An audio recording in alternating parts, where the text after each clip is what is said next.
And today is my birthday. I don't know really what much to say, so I've decided to do a bit of stream, and you may notice something in the... Well, I'm trying to work out my orientation here. Up there, and that is that I've got a little bit of a timer going on. And that is similar to something that FTFE does occasionally, and I've written a software for it, so I've decided to test out the software. So when this timer reaches 0, the stream ends. You can increase the timer with the super chats. Every US dollar in super chats increases it by 1 minute. So yeah, what am I going to... yeah, I've also got guests, and I've actually got a guest that I don't think anyone here, well, most people here probably haven't seen, so let me unmute them. There we go. Ahoy hoy, introduce yourself. Hi, I'm Red Eclipse. I'm a trans VTuber. Yeah, hi.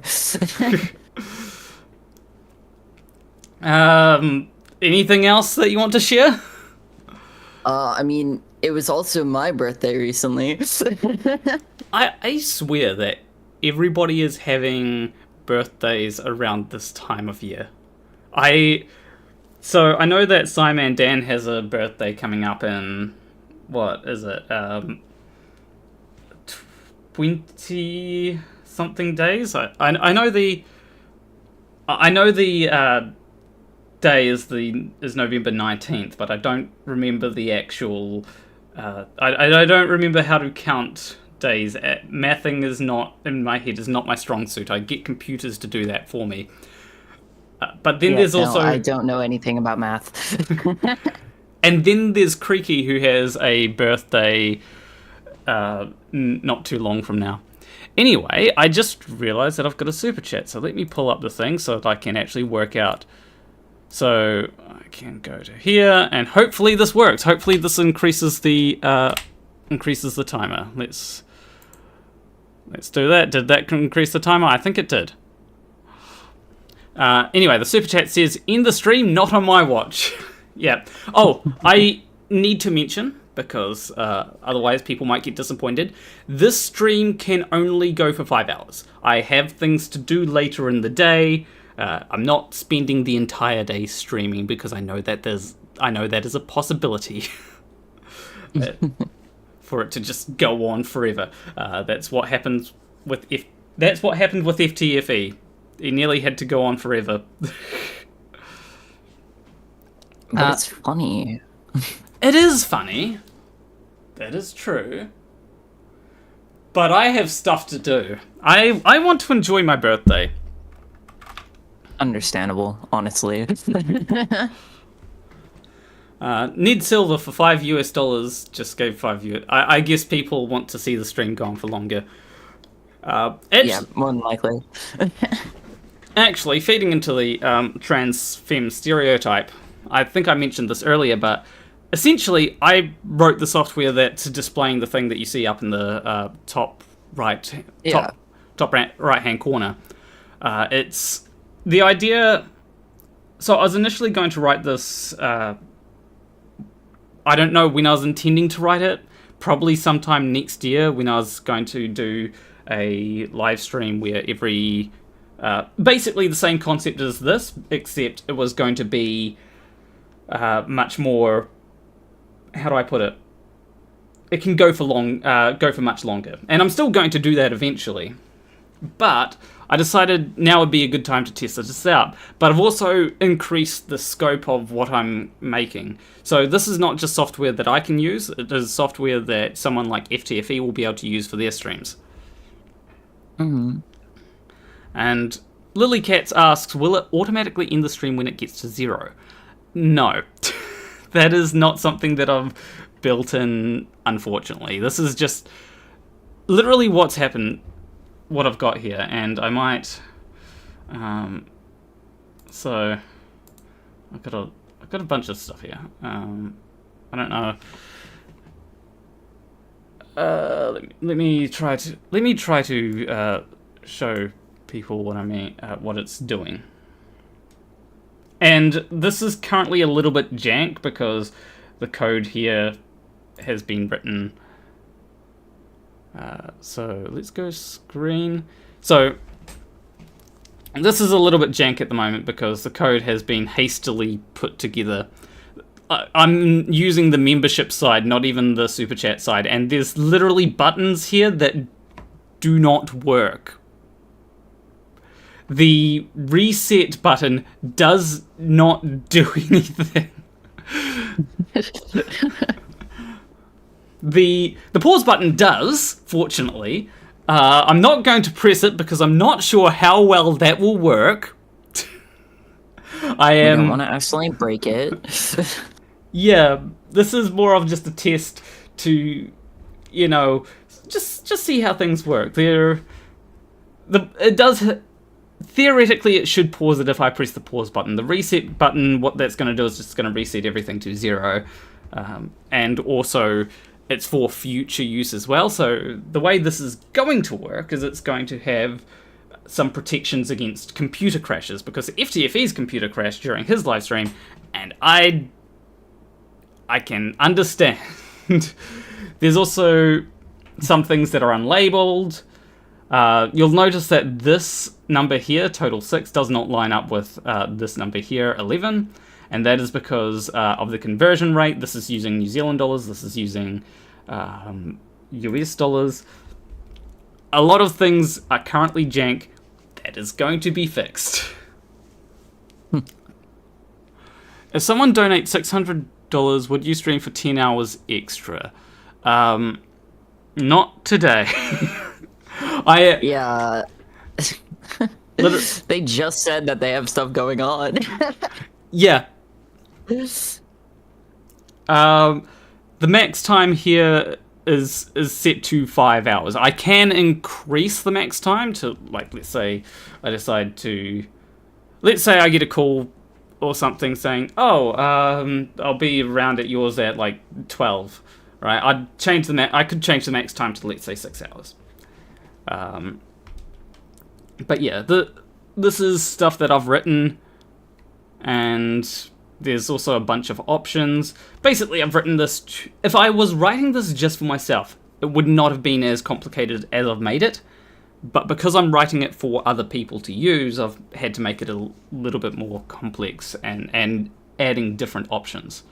Because when you're writing something for yourself, it's just, I can press this. I can just go into the code to change things. So yeah, I'll look at what people have been saying in the chat. Where is... I just realized I don't have the thing open for... let me switch back to this, because I just realized that the stream ends in thing only applies to the first. Me not thinking ahead enough. What have we got? We've got a bunch of birthday wishes. Also, thank you everyone for your birthday wishes, because, it's nice to get a whole bunch at 5 a.m. What are we... We've got... There are buttons, but we don't know how they are wired. Could trigger self-destruct. Well, the thing is, I know how they're wired. I just don't want to risk it yet. Especially you when... just taken the risk and just put one of them as a self-destruct button, and the rest just, like, scatter a bunch of random buttons across it and test your luck. Yeah, that's true. Yeah. I am planning to add some just jokes to it. Like, I'm going to have another tab that's just going to be IQ. And that's just going to be for people who need more tabs open to increase their IQ. Using the beta software in the production environment. Yeah, sounds like a software dev to me. Yep. Hey, you got to stress test it, right? Oh dear. I think of so I often will say "good girl" to my audience, because I think I saw Alice say it once, and it's like, oh, I could say that to like use that. Turns out that now everyone's calling me the good girl. Yeah, that's how that works normally. I literally can't do anything along the lines of complimenting any of my viewers, or else I'll have that happen to me. Yeah, it's something where people don't realize the effect that it has. Now, to be fair, it's much more effective when spoken. I have noticed that, and it depends how it's spoken.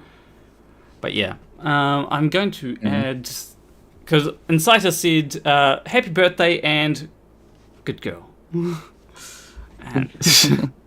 So yeah, let me add that to the thing, and I have to press the confirm button. I realize that if I don't have the confirm button there and I just make it change on when things are entered, then it will have problems. I only know browser functionality with JavaScript and DOM manipulation. How are button functions done on screen in games? Depends. So the way that I do it in games is I just say, hey, here's an area, and if there's a click in this area, then do something. But also, a lot of things I find lack certain functionality. I like to have things where you can press different buttons, and that will change where the cursor is. It's especially useful if you have a game. I just realized something. I'm going to have to grab something soon. But yeah, you want to be able to have it so that you're not mouse bound. And if you're using a controller, I've got a controller somewhere here. Yeah, if you're using a controller, then you want to be able to have the controller be compatible and not have to use a mouse every time you want to click a button. So there are on-click functions like key function tracking.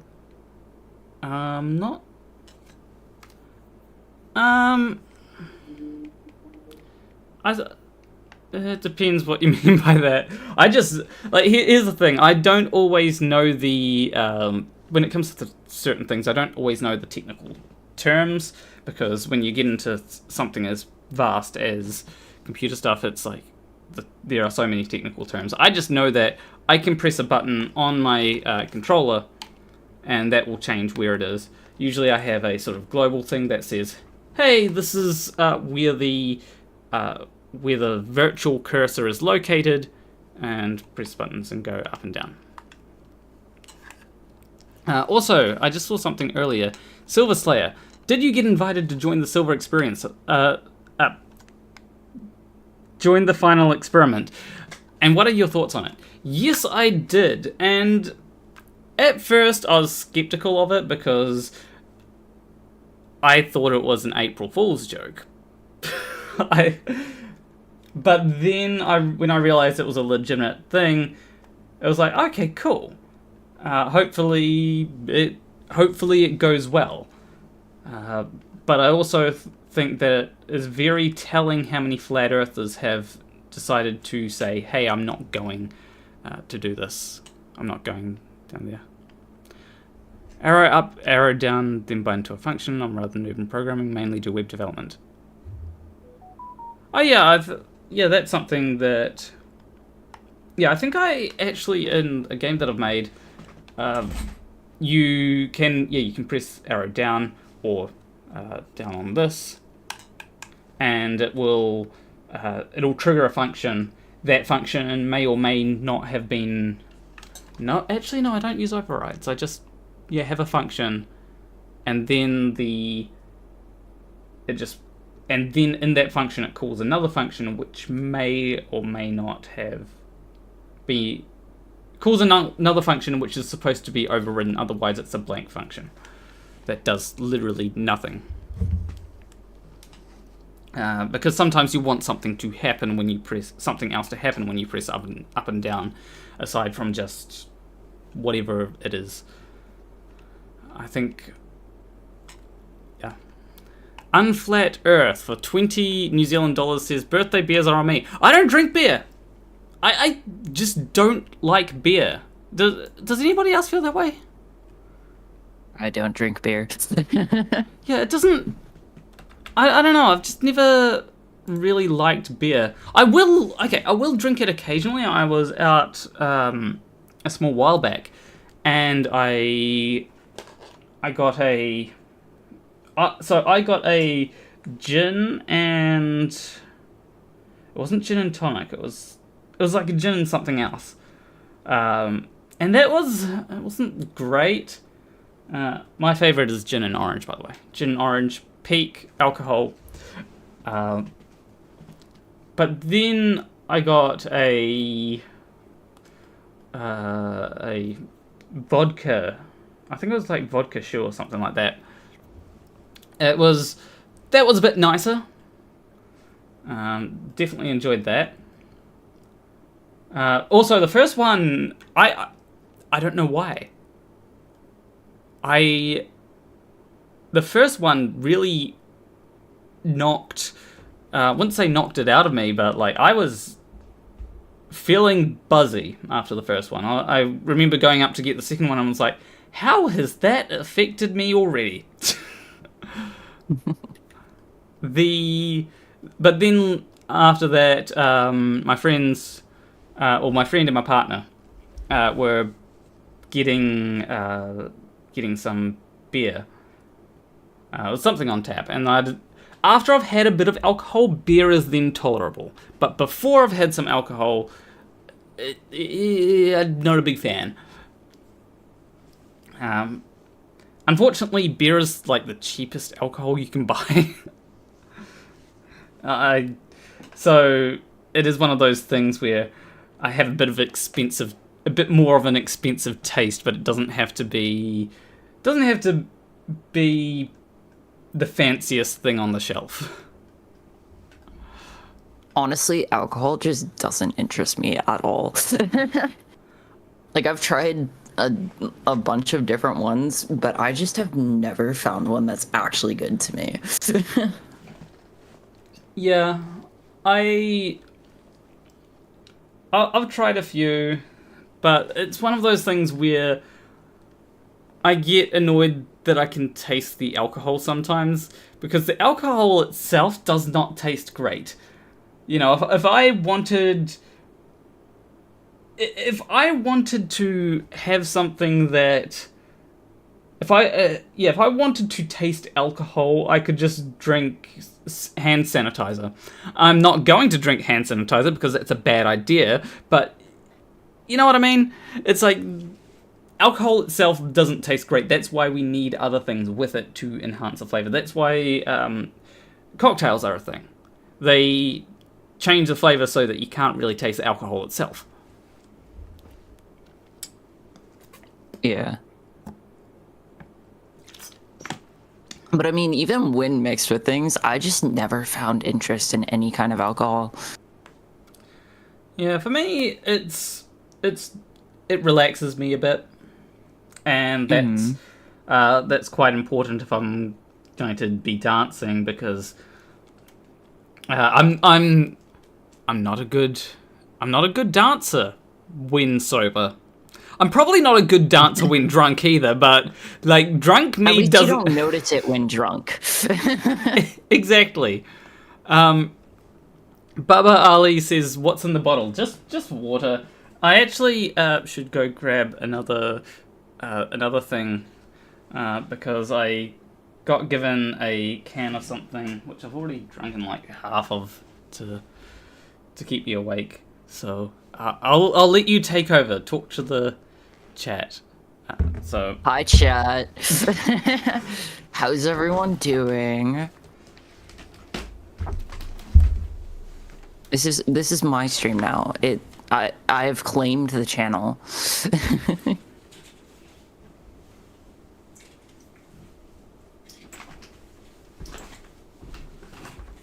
Who am I? I... Shit, hold on. Sorry, new people. I'm Red Eclipse. I'm a YouTuber / streamer. I stream Minecraft. But yeah. That's me. Hi. I'm back. Hopefully you've Welcome back. Hopefully you've been keeping people entertained. So... somewhat. I wasn't gone for too long, so there was not a whole lot of pressure. What I've got here is a can of V. It's an energy drink. So yeah. Lilycats asks, can you get your avatar on screen? Do you want to do that? My avatar? Yeah. I don't know how we would do that. Dave McKeegan says it can't be your birthday, Nikki. You're too sober. I mean, yes, but I am keeping. So I am actually going to get drunk sometime soon. And that's for the US election because that should be fun. And I'll be doing a stream. That's not too far away. I have a video that I need to make before then just to explain how the US election is basically like flat Earth. It's like a flat Earth competition. How flat can the Earth be? Yeah. At least that's what it seems like to me, someone who does not live in the US. Yeah. Also, Dave, you're welcome to pop on stream at any point if you want. JR Pence for $5 said, good job getting around the sun. Next time sing and dance a bit more. Last time I put out a video of me dancing, I called it the video they don't want you to see. And everybody agreed that they should have listened to they.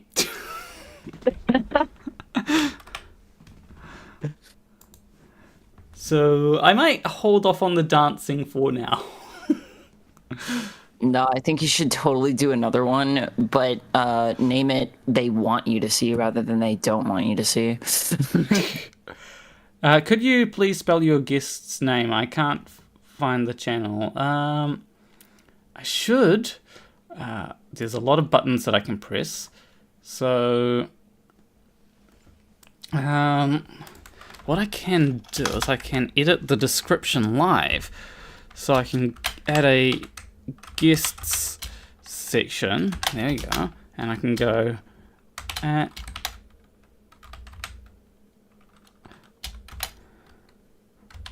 Also remember the tag does not have the E at the end of it. Okay, that's so... It's really annoying. Hold on, let me change... There we go. Now I can actually see what I'm typing.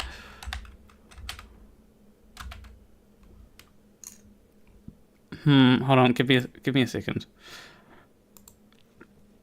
It's actually taking me a little bit to find the... Okay.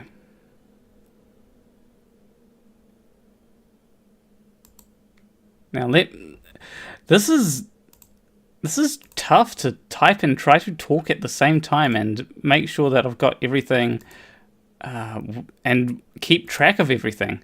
How did people... Oh, there we go. I found it. I accidentally... There we go. Save! Cool! We have... So in the description you can find all my guests and any channels. I don't know... I can't say exactly who's going to show up to this. There are some people that I've invited. We'll see. It also will probably depend on how long I go. I just realized I should have a thing here that says how long I've been going for. At least so I can see on my end. That'd be a nice little feature to... Yeah, I'm pushing buttons. I'll press all the buttons. What if you just press all of them at once? Do you want the serious answer or the joke answer? Both, I guess. Okay, the joke answer is that you die from extending every... Like, to press all the buttons, you have to reach out a lot, and that is physically impossible to do. The human body doesn't extend that far.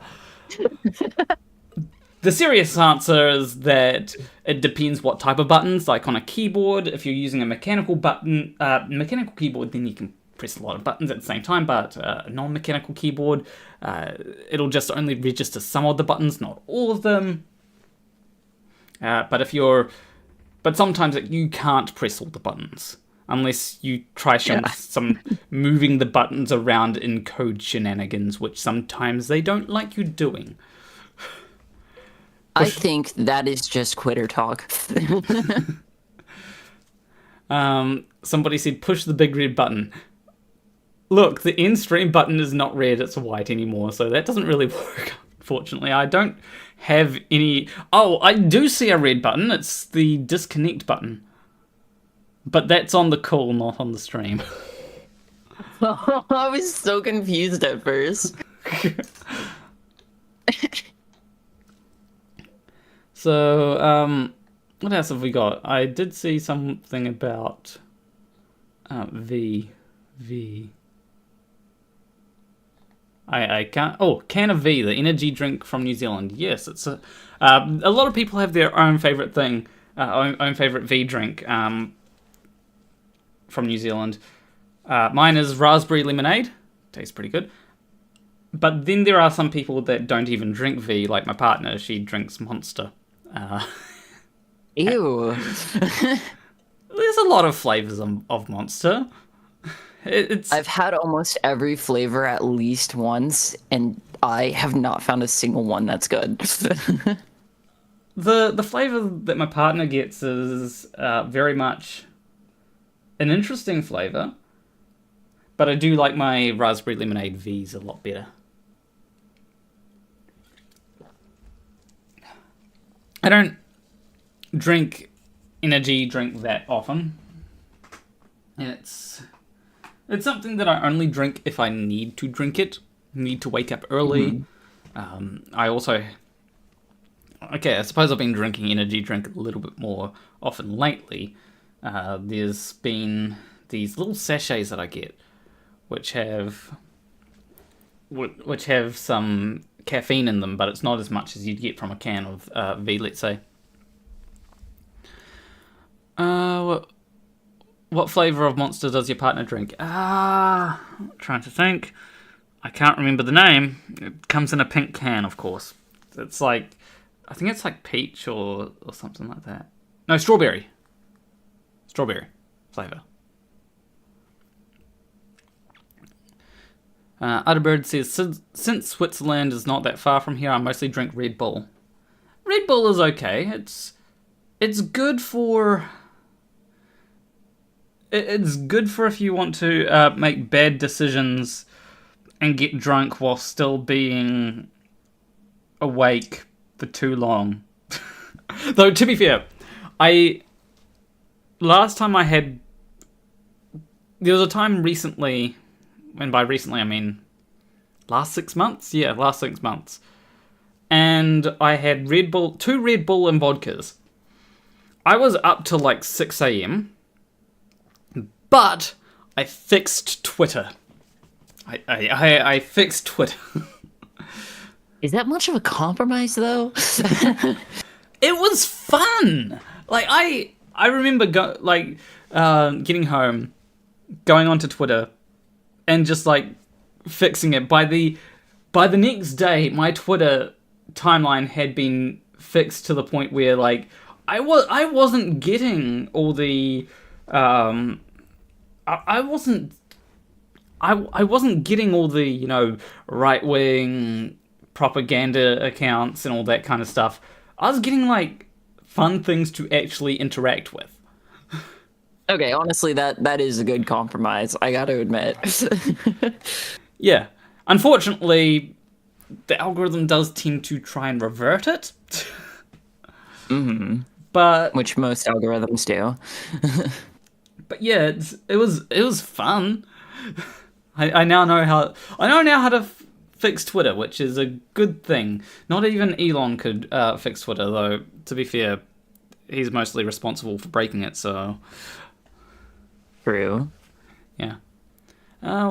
What have we got? A lot of happy birthdays, which again, thank you everyone. It's nice to. Where's my cursor's being annoying? Okay, this is. No, I haven't. For some reason, the page is broken. This is concerning. Something broke, and I didn't even press a button. That's not good. Yeah, maybe destroying it is the only way to fix it? Maybe. Who knows? At this point, certainly, it does tend to be getting worse. Okay, let me copy that, and we're gonna just shut this down. Close window. There we go. And let's grab this window, which should hopefully be good, and put it up here. And then open a new tab, paste the link. Have we got things? Yes! Hell yeah. I don't know how I broke it. Anyway, you fix Twitter, you break everything else. It's eternally supposed to be broken. Maybe that's the fate of everything. If you fix something, something has to be broken. It doesn't matter what it is. It just has to be broken. Makes you think of the thought experiment. Those in the book, those who walk away from a place beginning with O. Does anybody know what I'm talking about? I don't. The idea is that it's a utopia, but one person has to suffer for the prosperity of everyone else. Amelis, yes. Thanks, Sable Eagle. So yeah, makes you think of that, where like something has to be broken, and yeah, the book is called The Ones Who Walk Away from Amelis. I haven't read the book. I have heard a lot of people talk about it. I find it interesting how, like, in a way, a lot of us do live in a utopia. Because, you know, a lot of us have pretty good lives. But then a lot of what we have that helps our lives is brought to us by people, on the backs of people suffering. You know what they say, there's no ethical consumption under capitalism, and yeah, you've got people who you've got child labour that happens in a lot of countries, or just even underpaid labour, where people get paid pennies so that you can get something for cheap. What's the solution to it? I'm not entirely sure, because as soon as you try to implement a solution, people are going to complain that the cost of everything is going up. So, Well, I mean, even with a solution, people are still going to complain about the solution. that is true. You know, it's my freedoms to exploit workers. Thomas Badach says, "Happy birthday, good to know you actually do age. Oh, and PLN stands for Planet Nuke, so take good care of them." I will. I do not plan to use them anytime soon, unless certain other things happen, in which case we'll just have to see what happens there. But thank you very much for the 42 Planet Dollars. I mean Planet Nukes. So that means that you have 42 nukes at your disposal now. Yes. That is what the implication of that is. I wonder how I'm going to... It is. They don't realize the mistake that they've made. They really don't realize that. I am a lot more like here's the thing. I think a lot of people don't realize how chaotic I am in real life. Like in real life, I am far more. I am a chaotic little gremlin, and yeah, I have a tendency to do not what is the right thing, but what is the most chaotic thing. Well, I mean, chaos is the ultimate power, so... Yeah. Sometimes a bit of it slips through into my videos, or even one of my streams. I remember, I think I said there's a little chaos gremlin in me that wants, in the final experiment, there to not be a 24-hour sun. Just to see the chaos that would unfold. Because you'd have a lot of flat earthers who were silent on it before, saying this proves the earth is flat, even though they were trying to dismiss the say that the final experiment is not a credible experiment. And it's like, if it did show that the earth were flat, or did show that the globe was wrong at least, then they'd be instantly using it. So there is even the ones that say this isn't going to prove anything. It's one of those things where I would like to see the chaos from that unfold, but unfortunately, I know that that's not going to happen. Oh yeah, that's a good point. Entropy is like chaos. So that's why everything just drives towards chaos. Though, unfortunately, in some ways, as you increase energy, things get a little less chaotic. I wouldn't say that... Oh, there we go. We're we're reconnected. Anyway, what was I saying? I was saying, oh yeah, about entropy.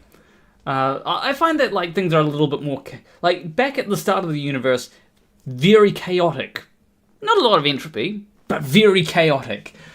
You get further down the road and things get less chaotic, but there's a lot more entropy. So I don't think that chaos is necessarily a quantifiable term as well. So it really, like, if you take it to mean entropy, then if you take chaos to mean entropy, then yes, it is a chaotic. It is quantifiable because entropy is quantifiable. But I don't take it to. I go with chaos being a vibe, right? My connection or the stream is being very chaotic right now. Lots of random buffering. The thing did disconnect for a second and then reconnect.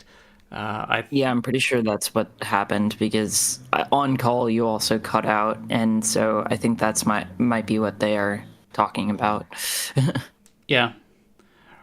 We love being in an island that doesn't always have the best. I shouldn't say that. We've got decent internet here, but I've had worse. It's not the best, not the worst, but you know what can you do? Yeah, so that's why.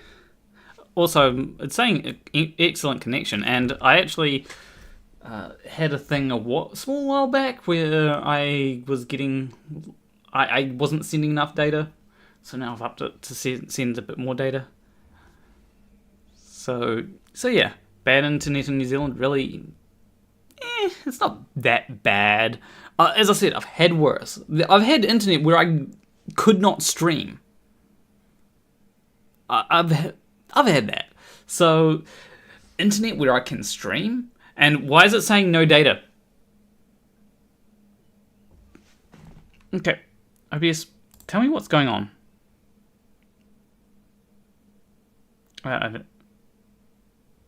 Wait. That's Did stream break again, or it's saying no data on the Weird. on YouTube side. Oh, it's and okay, OBS. Oh, now it's saying excellent connection. Oh, and Flatsoid said, "Happy birthday, Planner Walk. Hope you have a great one." Thank you. And yeah, I do plan to. I have a busy day. Stream in the morning. It's only 5:40 a.m. So that's going to take a bit of time. Then I'll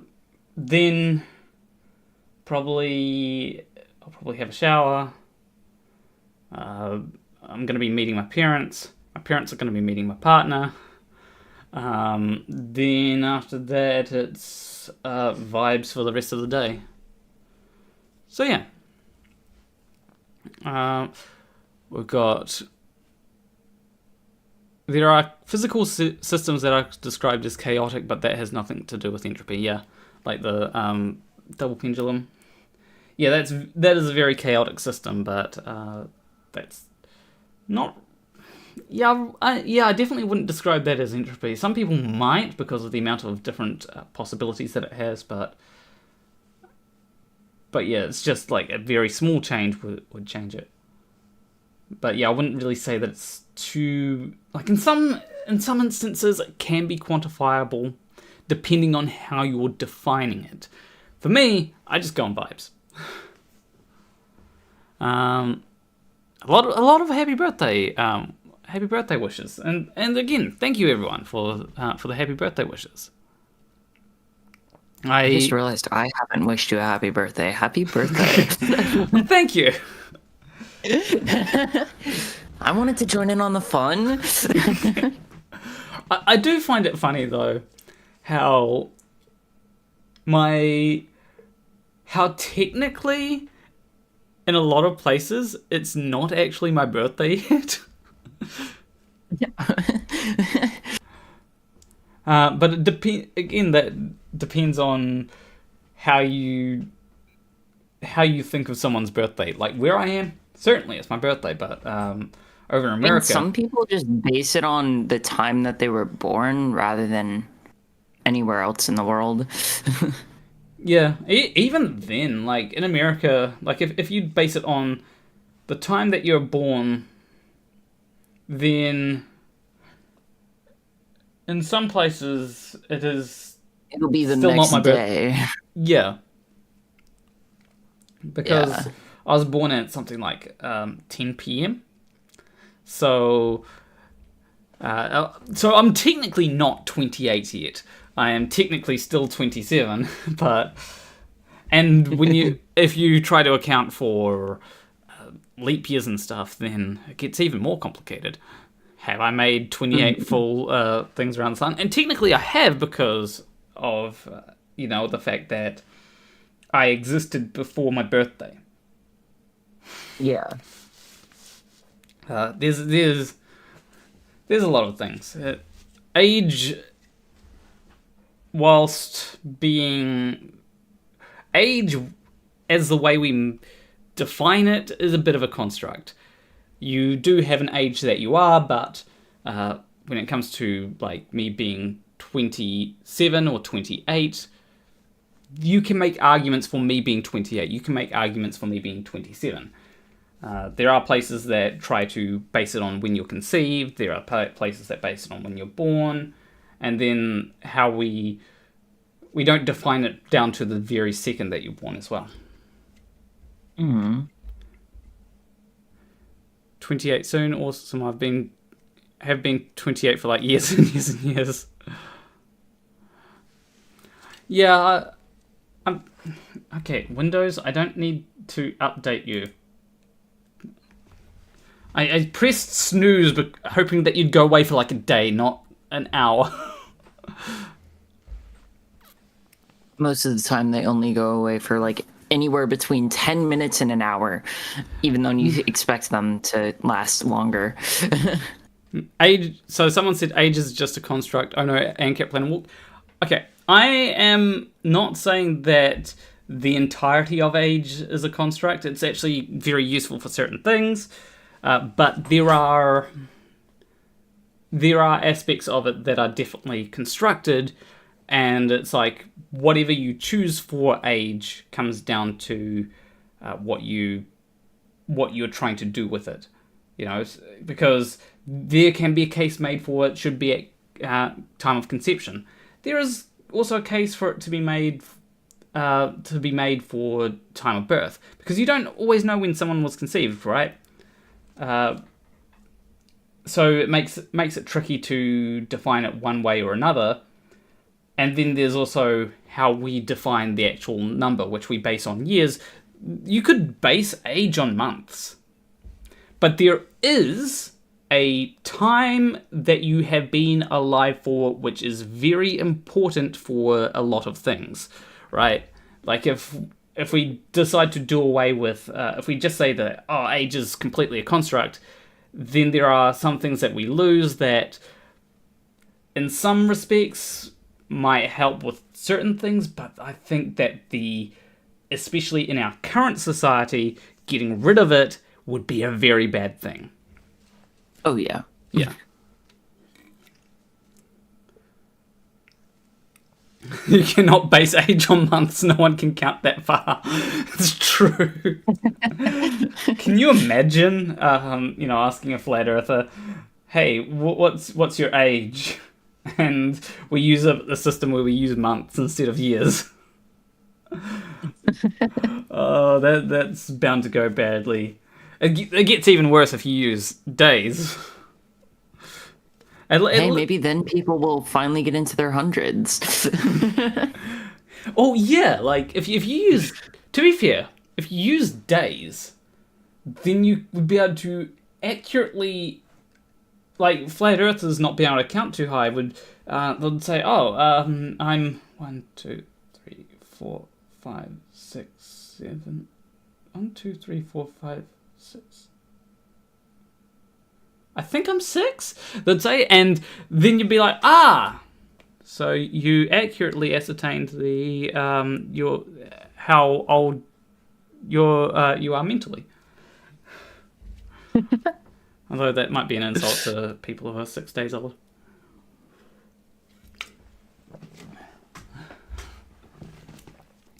Anyway, what other people do we have? How do you experience the passing of time personally? That's a good question. It depends on what scale. Seconds go a lot slower sometimes than I expect, but sometimes I also go a lot faster. Like right now, that stream countdown feels like it's going lightning speed, but I don't think it is. But yeah, I think it depends, really. Depends on which situation I'm in, it depends what timescale we're talking about. Like, sometimes... It also really depends on what you're doing in the moment. Like, I think recently, I think there was an event that happened like 3-ish weeks ago. I'd have to... I could actually probably go back and check. I can hold on. I can literally go into my chat and go into a chat that I had with someone and just search up something. It was on the 8th.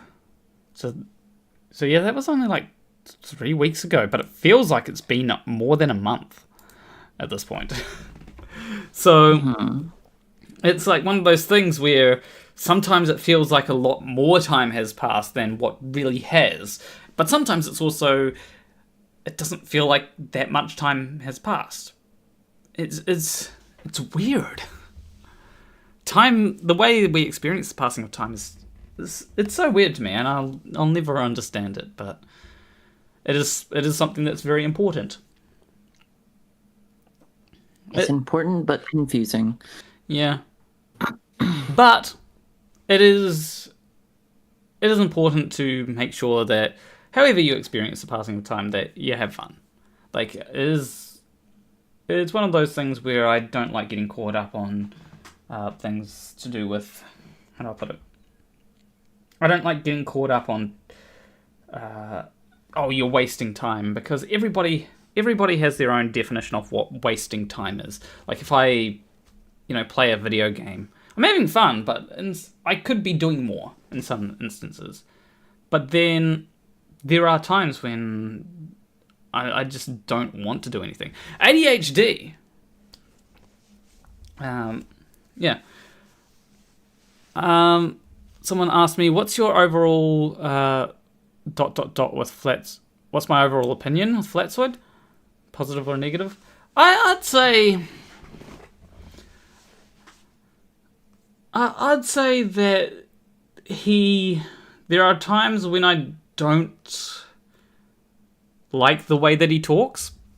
I'll be completely honest. I think that he could be a lot better.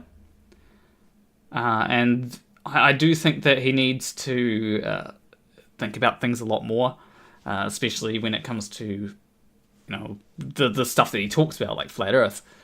But that being said, I do think that he at least can have civil discussion, which a lot of Flat Earthers can't do. You get people like Nathan Oakley who will just yell at people, and it is refreshing to have someone who, even though he may be a bit of a dick at times, he can at least be civil about it. Kind of the whole, I guess, the way that a lot of people act is like they'll be a complete dick to you, but they'll be civil about it, and that's at least better for a lot of things sometimes. Better than just constantly getting bombarded. Yeah. I think that, like, if I were to choose whether someone, like, if someone were to yell slurs at me, it'd be like, okay, I'm not going to talk to you. Like Nathan Oakley, I don't talk to Nathan Oakley because I don't trust that would be a civil conversation. But to be fair, dumpster fires are good for content. People love dumpster fires. The problem is that dumpster fires, I think, do, if you keep on chasing after dumpster fires, it warps things in your mind, I think. And I think that's why Nathan Oakley is the way that he is, because he keeps on chasing dumpster fires, because dumpster fires did well for him. It's like his bread and butter. Initialize a dumpster fire, and then people come to see that dumpster fire. The problem is that it basically makes him look like an absolute twat, right? Like, yeah. Nathan Oakley looks like a twat, and so I think that's made him a toxic person, not just for a character, but probably in real life too. I really think that, I really think that Nathan Oakley has, the way that his psyche works is damaged. So yeah, I think that chasing after dumpster fires is not just bad, it's good for content, because people love to watch a dumpster fire. Bad for your psyche, because it does a lot of times trying to chase after something that can make you a toxic person. Yeah. And it's not just with dumpster fires, like trying to chase after YouTube views, for example, can be kind of toxic. Chasing after you see this with, like, people that are chasing after relationships as well. Like, they can become kind of toxic, or it can be damaging to them. And sometimes you need to take a step back and go, hey, what am I after here? What am I trying to gain from doing this? And is it worth becoming like a miserable person to to chase after something so much? And I think a lot of people need to ask that question a lot more than they do. And so yeah, I think that Nathan Oakley needs to do a lot of introspection. And a lot of people need to do a lot more introspection, I think. Just to be happier in life in general. So yeah, that's my general opinion on that. What is... Time will pass whether or not we pay attention to it, so might as well have fun or work or travel or nap or whatever. Yeah, I do agree. Though, I do think that it is worth eliminating the time that it feels like, the boring stuff. Traveling to work. Traveling to work is something that I think we need to cut down on. But there are times when it can be made better. Like, traveling in a car to work is the worst thing imaginable. Traveling in a train to work, you can get stuff done. Traveling on a bus to work, I find buses to be a little bit... I can get a little bit sick on buses. Especially if I have to run to catch the bus, then I get more sick. That happened once and I was not happy. But yeah, I think that... I genuinely think that we can do a lot more. And to make life something that people can enjoy rather than it being... oh, hey, you've got work today. You have to... Not only do you have to get up early for work, you have to get up early for the commute. And I think that should be changed. Oh yeah, trains are great. I haven't been on many trains, and New Zealand doesn't have a lot of trains in the South Island, as it turns out. I don't think I've ever actually been on a train before. Yeah, it's nice, actually. I've been on a train in Utah, and they've got great public transport there. I did find out that nobody actually checks your ticket. Oh. No, nobody actually checks your ticket, so you can actually most of the time, I think. It's kind of one of those things where it's the trolley problem, but it's the shopping trolley problem. You can pay for a ticket and do the right thing, or you can not pay for a ticket and get a free ride. But there is also a small chance that if you do not pay for your ticket, then someone will come along to check. I never got asked... I think it's a better choice to just buy the ticket. Yeah, but it's something which a lot of people just got on the train, and it's like, okay, I did not see you pay for a ticket. Now, to be fair, if you are getting on a train, then transfer to a bus, then you'll need a ticket, or pay on the bus, which is basically the exact same cost of paying for a ticket on the train. But yeah, it's certainly... Yeah... It's certainly something interesting, which does go to show that... It does go to show that sometimes you can make public transport cheaper, but or even free in some cases, because the benefits outweigh the cost, and a lot of people don't pay anyway. They're randomly checked. Oh, that makes sense. The worst is when there's someone whose phone is on speaker. That really sucks. Yeah, I can get that, but sometimes people don't have their headphones with them. I generally don't. I find that if you're having a conversation with someone, you need on the phone, you need to be, and you're on speaker, you need to be aware that everybody will be able to hear you. That's why I don't have conversations on speakerphone with someone in public, because I don't want people to know what I'm talking about. You know? I never understood the whole, like, being on speaker with somebody in public thing. Like, I don't understand why people do it. I can get it. Sometimes the background noise is quite loud. I think that sometimes you... I think that the best thing is really to just reduce the background noise.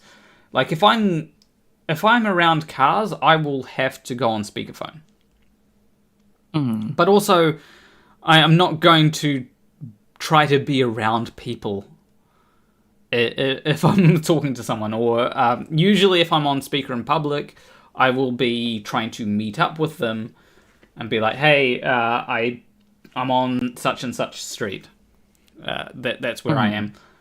Where are you? Oh, just around the corner. Okay, cool. And that's usually it. Yeah. That's something which probably isn't going to be a problem for me. So, yeah, that's probably... And a lot of times there are cars going past and cars are loud, especially if...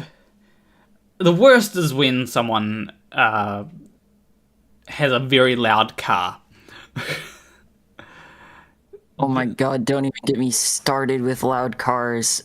Every single day, I have at least 40 extremely loud cars drive by my house. Yeah, when it comes to the place I live, I don't often hear loud cars, but there are times when a loud car will just drive right past me, and I hate it because I'll immediately just get...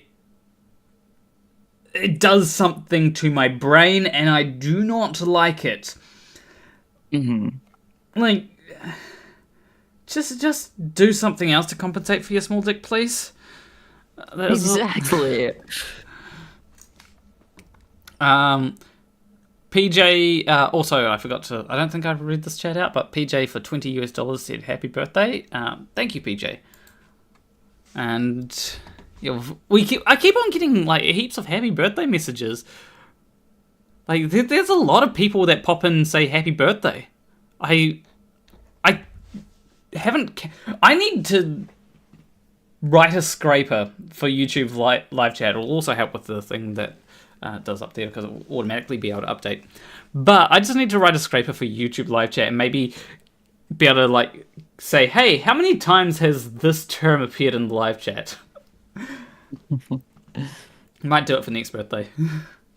Next year I just have a thing saying, we've had 140 happy birthdays. And send like a congratulations, you are number 1000 for wishing a happy birthday. Arch says, I meant on a train, everyone is chilling and quiet, and then there's some twat playing bad music on his phone speaker. Yeah, I get that. Sometimes I have been that twat who, in public, who plays music. But I do try to be more cognizant of what I'm doing now, rather than, I don't try to be a twat. No happy birthday from me just cause. That's fine. I'm not gonna fault you. You gave me, like, you kind of did say happy birthday. So, you said it in the message, so technically. Yeah, technically. Let's add that to the thing. There we go. 1 hour and 7 minutes. That started at an hour. So yeah. We're not quite getting the... honestly, if FTFE did this, he'd have already hit his... he'd have already hit the limit. He'd already be at 5 hours. So, I don't know. Like, do people just hate FTFE for some reason?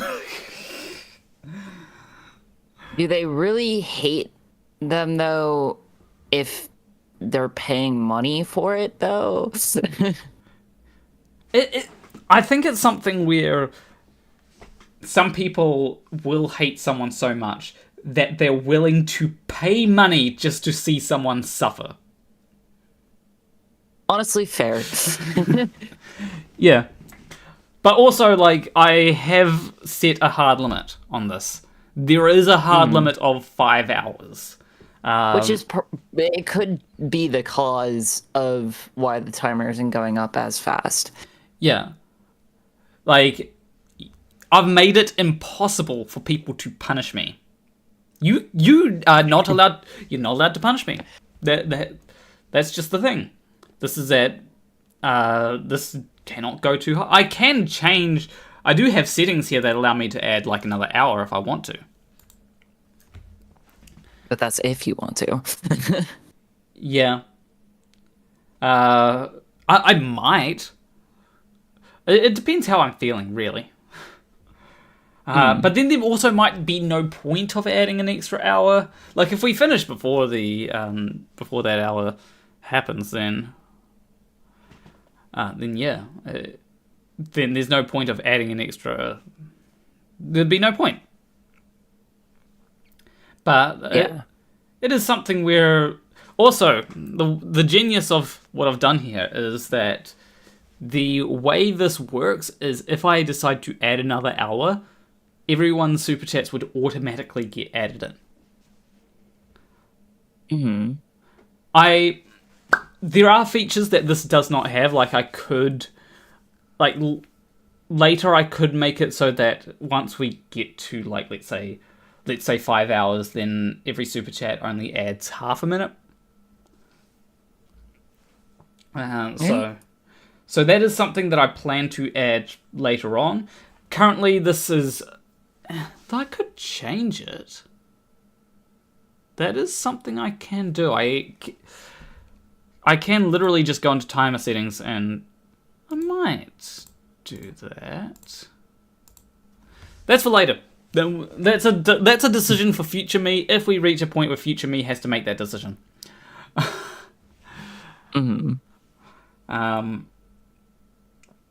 But yeah, it is something. I'd also have to work things out. I do know that I can actually decrease the amount of time by changing the amount of super chats that it processes, and then doing some shenaniganry with that. But as I said, we'll see. We'll see how we go. Time will tell. Free public transport would be of great value to all. Yeah, I would love free public transport. I'd take the bus everywhere if it was free. I really would. Like the main thing that stops me from taking the bus everywhere is that if I did so, it would be like it'd be like upwards of $10 a week sometimes. I could even end up spending like.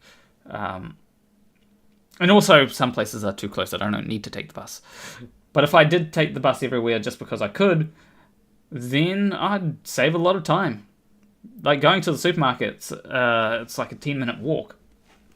But I could take the bus, maybe make that a lot quicker. But then you'd also have buses being more packed, so you would need more buses to account for the increased demand. But I think we should be striving for public transport to have more demand. It's one of those things where you've got to strike a balance. And having a fee does help strike that balance. Because it does say, okay, we can't have these be packed all the time. Because that means that we need to invest more in it, which makes it more expensive. But then you can't also have it empty all the time either, because that's also takes a lot of money. So it is striking a balance. I think that public transport should be cheaper than car alternatives, though. It absolutely needs to be. It needs to be cheaper and more convenient at the current than what it currently is. I I would like trains to be more common as well. Would need a lot of proper urban replanning for better public transport in a lot of cities. A lot of places were badly designed with only car in mind. Yeah, absolutely. Like where I live, it was... I don't know if it ever had a streetcar or trams, but like that would be a great addition to the city. Unfortunately, a lot of times it is something where a lot of people don't see the value in it. Like if there was just like a streetcar that went around where I live, and you could just hop on, go to another place, and then hop off, that would be great.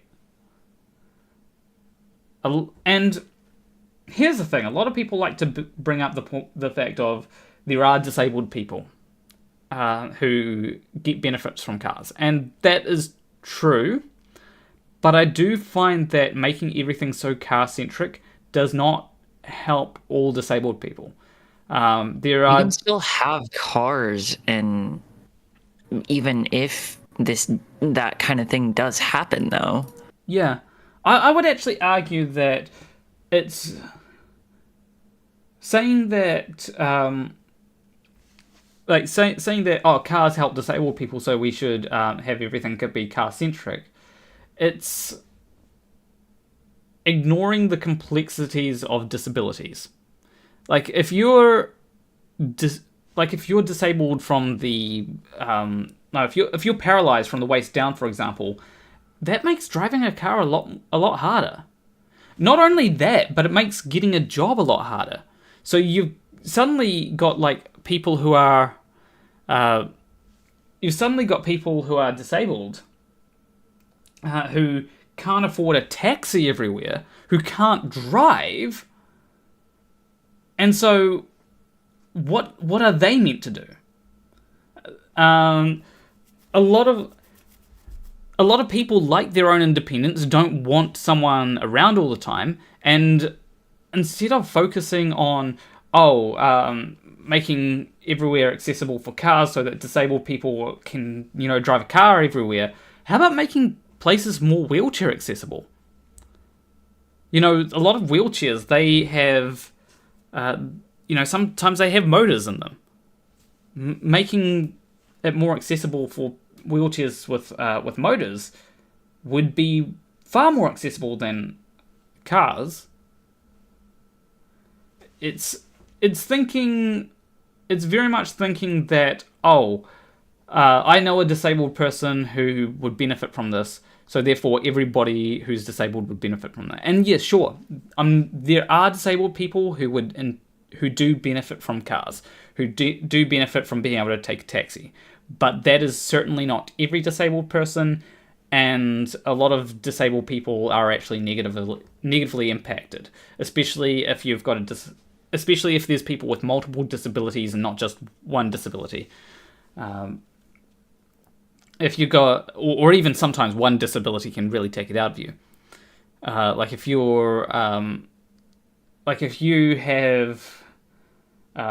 If you find it hard to walk, so you need to take a wheelchair, but also have bad vision, then you also probably can't drive a car. It also means that having to take a taxi, that's very expensive. That can sometimes make it hard to get a job as well. Liquid Flame says, I'm disabled, hence a $2 super chat, LOL. HB and love your vids. I'm pretty sure that's meant to say happy birthday. Oh, happy birthday. I don't need a wheelchair, but I do have problems driving. Yeah, it's something where I find that a lot of things are very much, hey, here's how disabled people would benefit, but it doesn't take into the complexities the fact that not everyone who's disabled even needs a wheelchair. I know people who are disabled. They can walk around sometimes. Also, they've got vision problems, and they can suffer from epilepsy. But they So that makes it difficult for them to be able to drive. It is something where we need a better solution than, here's a solution that helps some disabled people but negatively impacts others. Fern Love Bond for $2 says, "Gotta get to work, but thanks for being you." I'm glad. I prefer to be me rather than being what everyone wants me to be. Because I tried that for a while. It was exhausting. But here you're falling into the trap of appeasing a false dichotomy. No one is arguing for increased public transport. No one arguing for increased public transport is arguing for the abolition of private cars. That is true. I think that private cars should certainly be the amount of private cars should certainly be decreased, but at the same time, I still think that the infrastructure for private cars should remain, for the simple fact of we need deliveries. Like if you're going to get a sofa delivered, you need some form of transportation, like a van, minivan or something, which can move that. But I think we should certainly try to reduce the amount of cars on the road. But I think that the best way to do that is by probably incentivizing people to use other forms of transportation. Because people don't like it when you say, okay, you're not allowed a car. Like, hell, even when you put restrictions on cars, like in London, people get really upset about it. Has anyone seen I think it's the ULEZ stuff? I don't think I have. Apparently people I think it's in London are like really upset about like ULEZ cameras and like just go ahead and shut them down.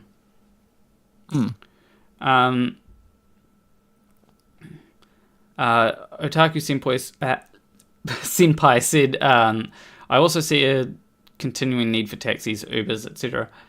Yeah, I can see that, but I do think that we need to try to move away from that to some extent, because they do fulfill a need of, you need to get home. So you need to get home at like 12 o'clock when the buses aren't running. I've had to use a taxi or an Uber for that. So that's the niche that they fill. But then there's also problems where you get really charged really a lot for that kind of stuff. And then like with Uber, the people who drive the cars often get underpaid as well, which is also a problem. Americans seem to have this love affair with cars. We romanticize them, the Great American Road Trip and all that. Yeah. Like, I've seen people argue that they're a symbol of freedom. And it's like, I don't really think that's the case. It's true to some extent that cars are convenient. But the problem is that they become less convenient when everyone's using them.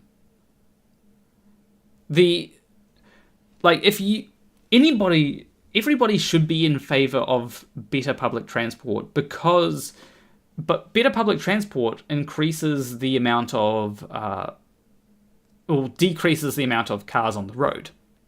You get places faster with less cars. If everyone is forced to use a car, then you get congestion, which means more lanes need to be added to ease congestion. But that means that more people use a car, and not just because cars become convenient again, but because by adding more lanes, you make everything slightly further apart. Yeah, as Ficoni said, if your only choice is to use a car, it's not freedom. Yep. Yeah, absolutely. I like to be able to walk places. I do a lot of walking myself. That's what happens when your partner is on the other side of town. But yeah, it's something where I would prefer to be able to just be able to get on a bus and not have to own my own car. I don't own my own car, and that makes it cheaper. Plus all the parking lots take up so much space. Yeah, it's wild, right? How many people complain that they can't find a park? The solution to that is that, like, especially around Christmas time, the solution to that is either you walk into town and buy things. You increase public transport so that people don't have to take the cars, or you increase the size of the parking lot, which makes cars less convenient. And yeah, Lilycats is completely correct. They're convenient because all the infrastructure makes them more convenient. Yeah, like if the infrastructure was designed to make walking convenient, then walking would be convenient. Park and ride bus systems actually work. I'm not sure what that is. I like my cars, guns, and my guitars, and this world should only have more of one of those. True. We need more guitars. I do like being able to jam with people. Oh, FTFE got back to me. I'm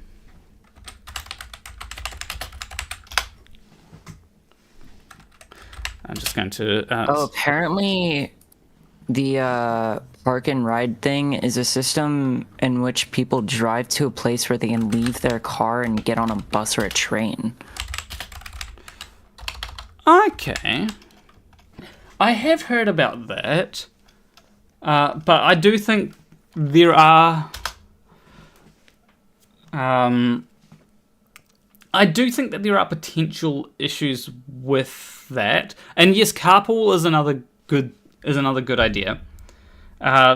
You need to make sure that it's accessible, that the train station is accessible without needing a car. And I find that's a trap that some people do fall in, sometimes it falls into. I think in Canada there's a few issues with that, where you go into... You have to go there via car, and it's not really accessible via walking. Wait, you can meet your carpool driver at a park and ride? Wait, so what you're doing is getting into a car and driving to another car to get into a car to drive away in that car? I think it's more once you get off the train, then you'll meet your carpool driver there. Oh, yeah. Yeah. Yeah, no, never mind.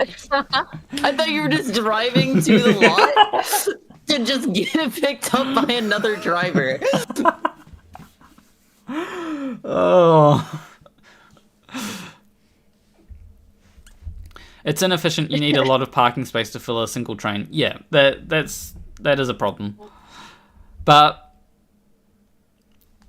yeah, I think that when it comes to things, we should one person did say cars would still be more convenient. They start and stop exactly where you want them.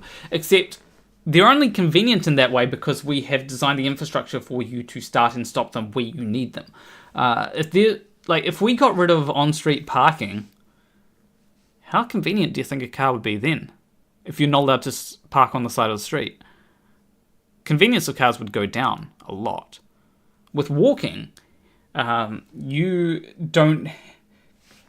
With cars, they're inconvenient in effect. Like, they're actually very inconvenient when you need somewhere to put them. Walking, I don't need to... At best, I might need to put my shoes somewhere.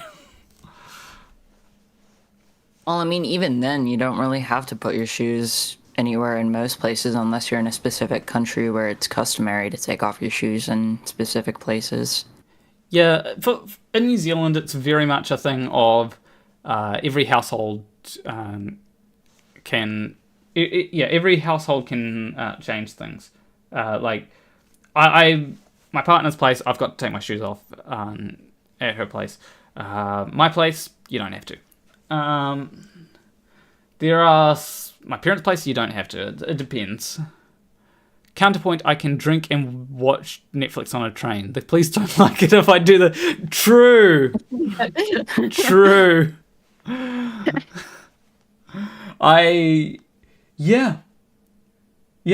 not allowed to drink if I'm driving, or at least people don't like it if I drive and drink.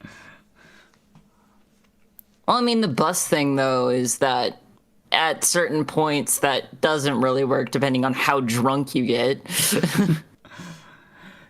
I mean, that is true. But then again, why are you drinking in public if you're that much, like, gone after one? It depends. Like, some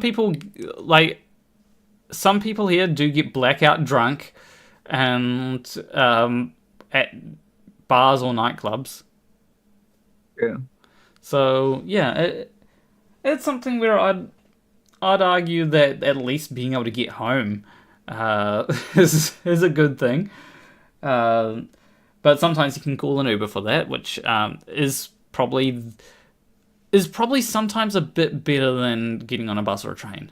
I will admit that, like, an Uber does have the convenience of it stops right at your door. You don't need to worry about if you're going to end up on the other side of town somewhere. But at that point, you really should have, like, a sober friend. Like, as recently, I think I mentioned this, how I got drunk recently off, like, a few like a gin and a vodka. Well, that was the main thing that got me drunk. I also had a bit of beer. But anyway, where was I going with that? I'm not drunk right now, I promise. Anyway, what happened is I became a bit of a menace. But fortunately, my partner was there to control both me and our friend. We're both being menaces. I don't know how she managed to stop the both of us when if you've got menace, you've got to be blocked by 2 or more creatures. So maybe my partner is 3 kobolds on a trench coat. Who knows? But anyway,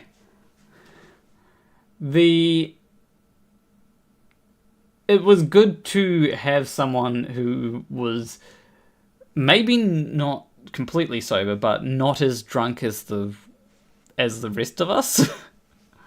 I mean, yeah, having a designated driver or a designated sober person is always a good idea if you're out in public with a bunch of people that are either drunk or high. Yeah, I think that it's something where it's a good idea regardless, because that person can make better decisions than the rest, and it also depends, like, who's responsible when they're drunk. Like, some people are a bit more responsible than others when they're drunk. I know that I am sometimes not the most responsible when I'm drunk. So for me, it's good to have someone else who's responsible when I'm drunk. But sometimes I also don't get drunk, so I can be the responsible person. So yeah. Planner, will we get to meet your partner at some point? Absolutely. And actually, I plan to do a stream on, I think it's November 5th, in which I'm going to be getting drunk, my partner's going to be getting drunk, and she'll appear on stream. I've just said to her, like, you're not allowed to say any slurs, because otherwise... That's good. Yeah, unfortunately, she sometimes like, it's one of those things where it's like, hey, drunk you isn't gonna, like, call me a slur, are you? So, yeah. Honestly, that's fair. Yeah, like, before the stream, fine. After the stream, fine. Just not during the stream. Maybe during an intermission. As long as the mic is not on. Because God knows, you say one slur in a stream and immediately YouTube is like, I know you don't have a channel anymore. You've been obliterated. Yeah, I know you're gay and trying to reclaim words, but, like, out with you. Out. Somnio Static says, "Oh snap, a Planet Walk stream. I love your vids. I've known about you forever, but don't watch too much. You do good content." Thank you. I like that people enjoy my content. If people didn't enjoy my content, then I probably wouldn't be doing this as much as I do it. Liquid Flame says, "Planet Walk, how do I get my hair to look as good as yours? What do you use? I have terrible split ends." I should probably, like, fix my split ends. I think I've got a few. I just use, like, a anti-dandruff conditioner and shampoo and conditioner. Orion Cooper says, "I've got a trans friend who is trying to reclaim the T-slur as a positive with limited success." Yeah, I have a friend who won't say the T-slur, but will instead replace it with T-slur, which is an interesting way. I prefer, like, if I'm going to be reclaiming a word, I have to actually use the word. You know, like, it's one of those things where it's also something where when it comes to slurs, I try not to use them around people who I know that it's going to make them uncomfortable. So yeah. Also, I have a person who's wanting to pop in, so I'll probably let you go. You've been on stream for 1.5 hours. Thank you for joining me, by the way. Thank you for having me. I'm sorry that I didn't talk much. I just had a 24-hour stream, so I'm still waking up. Didn't your 24-hour stream not go for 24 hours? No, it went for 15 hours and 30 minutes because I, like, started to pass out midway through. Yeah, there's a reason why I've got an energy drink. I don't drink energy drinks, so I didn't have that option. Just any source of caffeine helps. I mean, I was drinking a Pepsi. Probably not enough caffeine. Probably not. Anyways, I had fun. Thank you for having me on. No problem. All right, take care. Bye. Bye. Anyway, we've got someone else that's ready to join. So, let's start a call with this person. I don't know if I said who it is, so you can, like, guess whilst we're waiting for him. Ahoy hoy. Okay, maybe needs to. I don't see the muted icon, so it probably needs to get mic working. What have we got? Mocha's a good coffee with chocolate. Even with mochas, I don't really like them. Hello. Ahoy hoy, how you doing? I'm great. Do you want to introduce yourself to my chat, who may or may not know who you are? Oh, well, I'm MCToon, and I'm in a car. I'm flurfing while driving. You know how dangerous that is, right? I know. I'm actually just sitting still at the post office. Yes. Who's in your chat? Just a bunch of people who. All right. Just trying to input yours. There we go. Conspiracy tunes. Some people are excited. We've got a couple people saying MCToon. Nice. Well, I was hoping that I was going to get a paper version of a cease and desist letter from Flat Earth Dave Weiss, but no such luck. Oh, damn. Yeah. He, I don't know if you know, but his Flat Earth Clock app currently, and for the last 3 years or more, has been completely insecure and stores passwords in the clear, and you don't need any authentication to download them all. Yeah, I actually last night was watching the conversation that you had with FTFE about that. And it's... How does one fail that bad? I've never seen... I mean, security this bad existed in, the 90s when, nobody thought about security. But it's the response that's the worst. Yeah. That he's like, he called it a nothing burger. Like, you gave away everybody's passwords and it's a nothing burger? But not just their passwords. It's everything. It's their email address, their username, their street address if they entered it, their gender, their sexual orientation. All of those things are shared if they entered them in. And why, you might ask, is sexual orientation in the Flat Earth Clock app? The answer is because he has a dating section in there. So if you're a flirf and you're into whatever you're into, you can go into the app and you can let everybody know that you're a flirf into whatever you're into and hook up with whoever is also into that. Yeah, the big issue that also you've got... The big issue that you've got there as well is that a lot of people use the same password for everything. So... Well, yeah, and of course you shouldn't, but... Yeah. Until last week, there was no way to change your password in the app. Yeah, that is also a big problem, especially when you're... especially when you've got, like, this thing where passwords are in plain text. Yeah. It's like the basic thing. You should never store your password in plain text. Like, at the very least, have, like, a hashing algorithm to encrypt it. And... Yeah, it's a simple hash, but a salted hash. Or... Yeah. Every API, every programming language out there has for free password-based key derivation functions for free. Seriously, for free. It costs you nothing to just call a function that says, hash this password using this really well-baked method.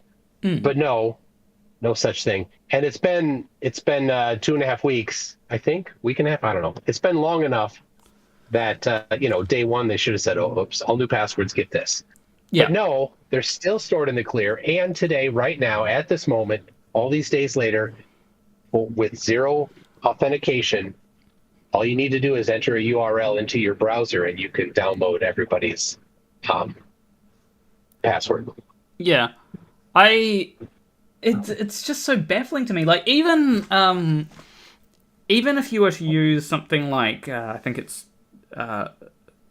what's it called, like the ASP.NET, like that automatically encrypts passwords. You don't have to do anything for it. You just say, "Oh, here's a password." I don't think it automatically salts them, which is a bit of a problem.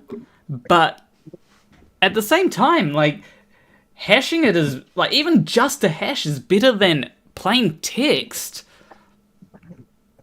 Yeah. Well, the audience might not know what any of these words mean that we're throwing around here, so maybe just a quick primer. Hashing is a one-way algorithm that you can apply to any bit of text, where you input the same text and it outputs the same thing every time, but you can't go the other direction. You can't start with the hashed version and then figure out by going backwards what the original was. So it's a good way to toss in a password and then you don't know it. But and then you said salting, so you can say, well, a lot of people use the same password, so let's pre-compute 10,000 or 100,000 hashed passwords that are super common, like password 123. And so then you already have the hashed versions, but then you salt it by just getting a random number. And so you take the password and the random number together, and then you hash that, and you store the random number next to the password. Yep. So once you've done that, then of course you can always go the other direction, but you can't just look at a list of them and say, oh, this one matches password 123 without doing extra work. Yeah, and I do know that there are some hashing algorithms that have been cracked where you can find out using the hash you can find out what it may have been derived from. I'm pretty sure. Yeah, like MD5 is not super strong, but it still takes. I mean, it still takes somebody that's pretty dedicated with a good budget. But again, the good ones are free. SHA-2 is free, and you can output a really strong, well tested process. But he chose not to. Yeah, and another downside of hashes is that you can get the same hash from multiple different passwords, but it collisions. Yeah. But it's statistically possible, but so unlikely that it's unlikely, like age of the universe unlikely if you tried. Yeah, it's basically like the monkeys on typewriters thing. It's possible that they'll get the same thing, but very unlikely. So for reference, if you a 128-bit number is, I think, more than there are fundamental particles in the universe, and SHA-256 is 256 bits instead of 128, so it's significantly more bits than you can represent all of the fundamental particles that exist in the universe. That's a lot of bits. It is. Plus, it's a lot of fundamental particles. that is true. So find the likelihood of a collision happening is the likelihood of, finding two particles in two universes that are identical. Something like that, but way less likely. Yeah. It is definitely an interesting thing. I do remember in my course we learnt about like things like such as rainbow tables, and rainbow tables, as you mentioned earlier, are basically you've got a list of things that have been pre-computed. So generally you'd start with like the most common passwords and then check that. Then after that you've basically got to brute force if you're using a good algorithm that hasn't been backwards engineered. Yeah, well, yeah. So the rainbow table is what I described. So yeah. But it's super easy if you do a rainbow table, because if you have access to the database, you just select from the database where password hash matches the hash for password 123. Yeah. Or whatever. Yeah. Super fast. Like you can pop thousands of passwords in seconds if they have been sloppy like that. Yeah, absolutely. And it is something where salting does throw a bit of a wrench into that, because, well, now you've got to... It takes longer. Yeah. But even that, if it's just salted passwords with free utilities like John the Ripper, you can go Google John the Ripper. You can if you have a list of salted hashes for 200,000 users, you can test them against the 100,000 most common passwords in a short amount of time. Yeah. But if you use the password-based key derivation functions, now you're screwed, because that's computationally difficult. So now you need a data center with a huge budget in order to go through that. Yeah. And it's, as you said, like, a lot of things have that for free. You don't have to pay a lot to be able to use that. Yes.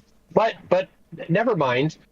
He stores them in the clear, and you can download them for free in the clear. And you won't be surprised.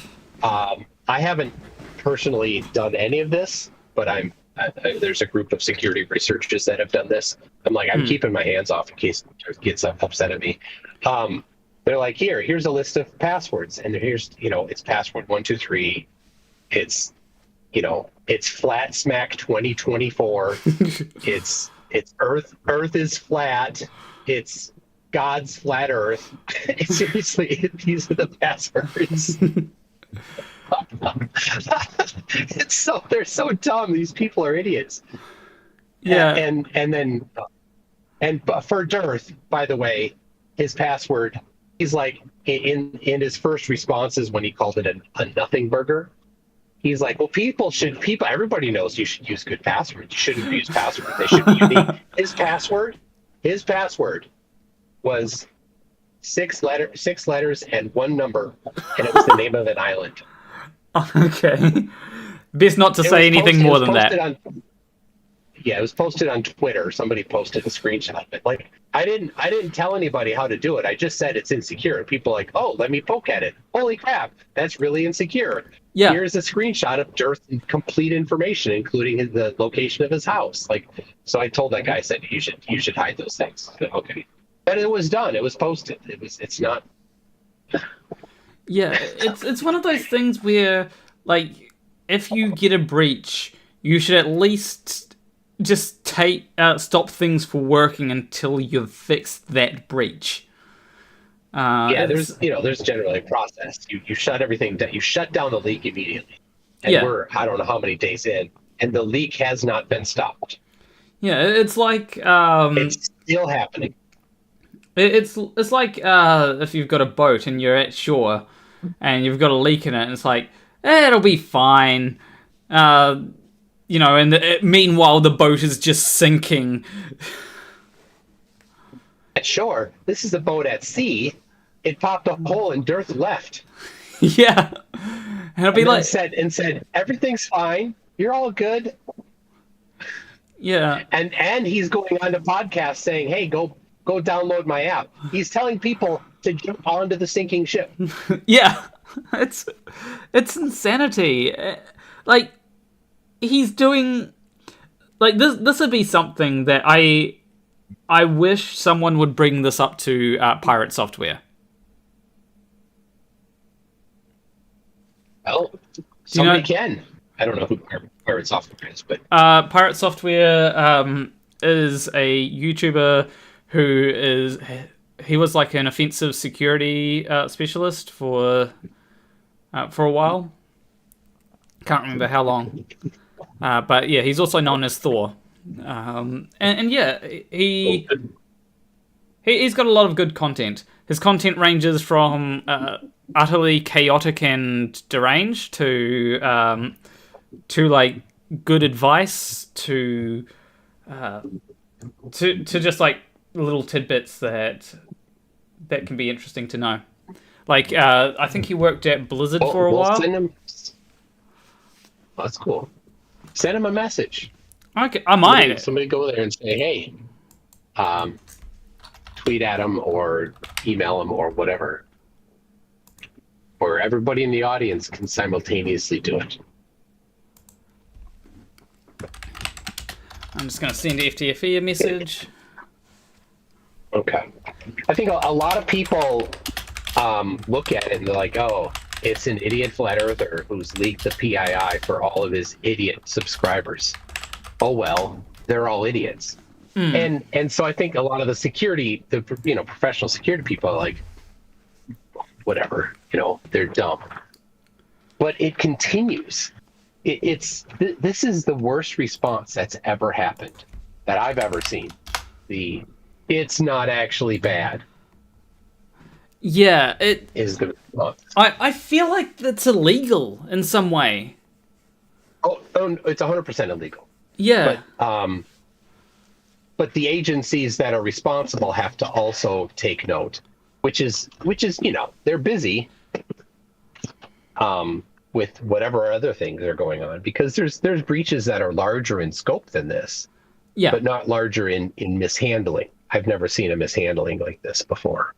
Yeah. Well, generally when you've got a bigger scope, it's you've got more budget to try and make sure that nothing goes wrong. But at the same time, it's a lot of this is just basic security. Like, Yeah. I So, to the best of my... Go ahead. I was just going to say, I am not someone who's an expert in security at all. I wasn't the biggest fan of my security class, mostly because networking and that kind of stuff is confusing to me. But I do know the basics of security, like the weakest link in any security thing is going to be humans. That's just... Yeah. But it's like, so this is so bad that even me, someone who's a novice at security, is able to point out, hey, I can do that better. Yeah. So, yeah, speaking of budget, so to my knowledge, there is one developer. He is a novice, lives in the Punjab in northern India, and probably was found by dearth by Fiverr or something like that. So he doesn't have any background in managing sensitive private information, has no idea what to do with it. It never occurred to him that he should handle it differently than the current score in a game. And even now, days later, he is not protecting passwords. And we've looked at the people, not me, but the people have looked at what is probably the database layout or what we call schema, and it looks like it's an absolute mess. All of the basic things that you would learn your first day of a database class, this guy has never heard of. So he's not doing any of the normal things that you would do in a database to have data be set up correctly. So there are times where a query will return some people's passwords will not be returned and others will be returned. But there's like a collection of data that comes back with the passwords for some users, and a collection of data, that same collection is not brought back for other users. So that tells us like there's multiple, if you're into databases, there's multiple tables that have duplicate data in it, and they're doing some sort of a merge between those two tables on the fly in an incredibly poorly designed way. Yeah, that's... So yeah, it's the dumbest people on the earth, flat earthers, who hired the crappiest developer on the planet that they could find because it was cheap. And then when it was discovered that it's a pile of hot garbage, he's like, oh, what is the very minimum thing I can do to make this problem go away?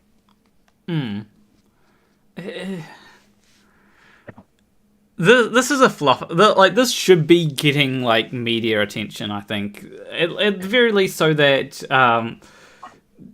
it can get shut down, because it is. I think that Dave Weiss should be charged for this. Like he needs. Yeah. This shouldn't. So he should in the EU, the GDPR rules. That's what governs in the EU personally identifiable information. If an app says that it's not storing something, then it must not store that personal information. And Dave's app says that it's not storing information, but it certainly is. So that right there, even without leaking passwords, is a violation of the GDPR, and the fines are pretty stiff. So now he's not in the EU, but his server is in Finland. So, and the user, it doesn't matter if he's in the EU or not. It's just that, they can't probably financially directly go after him without some effort. Yeah. From the EU, because he doesn't have a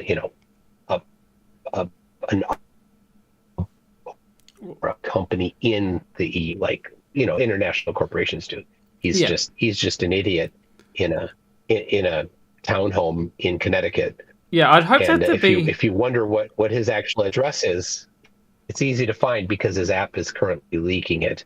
Yeah, I I would hope that there's like some FCC regulation about this as well. Like, I want the full force of the law to come down on Dave.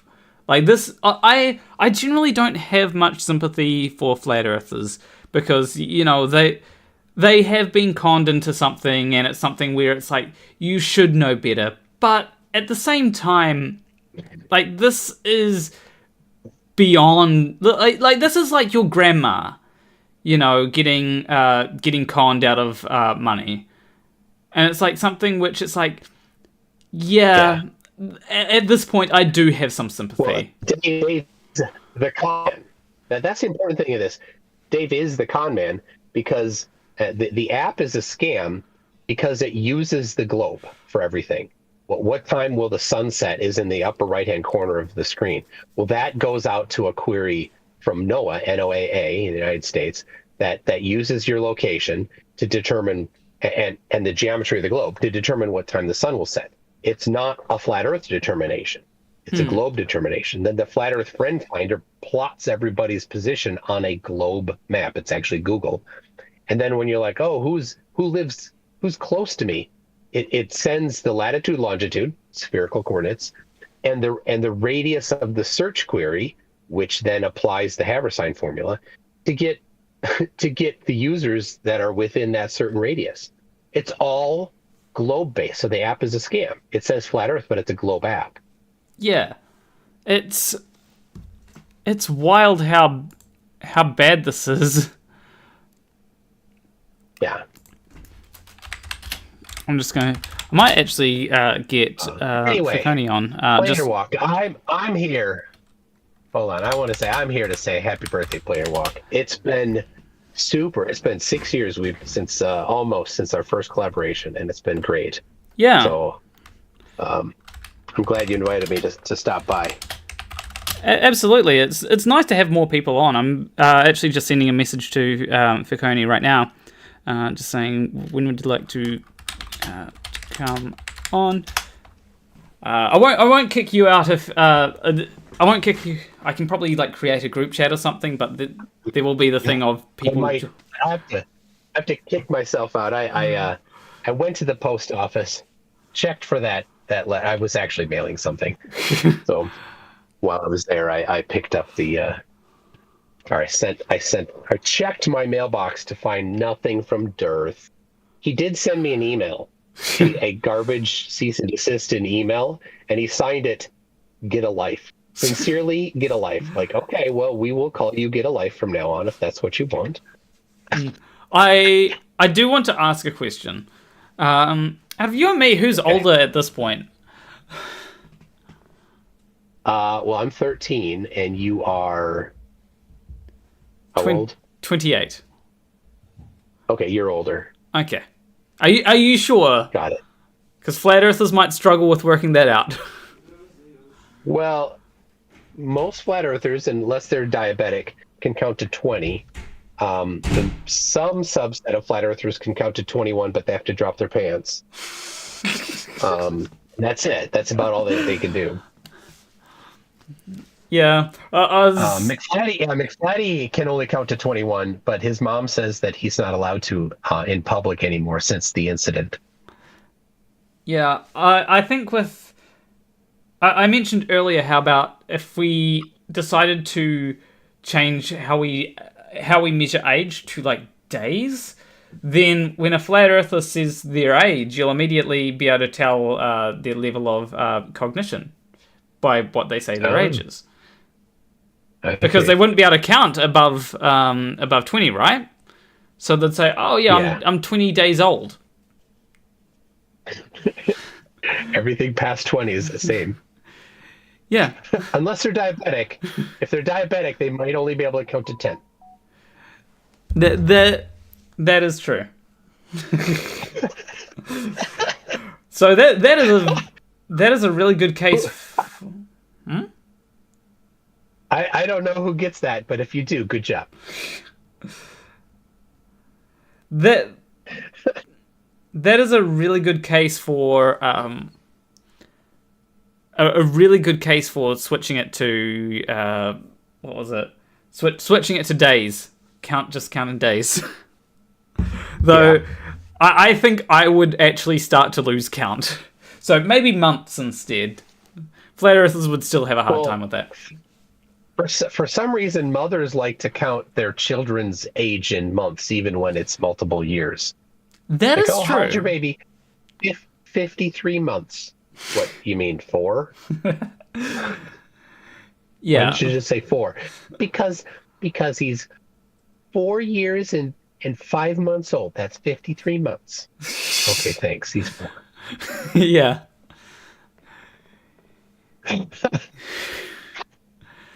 Also, I got a super chat which I didn't read out, just PJ saying huzzah for $10. So thank you. We've had a lot of people in the chat saying happy birthday. A lot. I'm surprised that there's that. I want to know how many people said happy birthday in the chat, but I haven't been counting. Maybe I might try counting next year.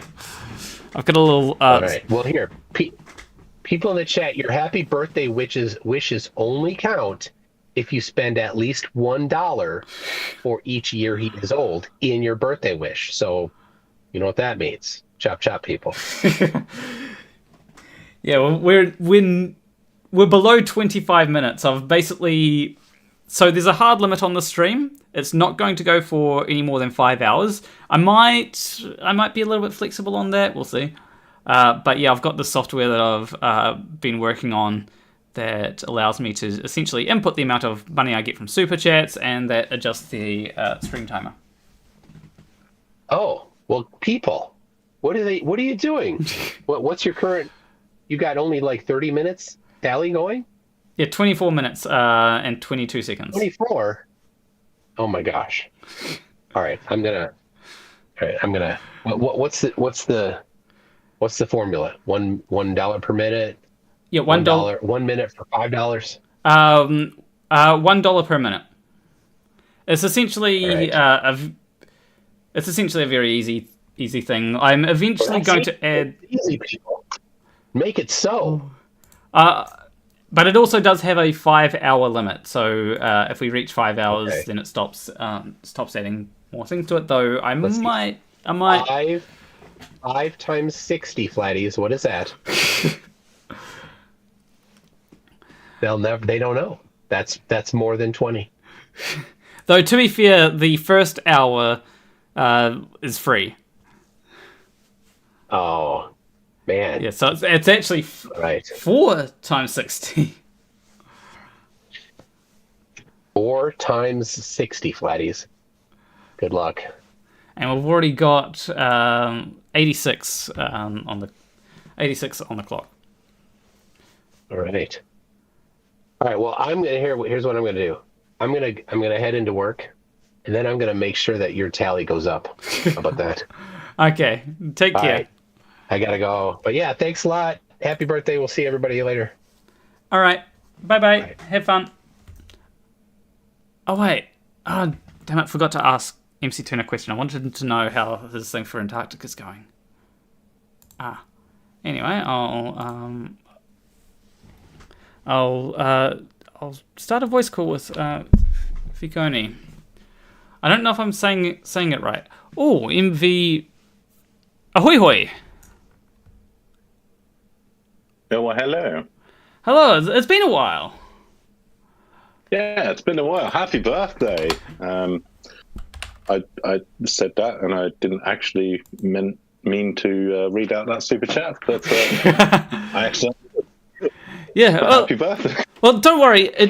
It says happy birthday, but it also has a lollipop, a piece of candy, a cake, a lollipop, and a piece of candy. Yeah, all right. I won't spell out that word. This is hieroglyphs. That's all too modern for me. Yeah, that's what emojis are. Basically, modern hieroglyphs. Well, yeah. I mean, there's no video, so I can't do the kind of walk like an Egyptian kind of thing. I mean, I can pop out the Discord thing so that you can appear on video if you want. I know you're on my phone. I've got multiple things on my actual screen and stuff. Okay. Trying to focus on too many things. That's my ADHD kicking in. We love that. Yeah, it's. I'm not struggling with focusing on stuff. It's just that I try to focus on too many things at the same time. Yeah. Also, got a few more super chats. The turtle moves for £2. Says, what? Planet Walk is not doing a 28-hour stream? Unfortunately, my parents are coming to see me today, which, you know, I don't think my parents want to be on a... Like, my mum, sure, she has appeared in a video, but only very briefly. I don't think she wants to have everything live streamed. Just get the whole family involved. Why not? PJ for $15 is... Oh, that's just a super chat for $15. Thank you, PJ. And thank you, everyone, who's super chatted as well. What are you saying? I mean, it's just get the whole family involved. It's not like it's hard enough to just explain what we do. Getting them involved, sure, that will work out. Yeah, I mean, how do you handle explaining to people what you do? So for me, I often don't. I often just don't and let them figure it out themselves.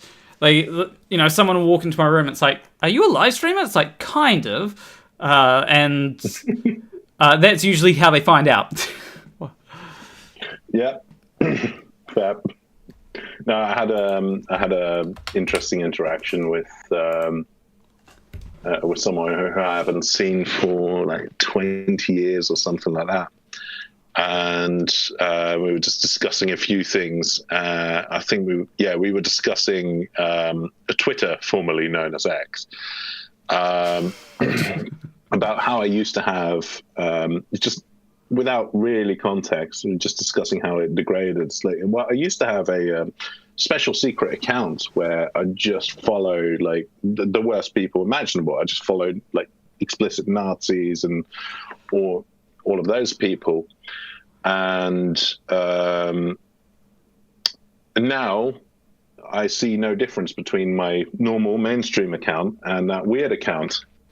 But then the question marks on their face, like, why have you got an account following Nazis? And then just trying to explain, like, well, that's one of my interests to investigate what the extremists in our society are up to and what they're thinking. And but yeah, I kind of fell into that trap where I was like, oh shit, now I have to explain a thing. I just put myself in a Kafka trap. Yeah. I actually have a good book that by I think it's Byron Clark, who made a book called Fear, and it's about basically about Nazis, and he basically went joined a bunch of Telegram groups and observed what they're up to, and wrote a book about it. Well, yeah, I mean, that's the thing. I think it's kind of important to do that because, especially the way things are going right now, like, as I said, it's like the shit I was seeing on Twitter on my super special account 4 years ago. Like, I no longer need that special account because I see that on my main feed. The only difference is that the spelling is better on my main feed. I can imagine. Yeah, it's interesting how like the worst human beings often have the worst spelling. It's almost like there's a correlation. Yeah, I feel like it is a thing to do with education to some extent. Like, if you don't have much of an education, you're probably not going to be good at spelling. Also, education. A lot of modern education includes things to do with typing. I remember in school, we would go on like Mavis Beacon or something and learn to type there. And it's easy to, even as a decent typer, it's easy to misclick sometimes. I'll sometimes even forget to type a word out. So I can see how like they may not have paid much attention in school, or maybe not done as much of the exercises, and it shows up in their typing. And maybe they use their phone as well sometimes, which makes it even worse because of, that generally tries to correct you to the point that it can be annoying. I sometimes try to type in lowercase and it will correct certain things to uppercase. If I type out the letter U, I am trying to use a specific mood for it, and the capital U doesn't convey that. Yeah. It will happen sometimes, but yeah, I often do find it striking how I can understand kind of grammatical errors where maybe autocorrect picks up on the wrong, or syntax errors where like autocorrect picks up on the wrong word, but some spelling errors you typed out in your phone, you saw the correction, and you went nah, that's wrong. It's my version. That's correct. That requires a specific kind of contrarianism. Yeah. And that's, I suppose, entirely in character with a certain class of conspiratorial thinkers, where it's like, well, this is the official way, so it must be wrong. Yeah. Like, I get that, like, language is all just a... it's all like how we spell certain words. There's no reason for us to spell words that way. Like I can't. Like night, for example. Yeah, like, of course. Like with a K. Yeah, meanings and spellings change over time. That's how language develops. Absolutely fine. So I'm not going to pass judgment on that, absolutely, but it's when it gets illegible that it's the problem. There are that's when it becomes a problem, but there's also it serves certain indicators that would be consistent with the kind of shit they're saying. Right? I'm not against the changing of language, but if you're going to argue with me about interpretations of different novels or media about or whatsoever, like if you can't tell you're there and there apart, I'm not going to take you seriously.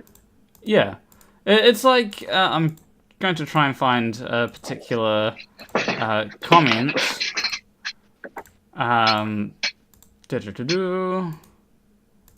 There is something. I know that there is. Okay, it's like this comment here, which I'm going to screen share it. I've got.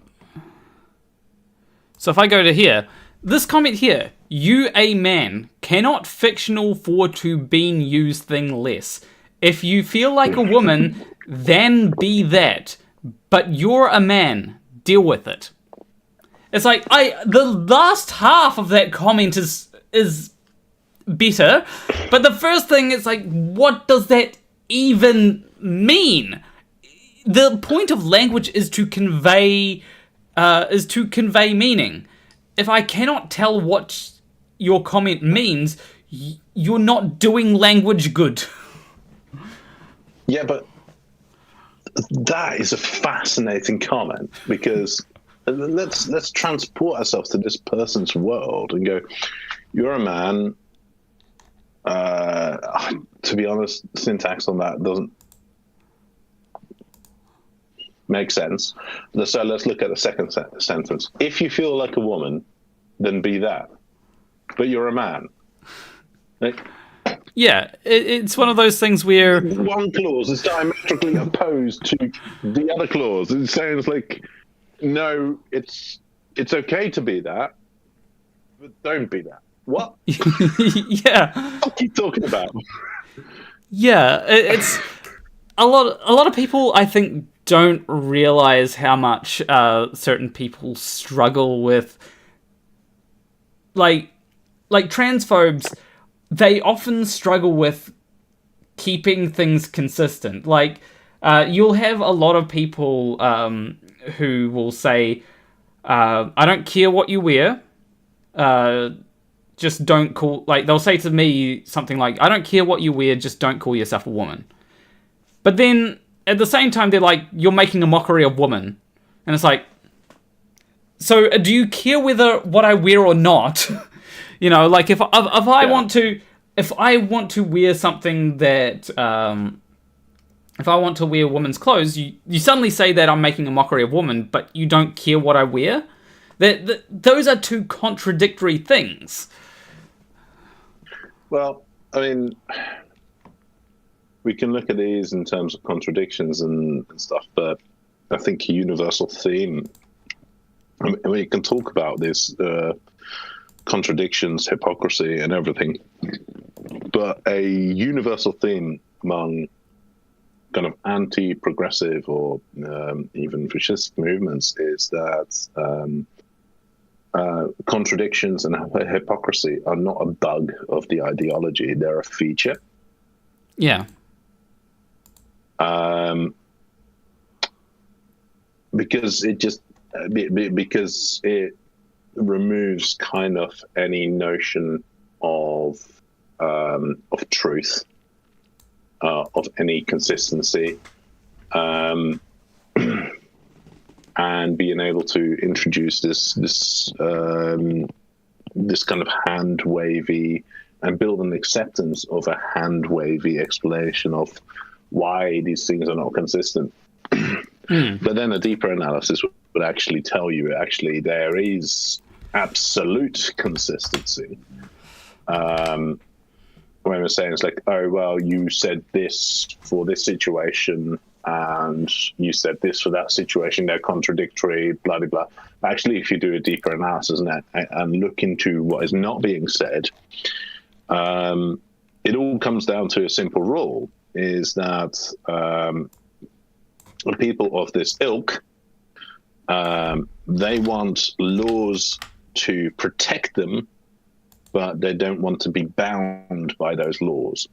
And they want others to be bound by those laws without those laws offering them protection. Yeah.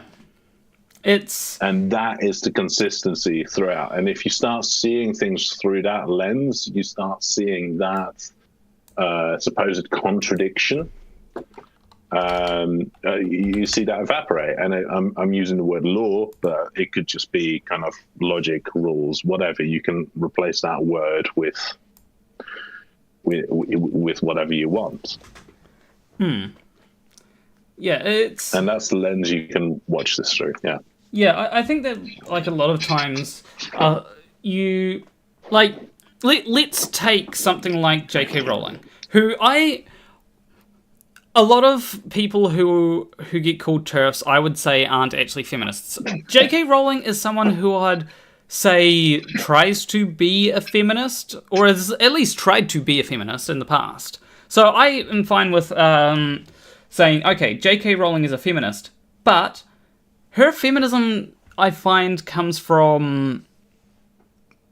more from a hatred of men, I think, or trauma. And when you see things through that lens, a lot more of it makes sense. It's one of those things where if a lot more people who would describe themselves as intersectional feminists would be, a lot of them are supportive of trans people, because they recognize that there are things that trans women go through. But for certain people, I think that their worldview, their feminism comes from a, maybe not necessarily a hatred of men, but sometimes even just a fear of men. They're worried about people who they perceive as men. And when you look at it that way, a lot more does make sense. That's why you get people that will say that is why you get people that will say, "Oh, I don't care how you dress." But when they're saying that, they're not so much talking about men because they don't like men. They're more saying, "Oh, well, yeah, if a woman dresses, or someone who is assigned female at birth dresses however they please, that doesn't matter." However, when a man does it, then it's offensive, and because I don't like men. And that's what their worldview is based on. They'll say that it's based on feminism, but really it's based on not liking men and who they perceive to be men.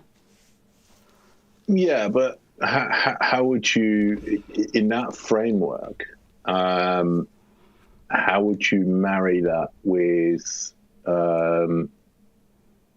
the fact that J.K. Rowling has cozied up to people like Matt Walsh or Graham Linehan, right? Yeah. Who actually represent a kind of misogyny that they would be against. I think now. I think that's for Yeah, some. I think for some people they've got their priorities out of whack. Right? It's like it's very much like people that would, there are people that would cozy around with Nazis, right? Even though they are not a Nazi themselves, they might even despise Nazi ideology, but they will do it only with popular Nazis. They'll cozy up to popular Nazis just because they want to be popular, or just because the Nazis are popular and they want popularity. I think for some people, their priorities... To some extent, yes, but I think for a lot of people, their priorities don't maybe reflect their values, and they're just doing things for gain in one area, not realizing that if they do get gains in one area, that is going to lead to it all being undone. Okay, so a slight spanner in the works there, right? What would you call a member of the Nazi Party? Well, I'd call them a Nazi. So, how many members of the Nazi Party were there just to join the Nazi Party to build connections and improve opportunities in their careers? I would say the majority. Yeah, there are definitely... And I'm perfectly happy to call them Nazis. So, with that reasoning,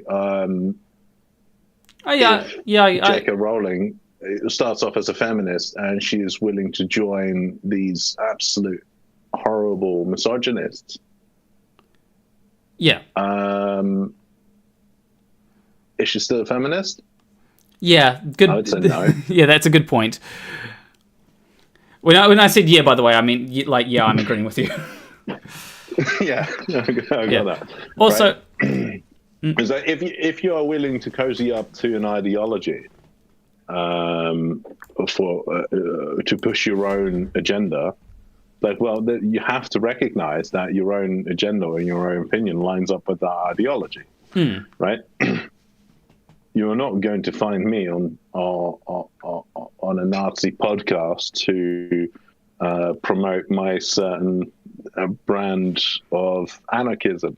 Yeah, I would say though that it depends on how you do it. Like if there's someone who's pushing back and actually giving actual pushback, then it's like, okay, well, this person isn't a Nazi. And from J.K. Rowling, we do see that a little bit, just a tiny bit. Like there was one time when she gave Matt Walsh some pushback, but like.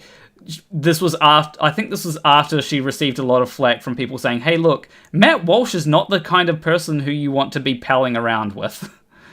Well, I think there's a beautiful demonstration in kind of politics in the UK. About a year and a half ago, it was talking about, and I'm using this by example to just demonstrate a point. And it's about a certain bit of legislation that curbs protest, the ability to protest. Oh yeah, I've heard about that. And people were saying, like, well, there is a we have a concern that this may be used to arrest journalists. And the government, and it's like, this is kind of fashy, guys. Now, I was not willing to call that proposed bit of legislation fascist, right? Because there was no evidence for me to see that that was the intention of it. So I'm willing to say incompetent. But they pushed ahead with the legislation, and it went ahead, and then a journalist was arrested because of that legislation. Yeah.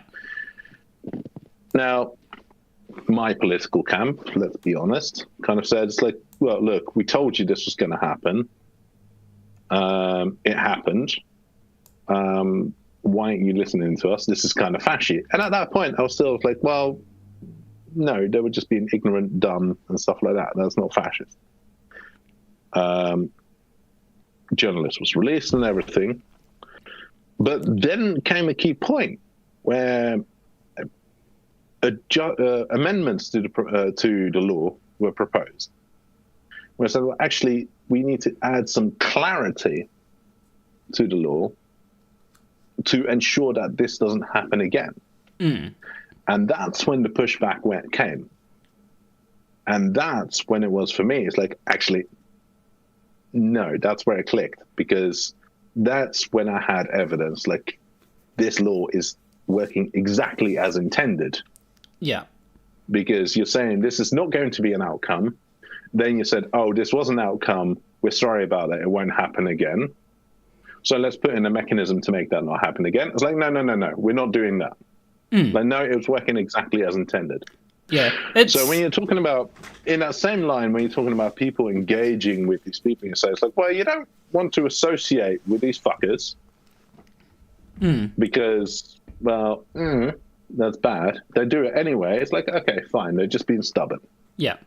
But then you have evidence that they're doing that, and you're like, well, we kind of told you, and I kind of give a measly, really kind of mealy-mouthed response to that, but still continue to engage with these people. You're like, yeah, fuck it, you don't care. Yeah.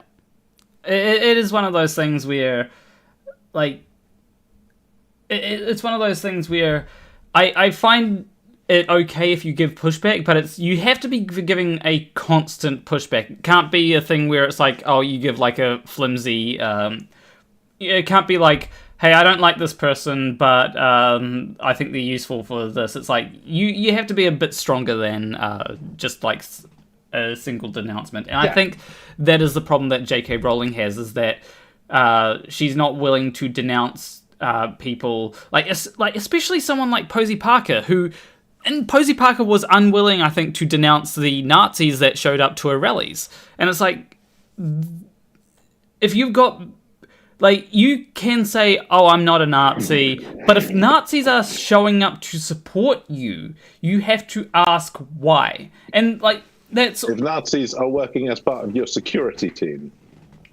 Yeah.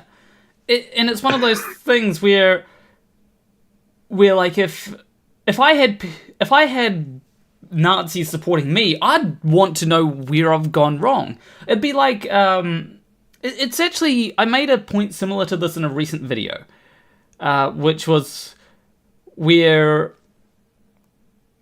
like, if I got an endorsement from Graham Hancock, right, I would want to know what I did wrong, you know? Yeah. Whereas someone else, the RL Paul guy who I was responding to, he uses it as credentials, right? And it's one of those things where if you try to use if I were to try and use flat earthers supporting me as like evidence that I'm good at science or whatever, it's not the ringing endorsement, or it's not the I can't remember the exact thing. It's not the win I think it is, essentially. Mm-hmm.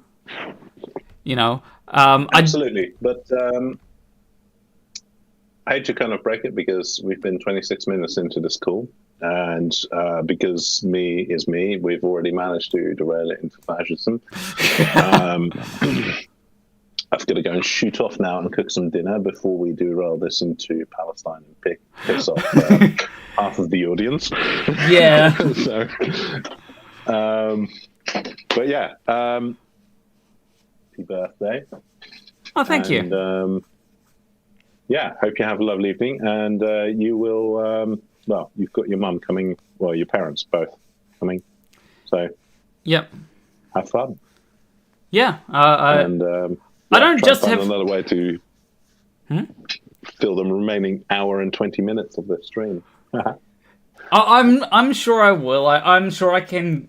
I'm good at yapping, even if I just repeat the same thing over and over again. You are. I've said to people like if sometimes I do say I apologize if I yap. Like I do a lot of yapping to a camera. There's a good question to start off. What's the one thing you think is most important for allies to do, to be aware of, or help with, if really want to make sure I'm being supportive in the best way possible? So that's a good starter for when I leave. Okay. Yeah, that is all right. Take care. Have a lovely evening, everyone. All right. Bye-bye. Bye. Yeah. So what should allies do? I think like the best thing is to listen. Like honestly, like the best thing that you can do if you want to support a trans person is just listen to them. Like. You don't have to completely agree with trans people on everything. And in fact, there'll be a lot of things that you might disagree with. But at the very least, if you listen to what we have to say and don't try and be combative, then that shows at least a willingness to... It shows a willingness to be there for someone, right? Like the worst thing is when like someone's just openly hostile, and no matter what, they won't listen. And like there are some people who will still be again, who are willing to listen. That will be against, but like, yeah, I think like the best thing that you can do is listen. And like if someone says that they have, especially if you want to be an ally, if someone says that they have a problem with the way that you're acting. Take that into consideration. Like if someone's like if you refuse to gender someone correctly, right, or gender someone the way that they want to be gendered, then take that in, and they have a problem with that. Take that into consideration, and say, okay, fine, I'll try to do better. Like even if you don't want to, because it's hard. At least putting in a little bit of effort, and I've noticed this with my mum actually. She puts in a little bit of effort, and the smallest amount of effort can make a huge difference in a trans person's life. Hell, even with gay people, like putting in a bit of effort to say, hey, like if you're the parent of a gay person, actually acknowledging their partner as their partner is a good starting point, because there's a lot of people that might not do that. Acknowledging the relationship as a legitimate relationship is a very good starting point. May not be the end point. A lot of people, like hell, myself, I sometimes have a bit to learn. I accidentally misgender people all the time, but I only do it on accident. I don't try to be malicious about it. Well, no, that's not true. Malicious compliance is a thing. That's the only time I'll be malicious, if someone if it's malicious compliance. But yeah, that I think that's very important. Anyway, we have a new member as well. Does it add to the thing? I don't think it does. Okay, that's a thing in the works. Liquid Flame says, cool, thanks for answering that. Planner Walk, I don't totally buy the whole it's too hard, there's too many pronouns thing. I think people that say that are being willfully ignorant and combative.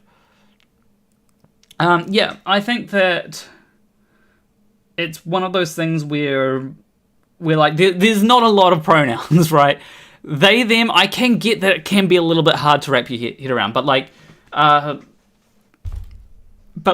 it's one thing where it's been a lot easier for me to try to adopt they, them, not just for like gendering non-binary people correctly, but for if I don't know someone's gender. A lot of time I don't know someone's gender, and it's like if there's someone who I can't grasp the gender of, then it's like them over there, you know. It's like, rather than being like taking a guess and going her over there. I think that there's a utility in using they, them as pronouns, but like also just associating certain pronouns with people becomes quite easy, especially like when they're presenting in a certain way. Like, yeah. Anyway, we have a few super chats that I have to get to, and we've got a new member. I don't think that members come up in chat revenue. It doesn't seem to, so that's a bit of a problem. I thought they did. Okay. Anyway, Starsong says, Planner Walk, happy birthday from one of your fans. Here's a small gift for you. Thank you. Lightning Pen says, happy birthday, Planner. It's been great seeing your channel grow from FE to the smorgasbord of debunking and educational content it is now. Love from a fellow trans femme, you're an inspiration. And yeah, I don't like just railing on flat earthers. It's something that can get a lot of attention, but I find it more interesting, especially like when I have something fun to talk about. Like that RL Paul video was actually a really fun video to make, and there's more RL Paul coming. He did make a video on me, but then he took it down. But there's something else that I can talk about, and I'm going to give like a rundown of the video. Unfortunately, you'll have to take my word for what's in it, but it is something where I'll give like a quick sort of review of what I remember from the video, and then go on to like an actual video. But that's like next month. You'll have to wait a bit for it. Wait, no, not next month. The month after next. Sometimes things are so close, but yet so far. Starsong says, being trans myself, I lack the resources to do anything. I dress as a girl at home. I live in the Bible Belt in the US, I face a fair amount of backlash because of it. And yeah, it's something which there are a lot of people, like, I don't like the whole just move thing, where it's like, because the US does have the advantage of it being a whole lot of states that you can freely move between, but like it's not really the thing that you can freely move between, because you need the funds to be able to go from one place to another, which can be annoying. But like, and there are a lot of people that can't get out of the situation that they're in, and that really sucks. So it's like, I'm not sure what, like for those people, I'm not sure what to do. It's something that needs to change on a fundamental level. That's why I don't like this whole states' rights argument, because it's like, yeah, like each state can have its own rights, but like, I don't like the idea of, like, that would only be valid if people can freely move between states, right? Like, it'd be like states' rights. Like, if you don't like where you are, just move. But like some states have slavery, and it's not exactly something that you can just move out of the state for, right? Like, if you're a slave, it's not like you're going to be able to move or anything. That's the problem with states' rights. Is it makes it easy to take away rights, and then you're trapped in some sense. MCToon Live says, happy birthday, 10 more minutes to the tally. And yes, I added that a small while ago. And we've got a new member, Starsong. And also Starsong says, my mum said she would rather I had been gay than trans. I actually got like a similar thing. Not saying that she'd rather me be gay than trans, just that, like, if I had have been gay, like, certain things would be easier to accept. But I think she is trying, which is more than what a lot of people get. So I do appreciate that from my mum. I do appreciate her at least trying.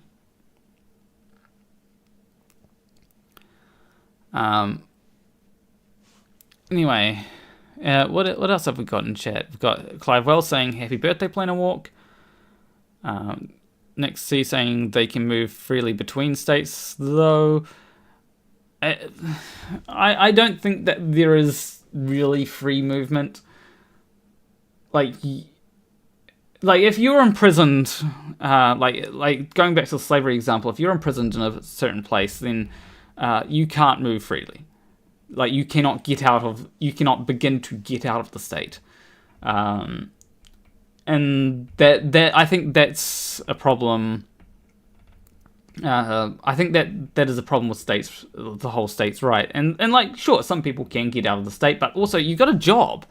You move to another state. If you want to move to another state, you have to be able to set yourself up in another state for a long enough time to, you basically got to set yourself up in another state, and getting yourself set up just in general is hard enough. Imagine having to move to another state and having to find a job. That's why a lot of people don't leave the cities that they were born in. It's not because or the towns that they were born in. You know, small town don't like it, but they're not leaving because they don't have much other options. Slavery isn't legal, though. That would be an entirely different issue. But there was a whole thing with states' rights to be able to do slavery. That's like, you did a whole civil war over that. But like, I think that there's a lot of things that, a lot of times where people don't consider that things are difficult. Things can be more difficult than you would expect.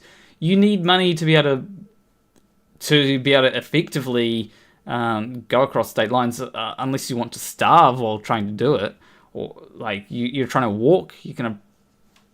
You might have stuff that you want to move. I know that for me, like moving towns was hard enough. It's something where I think that a lot of people are more trapped than a lot of people realize. You can't just always move. There's like, sometimes moving is like very destructive, and it's like, yes, technically you can, but realistically you can't without facing the possibility of things going south very quickly. It's like, I suppose it's like the law, right? The law is a deterrent, really. You can break the law and get away with it, but it's a big deterrent. If you try to go somewhere, you're not breaking any laws, but there are deterrents other than the law. There are financial deterrents. How close to the sea are you in New Zealand? I can walk down to a beach. I can do that. That is a thing that is easy for me to do. Also, Marcel says, happy birthday from the Netherlands. Thank you, Marcel. I'm going to add that to the timer. I feel like I'm having an easier time adding things to the timer than FTFE because I can just like type in a number and it's really great. And no, Windows, I do not want to install an update right now. Please stop bugging me about that. I am literally streaming. You should see that there's a lot of data going out and out from my computer. Do not interrupt that. And why the hell should I have to move if I fully move if I want right? It's completely unfair. Not to mention the money aspect like Geoduck says, or GUIDuck says. And yeah, it's like, why should I have to abandon everything? Right? I think that there should be rights that are universal. And, the things like the right to be able to marry should be a universal right. I actually think that we should be given more rights in the marriage department. You want to marry 5 people? Go ahead. Why not? That is the next thing that people are going to be upset about. Like, there's going to be poly people saying, "I want the right to be able to marry my entire polycule." And then people will be like upset of, this is eroding human values. Or Western values? What's next? They'll want to marry robots or something, and it's like, yeah, that's not going to happen. Well, maybe it might, but that's like a very far off thing. You can say you can give people rights without it leading to the bad things. There's cultures where you can marry more than one partner, though. That's true. But in general, in a lot of legal systems, it's not allowed. I think in New Zealand, you're not allowed to marry more than one person. Or they already say what's next. People are going to want to marry animals in relation to gay marriage, says GUIDuck Geoscience. Yeah, it's something that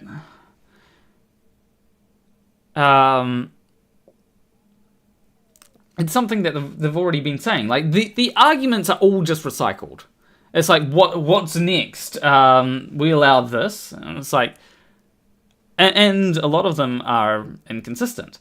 People are against, quote unquote mutilation, but like they're okay with circumcision, which is basically the thing that's more prevalent and more culturally accepted, and is actually being forced upon people against their wills before they can consent.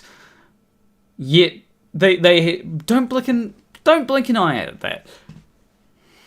And so, yeah, it's one of those things where, like, a lot of times it is inconsistent. And I do have a modicum of respect for people that say, like, if they say, oh, I'm against, trans people mutilating babies or trans people mutilating children and stuff, and they're against circumcision, then I have the tiniest bit of respect for at least them being consistent. In that respect. But like I do think that they're making a mountain out of a molehill, targeting something that rarely ever happens, and making that their whole personality. That is a big problem, but they're at least they're not completely inconsistent and unintelligible. Marrying more than one person would probably cause complications with the tax system. True, but like, there should be at least a way to figure it out. I think. I think that a lot of times it is. Sometimes people use the excuse of, "Oh, this would just be too hard, so let's not bother." And I was like, "Well, let's try. Let's at least try, and figure it out." When it comes to policies, a lot of policies are in response to something else. If you have a policy that says, "Hey, this can't this can't happen, it's usually because somebody tried that, right? If someone tried that and people thought, okay, this isn't good, so let's not do that. Policies usually happen in response. And if someone does something that is technically legal, then it's something where it should be, okay, let's change the policies to make that illegal, right?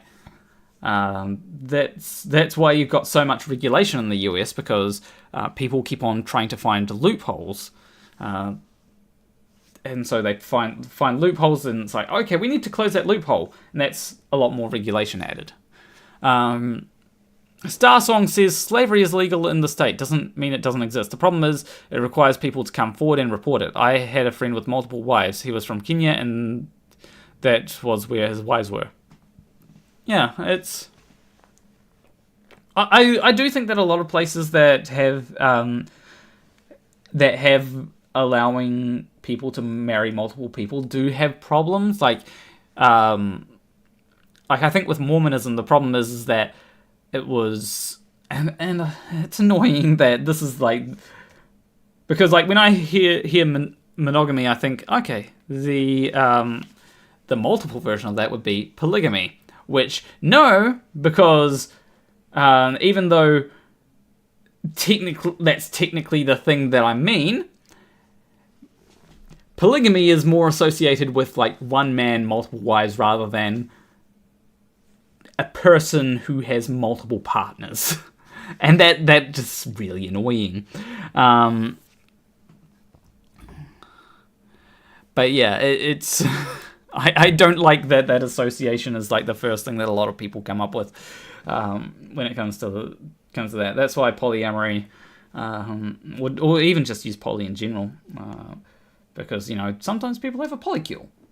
Polycules are cool. I think polycules are great. Like polycules, best way to avoid jealousy, in my opinion. And yeah, there is a massive power imbalance when you got a man who has multiple wives, and I find that unfortunately it is a lot of times freedom for men, not so much for women, which is kind of annoying. Polyamory is having multiple partners. So basically, you can have, and a lot of times those partners can have multiple partners too. So like, person A is with person B is with person C, and maybe even, and if person C is also with person A, then you've got a polycule. But like person A might be with person D. So yeah, it's one of those things where it's like you can have multiple partners as one person, and I think that's a thing that needs to be less stigmatized. I know that I've seen a lot of people hating on poly people because they have negative perceptions, and I think a lot of the time, and like I will agree that polyamory, not for everyone. Like, things like open relationships, not for everyone. There are people that won't be able to handle that kind of stuff. And I think that there are some people that... I think, though, that a lot of people ascribe... that they conflate a lot of things, right? Like, they'll say, oh, polyamorous relationships fail a lot of the time. And I think part of that is just, like, a lot of people are really shit at communicating, right? Like, I think it's important to be clear and communicative with your partners. Like, if you're with someone and you don't like something that they're doing, well, communicate that, rather than letting it fester and then boil over and then like, you break up. I think that a lot of people are just really shit at communicating, and that needs to be worked on within society in general. So yeah.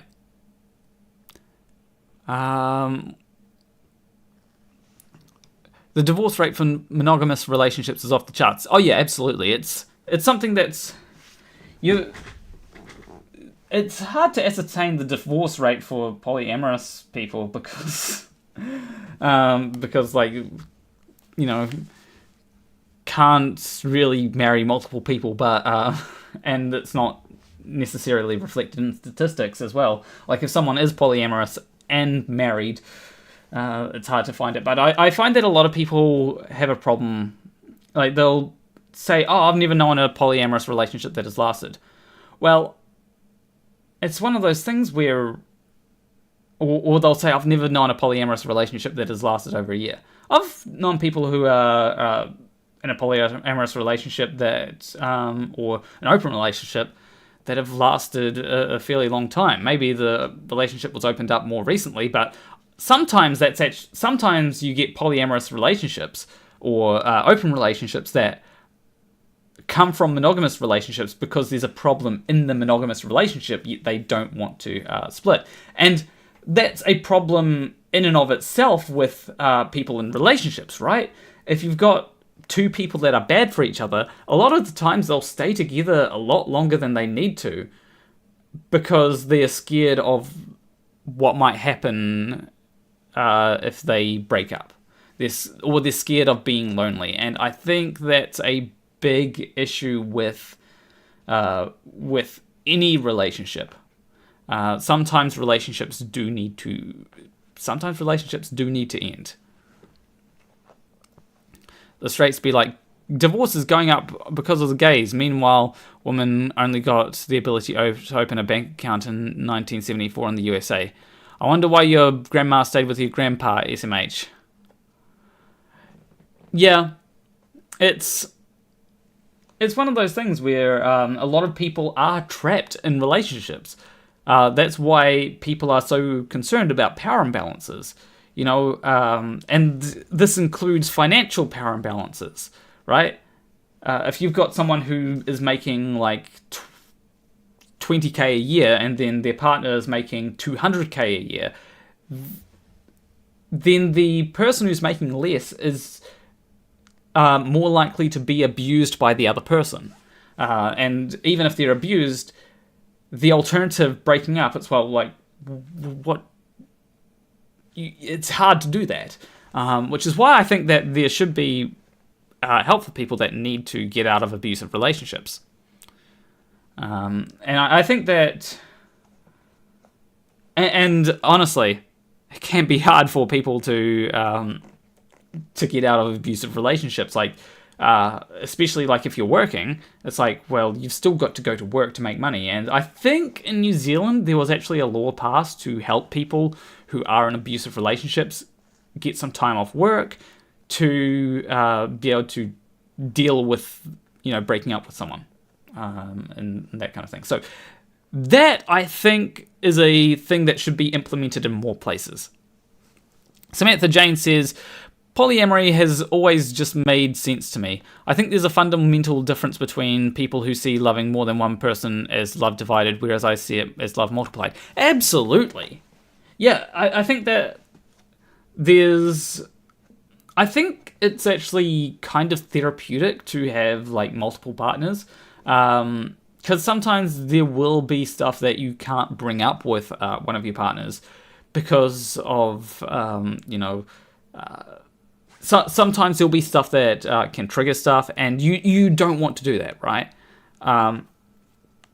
You don't want to, like, if you've got a partner who has PTSD or something, you do not want to do that. And but sometimes you need to talk about something that might trigger that kind of thing. Also, there's just the fact that some partners don't want to do things. And if you want to do something, okay, just do it with another partner. Maybe you've got a partner who doesn't want to bottom, or a partner who doesn't want to top. Okay, well, do that with the other partner, kind of thing.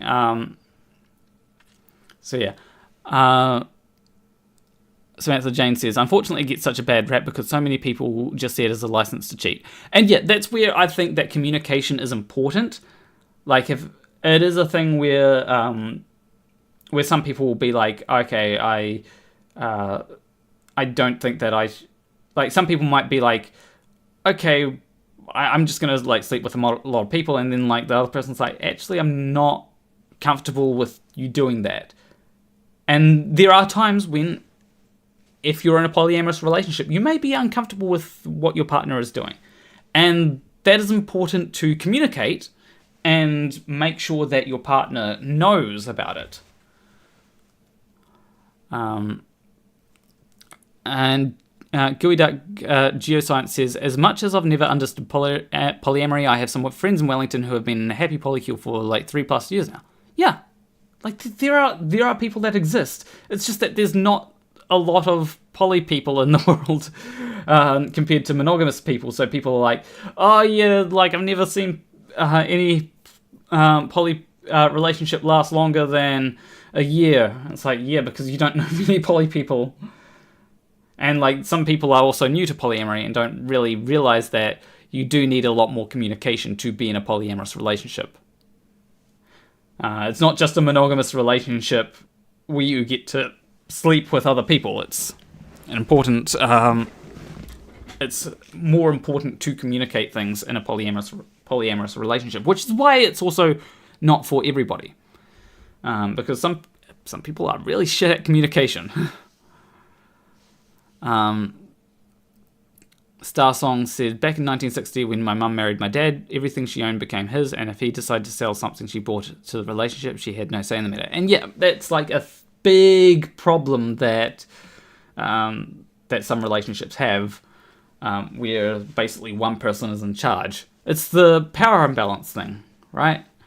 That's been a problem. And like people do understand that power imbalances are usually a bad thing, like, but like for some reason they often only apply it to. A lot of times it's only applied to when people have a fling, like in school. Well, not when I say in school, it's like school teacher and school kid, and it's like, yeah, that is bad.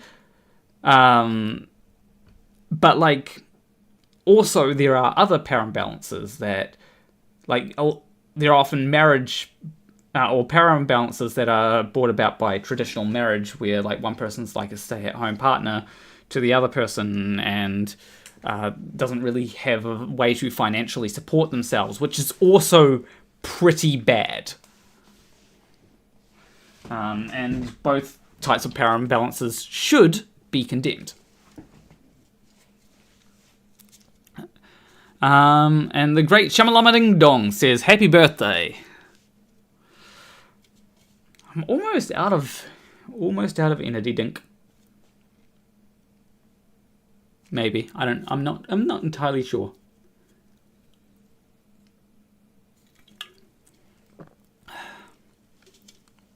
And actually, I've noticed that I think we've been nearing the max amount of time.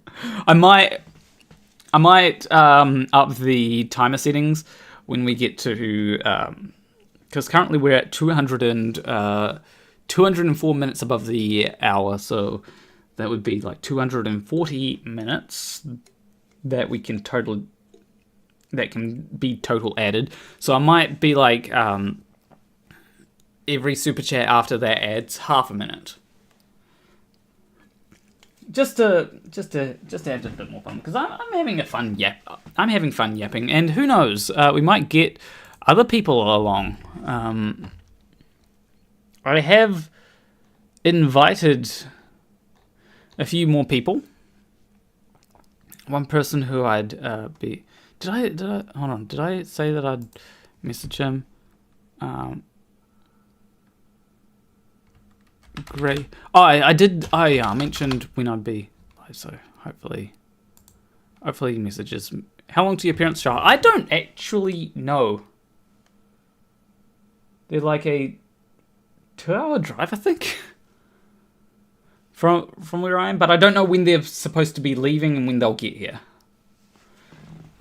So yeah, that's a parents reveal. I've already done a parents reveal, or at least a mum reveal, and also my gran was in that video, and also my sister was in that video. but you only hear my sister in the video. How did you miss it? I don't know. It's a fun video actually. It's where I expose the Creaky Blinder and conspiracy cats.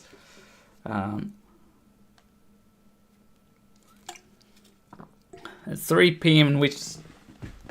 in Westchester County. He might answer. I don't know if he would. Foreign numbers can often be. It's like like if I get a call from a number in another country, I do not answer, and so CC would probably not answer. PJ says Judy calls. Happy B-Day again. Toodles, yo. Toodles. Have a nice rest of your day, actually. Text her first. Hi, bestie. I'm calling in a second. Okay. Oh, that. I actually kind of want to call him for a thing. I kind of want to call him because I think that he'd fit right in at the Daily Wire. What I think would be really fun is like if someone made a petition to get CC employed at the Daily Wire and to like get like millions of votes. That would be hilarious if it could actually be pulled off. I'm not entirely convinced that it could be, but if it could be, that would be phenomenal. Okay, confirm.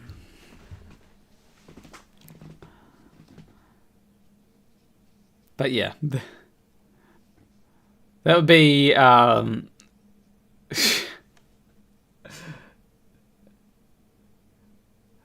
I bet he would as well.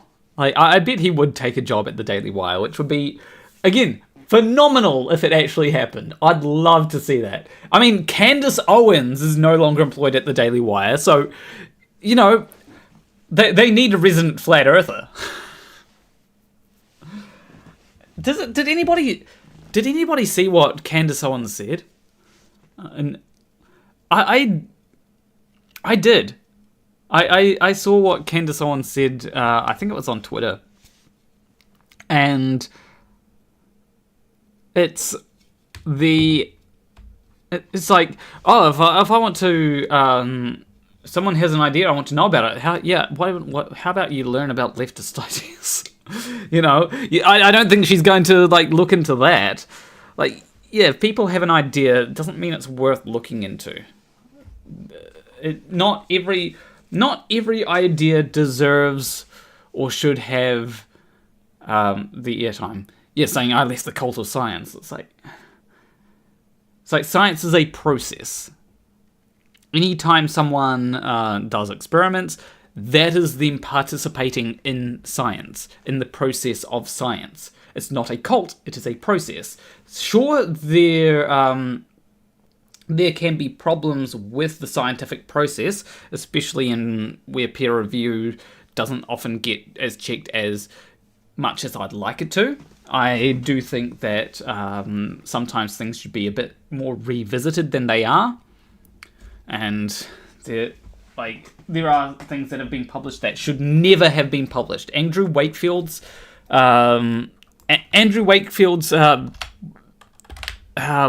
his paper should never have been published. Okay, let's confirm that. Ooh, we are getting very close to the limit. I think I am going to add one more hour. You get a special hour. I was going to be like, oh, this will only go for 5 hours, but you can get like up to 6. Because I'm having fun here. Though I do need to make sure this goes on. I do need to make sure this goes on for another hour and 45 minutes. So I do need to. I do need to make sure that I can talk for as long as I need to. So yeah. Are you aware of the Click? His content is mostly reading Reddit memes, but I think you'd get on, really get on. Love to see a collab, maybe on Facebook. Let me. I am aware of the Click. But it's one of those things where I'm pretty sure the Click has a lot more subscribers than me. Yeah, 1.5 million subscribers. Oh, reaching out to the Click would be... I don't know if I could do that. I get anxious when it's like, hey, this person has a lot bigger of an audience. And it's like, reaching out to them myself is just, I don't know. It's something where I feel like if you want to see like, I'm okay with reaching out to smaller content creators, right? Or people who I have interacted with in the past, or who are in similar spheres to me. Those are people who I can be okay with reaching out to. So, like, Professor Dave, he's got like 3 million subscribers now. Like, I might reach out to him sometime soon. I actually did have an idea for a video. I need to just remember what that idea was. But yeah, I might reach out to him and get him to do a bit for a video, right? That would be fun. But then sometimes there are people who I'd like to do videos with who are in a different sphere, right? Like there are times when it's like, okay, so here's a good thing of a time which I've where I didn't reach out to someone, but like I kind of did in some. Well, the person found me first. Well, no, technically I actually found him first, but like he discovered me through another thing, and it was like, okay, I'm okay with reaching out to this person because it wasn't something where it's like, hey, cool person, do you want to do like a collab? It was like, oh, this person actually watches my content and enjoys what I do. Whereas if it's like me, small YouTuber, tries to reach out to bigger YouTuber who's got so much more popularity and all that kind of stuff, it's like, yeah, it'd be fun, but I don't want to feel pushy. I don't, like, they'd probably get, like, heaps of people just like myself reaching out to them as well, and they're probably going to just, I'm probably just going to get filtered out. So, when it comes to... So, one person who I managed to get to do a bit for a video was Josh Strife Hayes. But that's only because because he found my content. I wouldn't... If he hadn't have found my content, I would not have reached out to him to try and do a bit for a video. And it's something where I feel like and I don't want to be annoying to anyone as well. I'd love to see a Planet Walk Demon Mama collab. Maybe. Like, the hardest part is trying to grow my audience so that I can reach out to people who are, so I can feel comfortable with reaching out to bigger people. But it's like, to do that, the easiest way is to have connections with bigger people to grow my audience. It's like, it's an Ouroboros.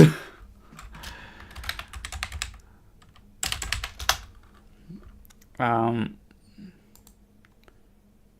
Demon Mama, she doesn't seem to... Yeah, she doesn't seem to have too much of a popularity where it might be. Huh. That could be fun. I wouldn't mind... I don't know what would do, but like chatting on a live stream could be fun. So yeah. Also, from JSS Tiger for $20 says, a birthday gift for destroying Flat Earth. Yes. I think Flat Earth is like, it's been at a low point for a while now. The final experiment is probably going, like, after that's done, I think Flat Earth is, like, once the fallout from that has quietened down, like, Flat Earth is going to be gone for a lot of people. It'll be hard to find any new Flat Earthers. And that's the thing, right? because a lot of when was the last time there was a new flat earther on the scene? They generally come up on Twitter more than anything, but even the Twitter flat earthers I don't see much from anymore. It's definitely died down. Maybe I don't spend enough time on the hellscape that is TikTok, but also, like, TikTok's not going to show me flat earthers. So yeah, I think that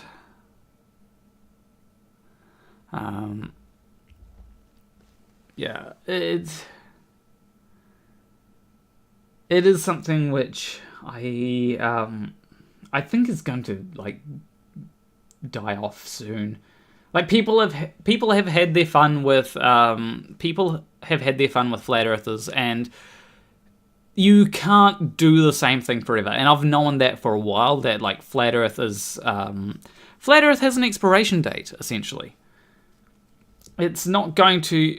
I can't make flat Earth videos forever, and I don't want to make flat Earth videos forever. Like, people will see, like, me talking about queer issues, and then be like, oh, stick to science. And it's like, I do stick to science. Just because you don't agree with the science does not mean that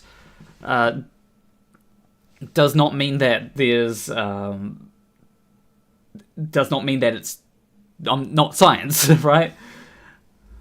It's people will be like, stick to science until I'm talking about science that they disagree with, essentially. And I've gotten that from, like, people who are anti-vax too. They'll say, oh, just stick to flat Earth, and it's like, well, no, you just don't like the science in this case, but you like the science that agrees with you. And I think that's the case for a lot of people. Like, there are a lot of people that will hear something that's that they don't like or can't explain, and they'll be like, oh, well, that's not real science. You know? Like, there might be something that is inconvenient to them, so they'll dismiss it as not being real science. Gordon's Reinbach says the final experiment would be a point to stop Fleur stuff.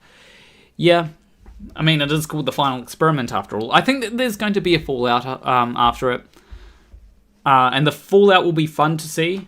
But after that, I don't think that we're going to get much flat Earth stuff. In fact, I have been looking at the list for the pseudoscientists of this year. Unfortunately, Nathan Oakley made it on the list has so far it made it on the list. Liquid Flames, were you invited to the final experiment, and would you have gone? I was invited, but there was only really one spot for the Globe Earthers. I meant, because we were on a call together, and I think I was the first one to mention that Dave should go. I genuinely think that Dave would be... he brings something to the table, his knowledge of cameras, and so I think that he is the perfect person to go. Second would have been probably Wolfie 6020. I think that he also brings something to the table. But like Dave McKeegan, it was like, yeah, he's our guy. Had it been something where it's like, I don't know if anyone can go because who can bring something to the table, I would have put my hand up. Had it been more than one person, had it been more than two people, I'd have put my hand up. It's something where I'd like to go to Antarctica. I'd appreciate a free trip to Antarctica, but it's not something that I really think I was the most suited to. I don't think I was the best suited person for the job, is the way that I view it. Like, I know my limits. My area is not in making cameras work in the cold. The area where I'm good at is programming, and I don't think I could have really brought much to the table there. Programming is not something that you can do on... I mean, I can do it on site, but I don't have a good computer for that. It's not the best thing to do on site. It's something where you do that in the comfort of your own home. Transposition says, we still need to get you on the transpositions. You can be a first... Yeah, definitely at some point. I sometimes don't know when I'm free because chaos. But yeah, it's definitely at some point. Like, it's been chaotic lately. I think I said earlier, the last 3 weeks have felt like longer than a month. I look at it and be like, that's only been 3 weeks? Wow. But it's felt like longer than a month. So it's been very chaotic lately. And there's also videos that I want to make that are going to be long. And I haven't gone too far into them and still I should probably spend most of next month working on them, to be honest. But I do need to also make videos. Hopefully I can dethrone some of the people on the 12 pseudoscientists thing. Because, I'm not exactly fond of talking about Nathan Oakley. But, at the moment, he is going to be on there. And I've already worked out what video I need to take a look at if he does end up on there. I have an algorithm which determines who I look at. That would get so boring for you to have to debunk the same thing over and over and over. Yeah, unfortunately, it is kind of necessary. Because people... here's what happens. You'll have an argument, and then people will... you'll debunk that argument because it's a bad argument. And then they'll slightly twist the argument. They'll slightly twist it. And then it's all of a sudden your argument. Then you have to address that. And then people revert back to the old argument again. I actually saw this with R.L. Paul. He slightly twisted the argument to the point where it actually is a worse argument. He basically said, "Oh well, it's the same. Only difference is that." He basically said that the way that the Earth orbits the Sun in my model is the same as it orbits the Sun in your model. It's just that the Sun is tilted. Or the equator of the Sun is on an axis. And it's like, your evidence for that was Polaris. Now, it's like your evidence for that was Polaris. Now you're basically changing your argument so that Polaris would be the same in both models. And it's a worse version of the argument, but technically I haven't debunked it yet. So, yeah. And that's basically how he tries to explain seasons. Star Strong says, I follow Ember and Bumblebee. Nice to see you. Oh yeah, Ember is cool. I watched Ember's video. I actually got introduced to Ember's video because I think I was mentioned in it. Yeah, I was mentioned, and I'd sometimes check my mentions on YouTube. And Ember's video was responding to Planet Walk coming out. And so I watched the video, and it was actually a pretty cool video. I did like the Ember, is it her? Okay. I did like the point where she said, how do they know about the garlic bread thing? It's like, I know people that are ace. They tell me all about it would be like, there are plenty of people that know me that know the programmer memes. How all trans femmes are somehow programmers. Or at least that's the stereotype. There are a few that aren't. But it's wild when it's every road eventually leads to, as a trans femme, every road leads towards programming. Feels like you'd be a bit too distracted by all the flare stuff to do coding in Antarctica. Also, what would I be coding? Like, am I going to be coding triangles? Godless Granny is ace. Oh, okay. Yeah. I wouldn't say, like, I do know that I've been, like, a little bit confused on my own sexuality. More on the, like, I know that as far as gender goes, it still hasn't changed too much, although there are, I think my type of guy has expanded a bit.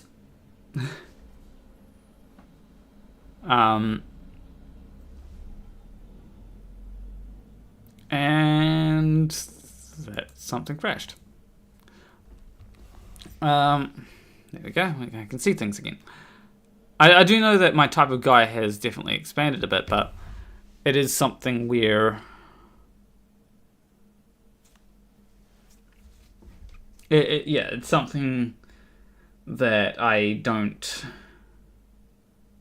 How do I put it? The type of guy has expanded a bit, but it's more like how sexually attracted I am in general to people, which is estrogen sex drive is taking a deep, sharp decline.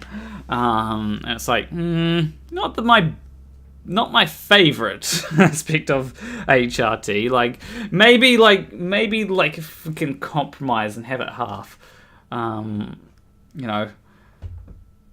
Which technically is where I'd want it to be, like, you know, sex drive, like, lower than it was before HRT.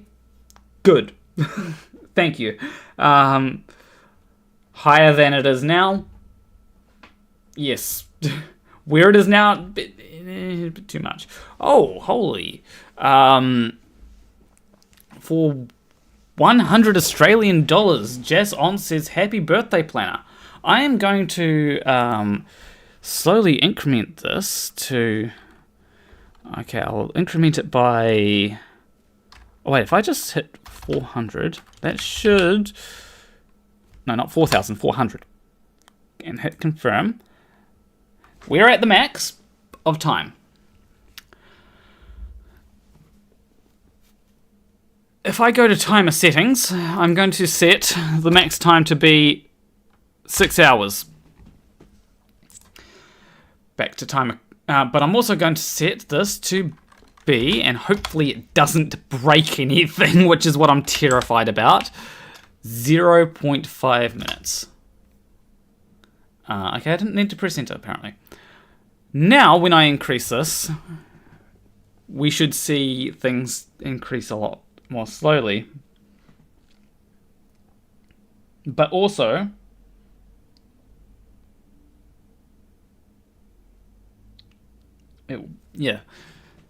I'm looking at things, just doing the quick maths in my head.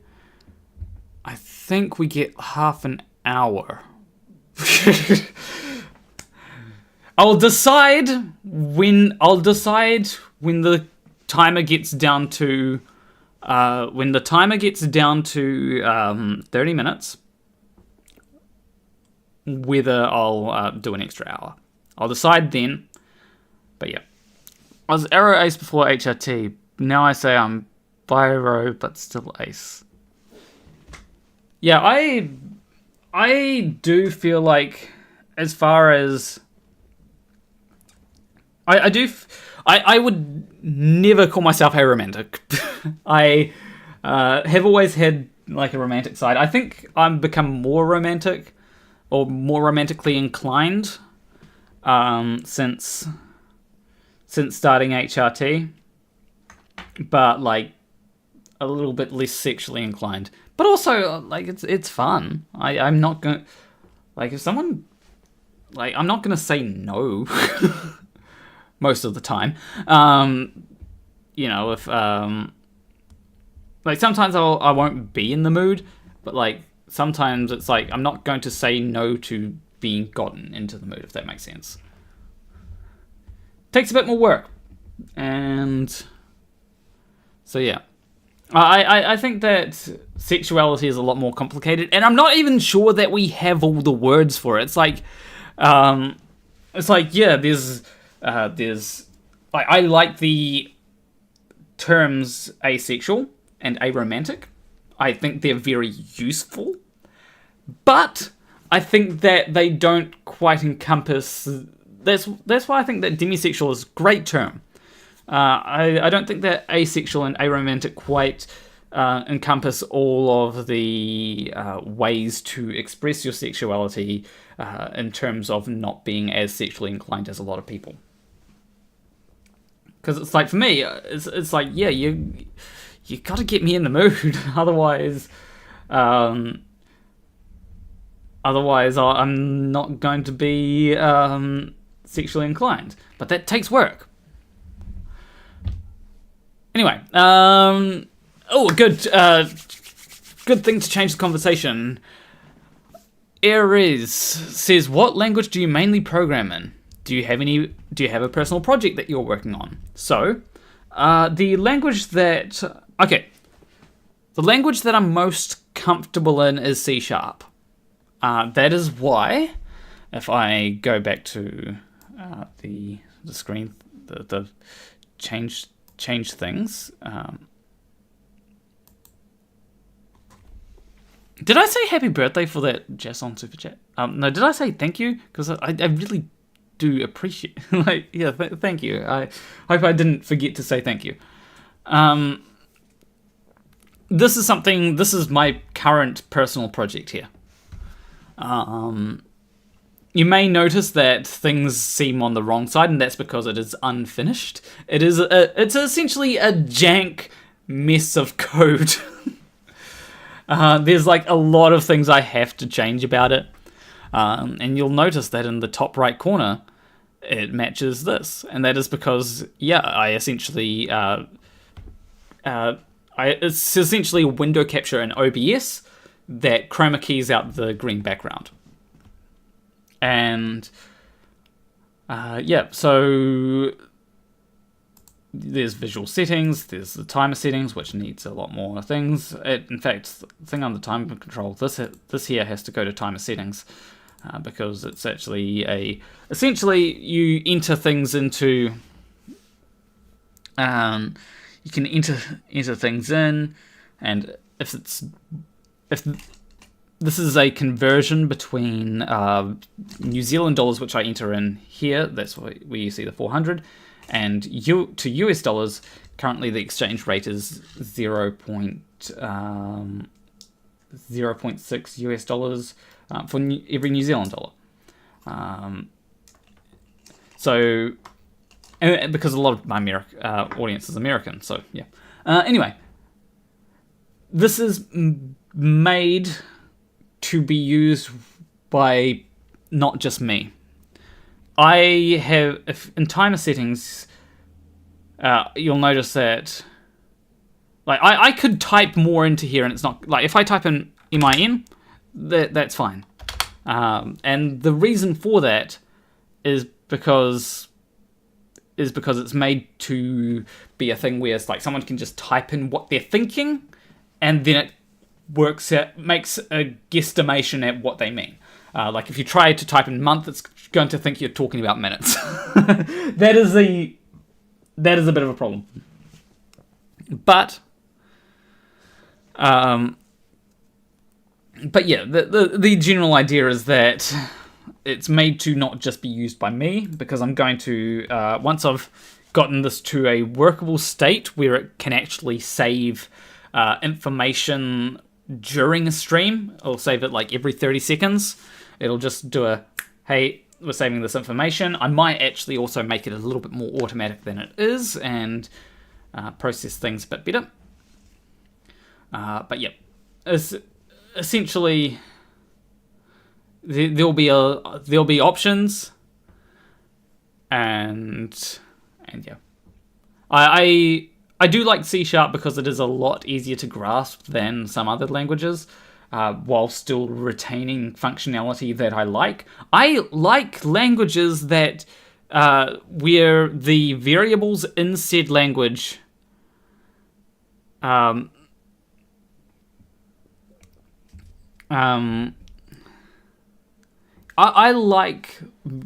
like when variables are static. do not change type because you decided to change its type. There are some uses for it, like casting, but I like static variables, which is why I don't like Python. Also Python is really slow, which is another problem. Not a big fan of JavaScript. Java, a little bit better, but it doesn't have the features that C# has. Like, people joke about C# being Microsoft Java, and it kind of is, but it has features that I like, which kind of come from C++, or maybe even C. I'm not sure if C has operator. I haven't touched C really. Does C have operator overloading? If it does, then it's like, yeah, even from C. It's also got things that I like about it that C++ doesn't have. It has it's a lot easier to manage. Like, a garbage collector is a lot easier to wrap my head around than like things that get destroyed when they leave scope. Otherwise they don't get destroyed, which is, I've got to think a lot harder when things are put on the heap rather than the stack. So yeah, that is something that is a little bit annoying, but you know, I can deal with it. I'm a big girl. I can deal with it. C++, however, does have features that C# doesn't have, which I like in C++. Because C++ is, if you create an object, and this is as I understand it, if you create an object, then its memory is already allocated. So you don't have to... You don't have to define, hey, this object is going to be this, that, and the next thing. You can just be like, you know, if you create a new version of that object, you don't have to go ahead and define new object with this, and this. It's like, okay, well, no, I just have to type in what variables I'm typing in to the object, and it'll automatically create it for me. I like that. I really do. Which is one of the reasons why I like C++ over C#. It has some other different things. I'm trying to remember. Can't remember right now. That I like about C++. But like, as far as memory management goes, C# any day.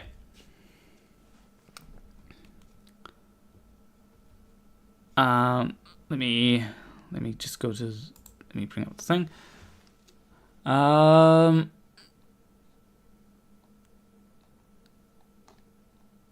What the hell? No, I was reading a thing. I have a bad habit with that. Can I start with C# or should I start with C or C++?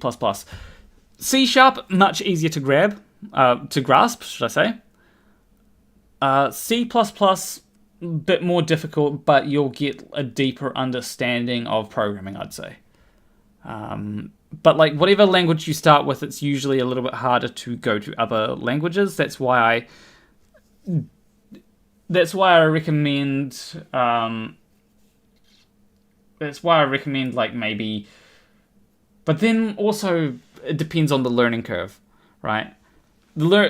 If the learning curve is a very steep learning curve, best to start with another language, then slowly work your way into other languages. I find that sometimes, but I also find that sometimes people get too comfortable with a particular language and find it very difficult to move to a language which is a lot better for what they want to do, but also more difficult.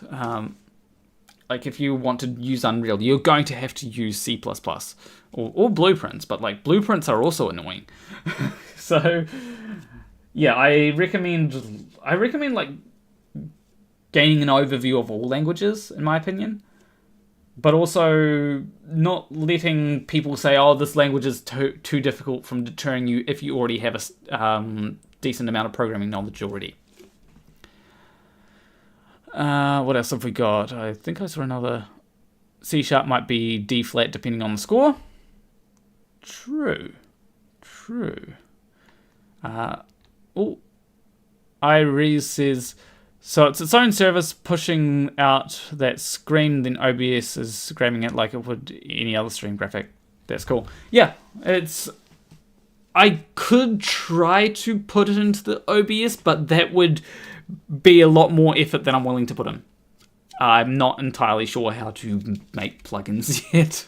Eventually I will, but like that is not what I'm focused on for today, or focused on for the time being, because I want to make games more than anything.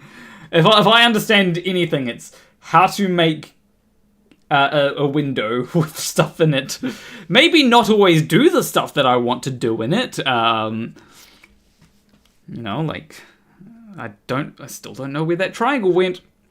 It was being sent to the graphics card, I can assure you of that, but the triangle was not being rendered.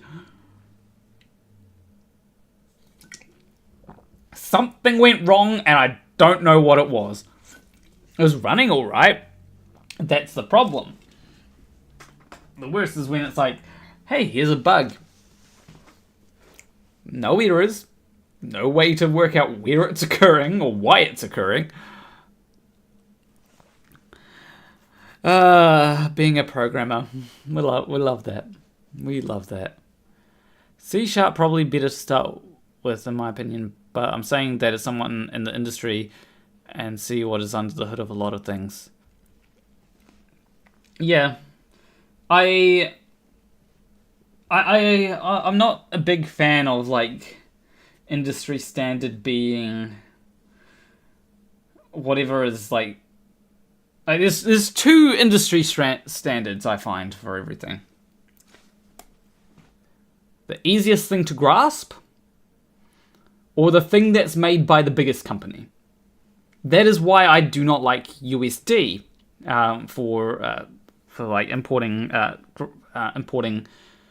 scenes into games, because it's like just Pixar came up with it, and I can't find the too many resources on how to like effectively use it not PSD, USD. So it's like annoying. But then there's also like formats where it's like really you got some really good formats out there for image compression or video compression even, but they just go with whoever's got the most money. Like MP3 is what like is a bit of a pet peeve for me, because it's like, yes, MP3 is a good format for like playing music to some extent, but it's proprietary. People just decide to go with someone that wanted money. Fortunately, I think the proprietariness of it has expired, or I can't remember the exact thing. It was under patent or something, but that's expired now. So yeah, MP3 free for all to use. Same with HDMI, right? HDMI was something that is actually proprietary. If you want to use HDMI, you have to pay like a small fee or something. I think is FBX. Do you have to pay a small fee for that? Because that's another one that was like a big industry standard, because Maya used FBX a lot, and then because everyone uses Maya in the days before Milinda became like an actual powerhouse, kind of became the standard, which is also again annoying when it's like, oh hey, here's a thing that you can use, but you have to pay a fee to be able to use it. Which is why I like open source software. Things like Godot is a good, or is it? Stop jump scaring me, Windows updates. Go away.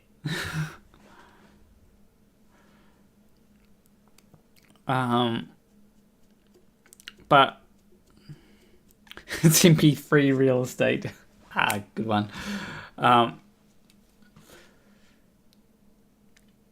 But what was I saying? something. Oh yeah, Godot. It's Wako now, right? Because they're woke. Because one person. Okay, let me talk about the Godot controversy for a bit. That was the stupidest controversy I've ever seen. They said apparently game engines are woke. How? Show us your Wako projects below. And they had a rainbow emoji in there.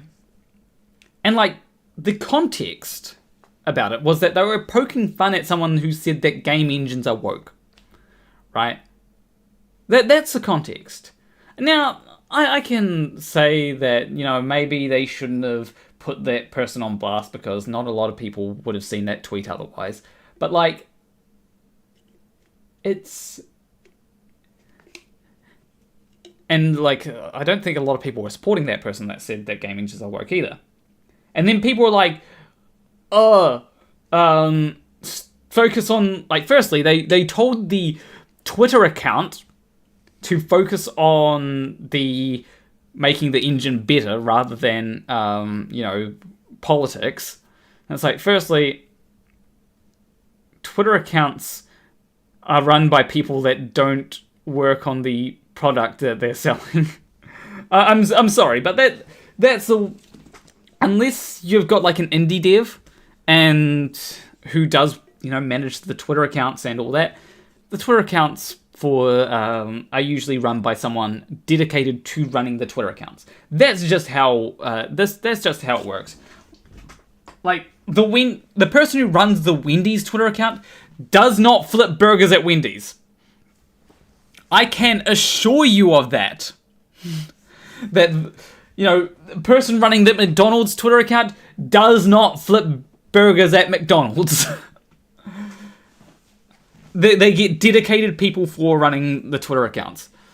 And maybe because Godot is an open source, anyone can contribute to it. Maybe the person does contribute to it. But like also part of the thing of Twitter accounts is to, raise awareness of the thing. And they can do that in a number of ways. Do you think that they're wasting time when they say, what's your latest project been?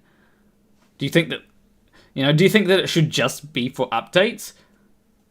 Part of the fun of like brand accounts is that they don't just say, hey, this is what we're doing.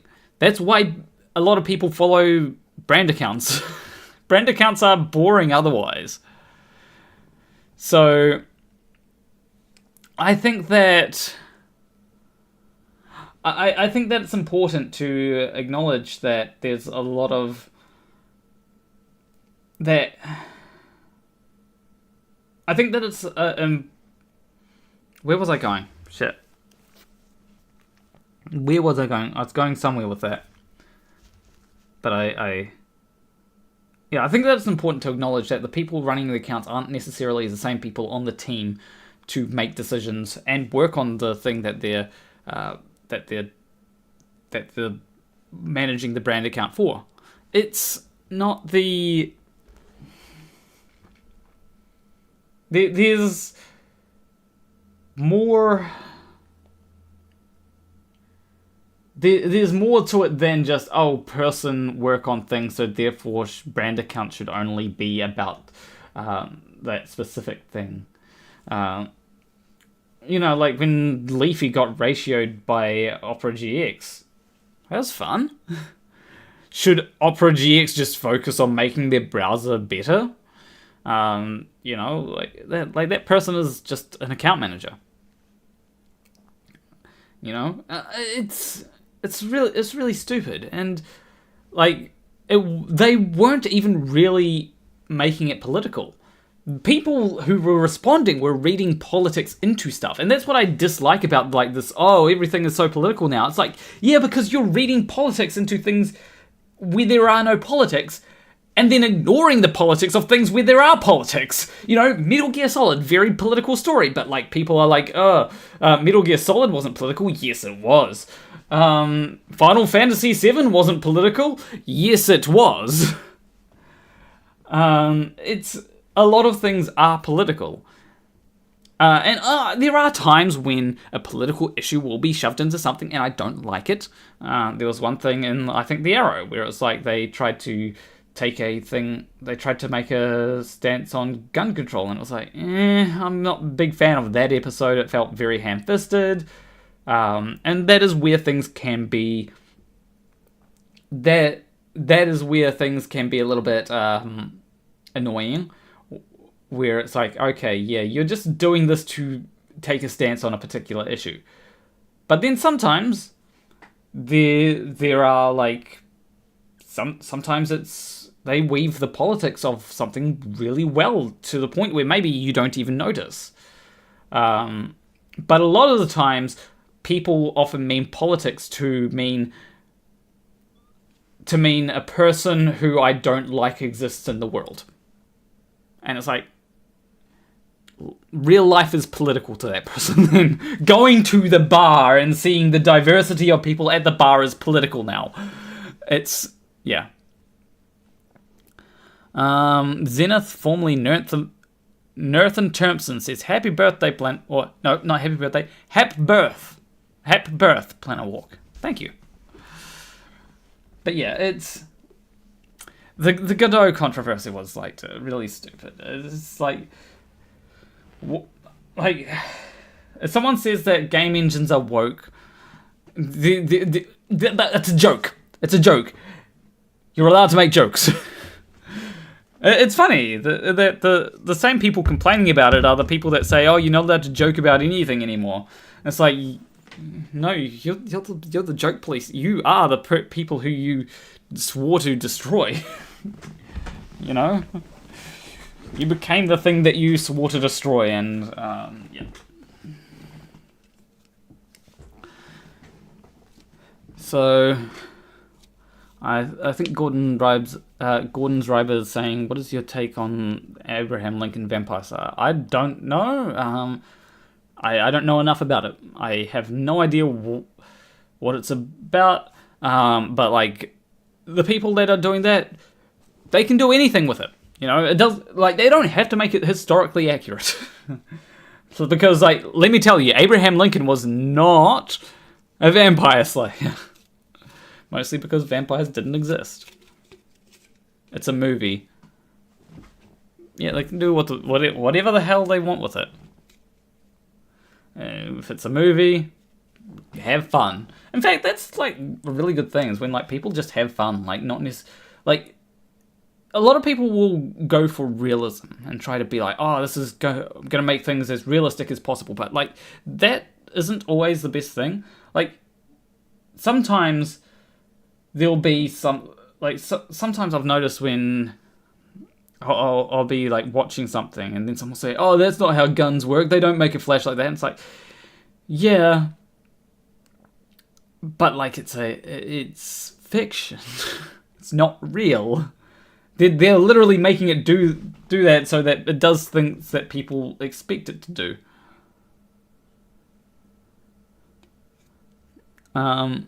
Soldier Girl says... that is in fact really annoying. It's a random hobby dev. You only get the simplified specification. It doesn't contain any of the high speed or multi-bit mode. I don't know what you're talking about. I'm not quite entirely sure. You can expand on that if you want.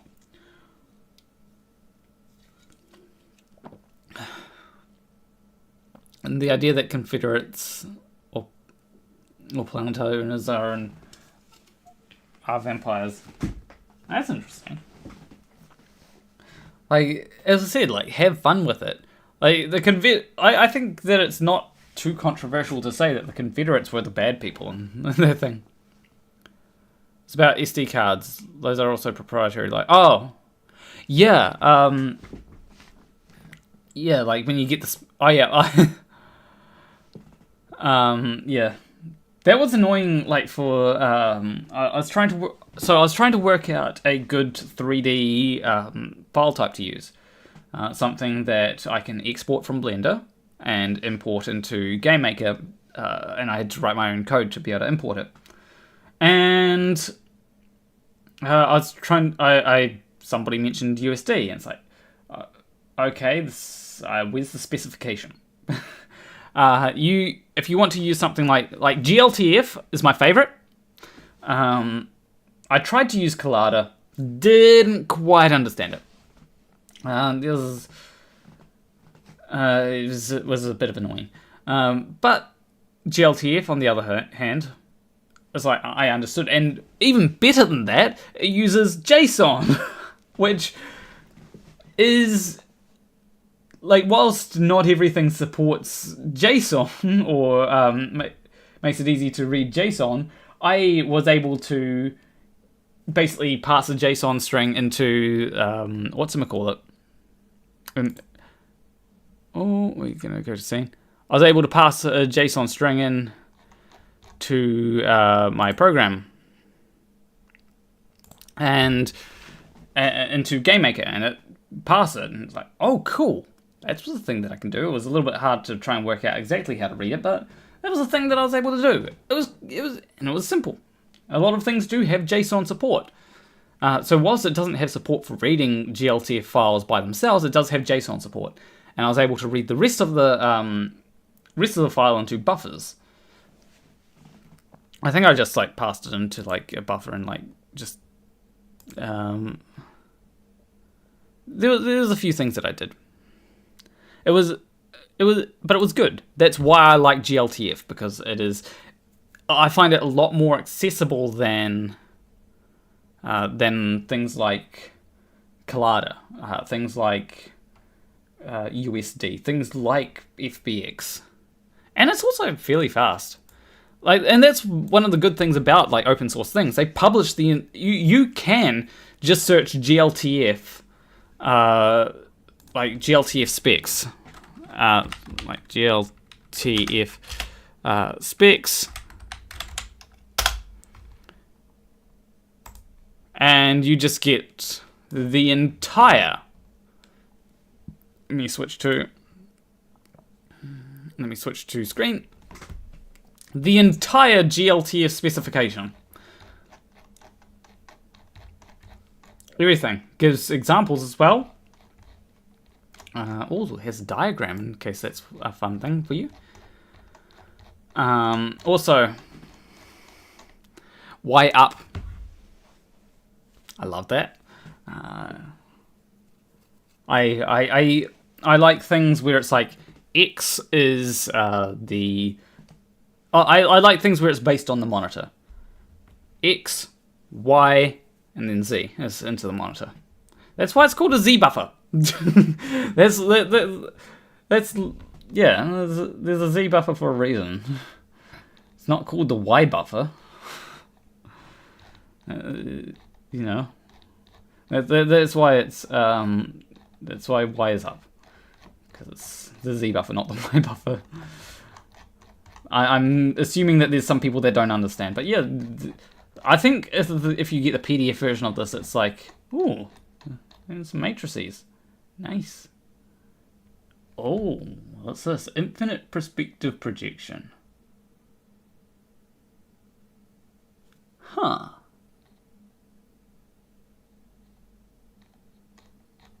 Is there? Because I thought there was like. Oh, maybe it's because there's wait, hold on. Infinite. It says y to be the vertical, n to be the distance of the near clipping plane, and okay, so it's not really an infinite. Oh wait, maybe it is. Where's the far clipping plane? Oh, yep, here we go. Finite. Okay, so it's infinite outwards, not infinite inwards. Okay. There we go. So yeah, we've got Z far and Z near. Okay, cool. Interesting. Let me go back. Let me bring up. Hold on. Let me bring up different things. Let me go back to here and bring up here. I hate writing parsers. I'm currently stuck writing a terminal emulator in Z80 assembly, and passing those ANSI control codes is super annoying. It can, like, the annoying part about writing passes is having to account for the user doing stupid stuff or errors occurring. I tried making a game back in the Java days, but just kind of fell off trying to do it. Yeah, it can be difficult to make games. Especially if you don't know a lot about, because I find that writing games has gotten a lot easier. You can there's plenty of engines that you don't have to buy anything for the engine. Like, I remember trying to get back when Unreal 3 was a thing, Unreal Engine 3. But like, there was also like I can't remember what it was called, Unreal something, but which was basically like Unreal Engine 3, but I think it was like Unreal Development Kit. Yeah, Unreal Development Kit. I'm pretty sure it was that, which I downloaded, but I didn't know how to use it. There were a few things that I managed to do basically, but it's one of those things where now we've got Unreal Engine 5, which you can essentially just look at a tutorial online for.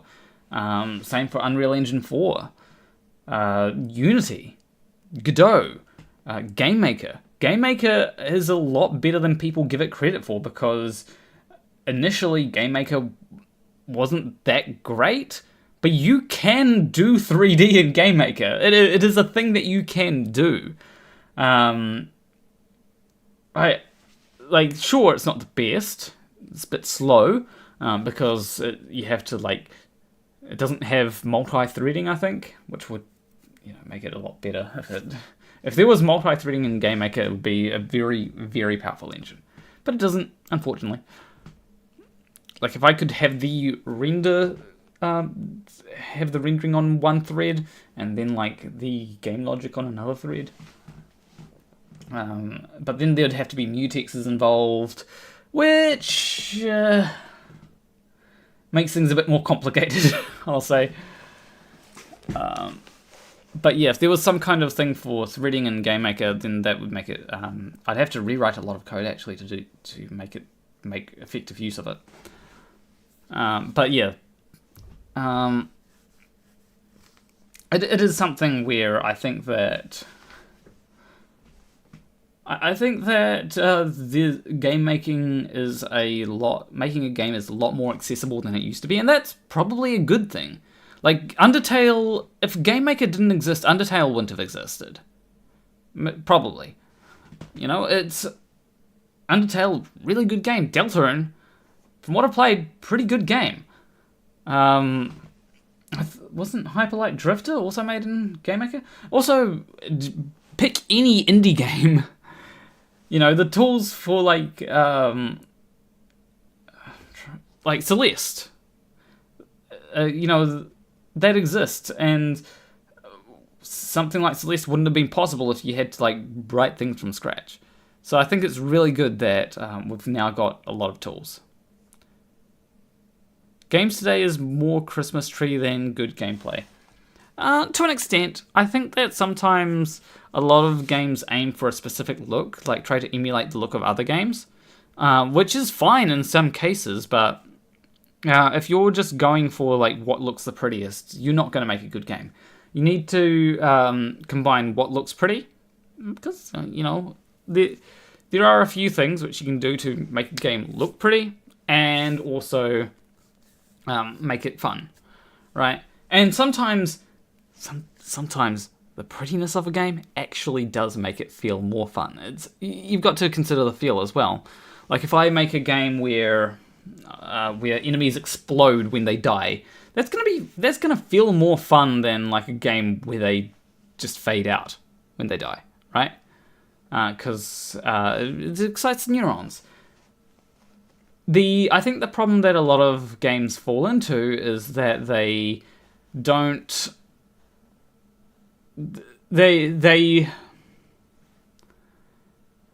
They'll focus too much on the prettiness and then, like, leave other aspects behind. Like, they might not think about story, or they might want to make a particular type of game without thinking about the other things that make that type of game good.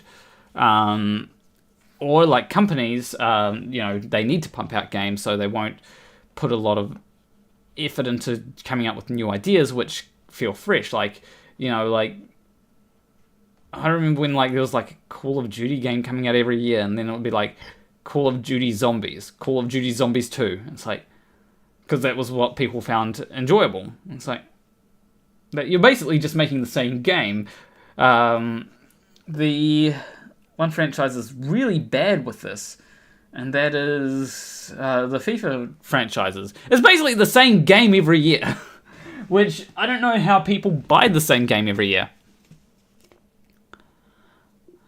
I come back an hour later and the timer is again still at 1 hour. Yeah, I don't know how long I'm going to be able to go on for, because like this, I probably order food. It wouldn't be too... Yeah, it wouldn't... Because, like, energy drink is cool and all, but, like, I need something to food. I didn't have much food before stream, because I was mostly focused... Honestly, I was kind of focused on getting the timer working properly, or to a workable state, which was mostly me trying to be like, okay, let's put a conversion rate in, because when I tried to switch my YouTube over to USD, it would still use New Zealand dollars. Annoying. So yeah. But yeah, will be interesting to see if it actually changes it for next time, but like I'm not very hopeful, so the conversion rate definitely needs to be in there, because yeah. And Mr. 42 says, "Congrat to thingies." Thank you. Temp says, "Whenever I use abstracted systems for longer projects, I usually reach a limit I just can't compromise with. So I'm doing my current project in C. I also think it's more fun to do it in C." Yeah. I am not a big fan of abstracted when things are too abstracted. I do like when things allow you to get a little bit closer down to where you need to be. Like GameMaker does this sometimes, but you have to use buffers. Buffers in GameMaker are generally the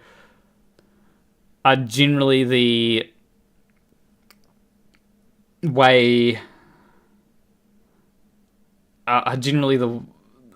it's basically just a bunch of information in order, right? And you can grasp like so many bytes and have it convert it to something like a float or an integer, which is cool, because sometimes I need to use floats specifically or integers specifically. Really annoying that I have to use a buffer if I want to like have things specified as a float or an integer. That's why I don't like when programming languages. Actually, we're below an hour. I just realized. Felt like the person earlier. But yeah, they're already here when it was below an hour. Happy birthday from Claire. Mr. 42 saying, "I forgot the correct spelling, so things." Oh, okay.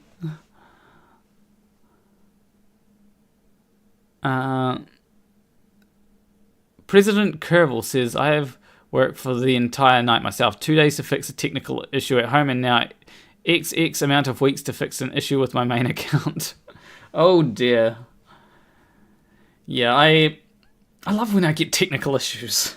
Like, technical issues... I actually do like solving technical issues. I know that there are a lot of people that will not like issues that... like, certain sort of issues. But I do like problem solving. Right? Like, when it's a bit of a challenge to myself, it's like, cool, let's do this. The problem comes when there are when it's like things that I don't know how to begin to solve. But if there's like a technical issue where it's like, okay, maybe make something run a little bit faster, right? That is something that I've actually had to do. Because initially the way I was trying to solve something was I was making like a 3D simulation, which I've decided to maybe discard. We'll see. But essentially, you walk along, and then thing goes down by a certain amount of pixels, which is determined by a color, which is on a picture. Right? Very simple stuff. So the color determines stuff. So what I did is I rendered that. I rendered the information onto a sprite, and then sent that sprite to the CPU. Now, the problem is that sending something to the CPU takes a bit of time. I was getting frame rate drops that were not good. So I had to come up with a different solution. My alternative solution was to my alternative solution was to essentially, how do I put it?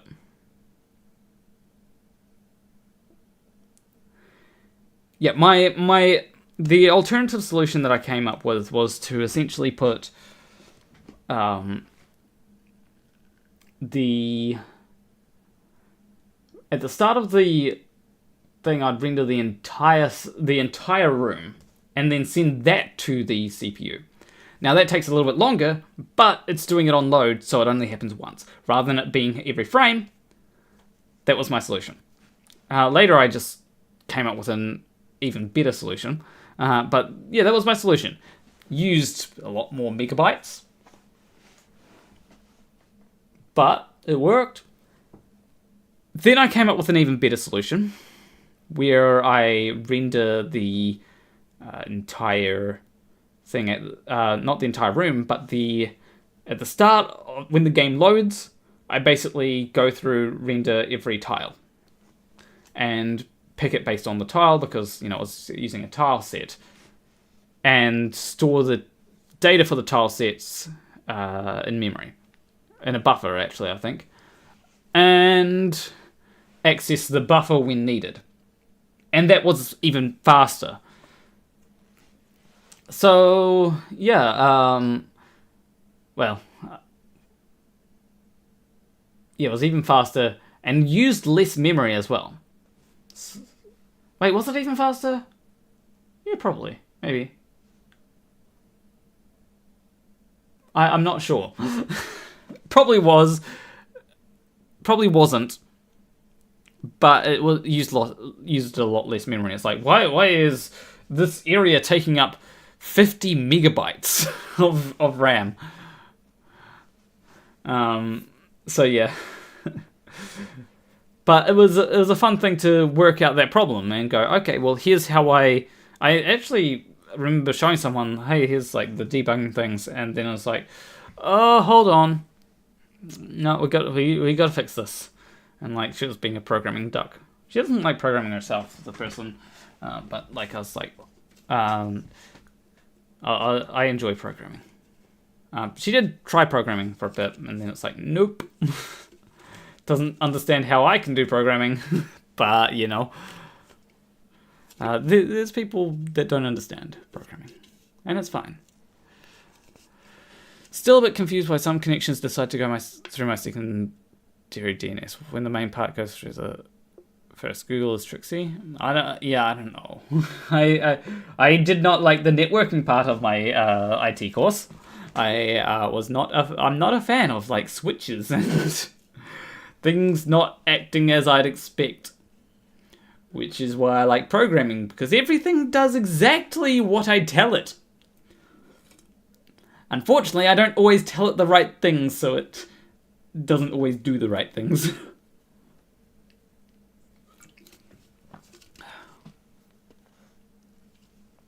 Network is fun, most fun you can have. Nope. Programming is the most fun that I can have because I can tell it to do something and it will do it. The limitations are the speed of the computer that I'm working with and my ability to optimize. And my imagination.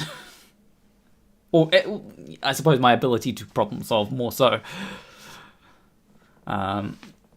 Even then, like, sometimes you can actually... Like, Scratch was one thing that I remember thinking, oh, you can make games with. But then I realized you can actually, like, do more with it than just make games. It's a little bit complicated to make more than just games with it. But, like, yeah, you can make programs that do stuff with it. It doesn't mean that you're going to have much use for it, but it is possible. But yeah, I do like things like the stream timer up there. Like that is something that I have had fun with making, because it's like, oh, well, this feature. I'll add this feature. I'll add this feature. In fact, I'm going to add a feature that allows you to essentially be like, hey, after this amount of time, change this to that. And I might even try and work... The biggest problem to solve would be like, hey, change the text. I might even like have a thing that hides the subtitles, or hides the subtitle after the timer gets to the max thing. I should probably also change the visual settings.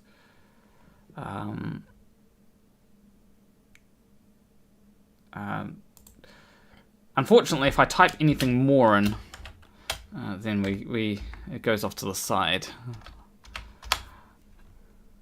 which is a little bit annoying. I'm probably going to have to change. I'm probably going to have a alignment setting, which is actually possible, but I haven't used it yet, or haven't implemented it yet. And that's the thing. You're just implementing things. You know, it's and like. A lot of programming, and I think a lot of people don't realize this, is just like taking things step by step. You don't need to do everything all at once, and sometimes implementing a new thing will mean that you need to go back over old systems and refine them. I know that when I get round to implementing the superchats into this thing, then I'm going to have to go to old systems like the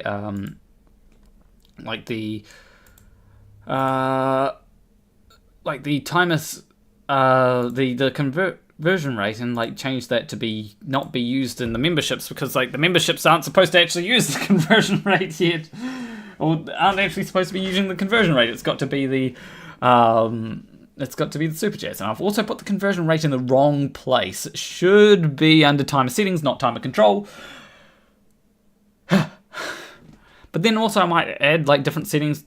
Like, if it becomes a thing where FTFE can't see too good, then I will add more accessibility settings, so that it's like, oh, you can enlarge the text, which means that I'll have to go over previous settings to make it better.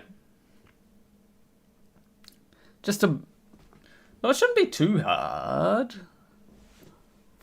But yeah, there are a bunch of things where, and also like resizing stuff is, you know, there's a lot of things that I can do. It's something where I have fun with this, you know. It's kind of therapeutic to be able to just be like, well, we're creating a thing which is not just for me. If I were to make this just for me, everything would be hard-coded in. I would not be able to go ahead and change... I would not be able to go ahead and change the amount of time that memberships had, or superchats had, should I say. But the best part with IT tech is that it's like a bottomless pool. You can dive in and never find the bottom of that pool. You can always go deeper. It's strange to go... Absolutely! Absolutely!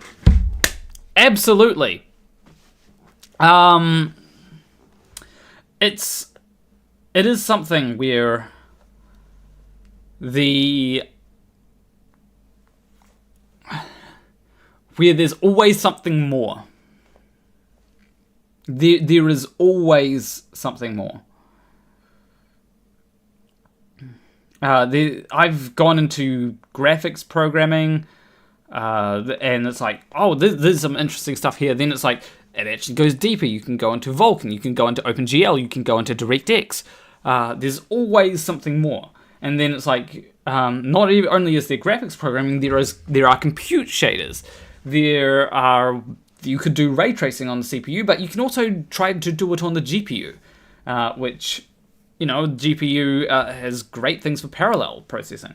And I find that there's just so much that you can do with IT, and it's like,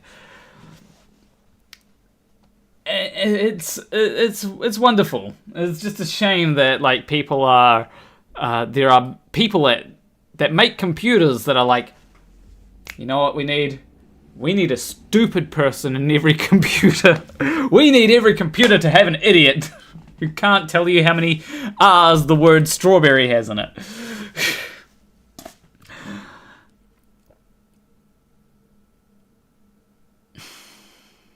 Which is the depressing part, is that it's like, yeah, we need idiots in every computer. It's like, no, we don't need idiots in every computer. There are enough idiots on the internet for every computer already. Yeah, every computer already has an idiot on it.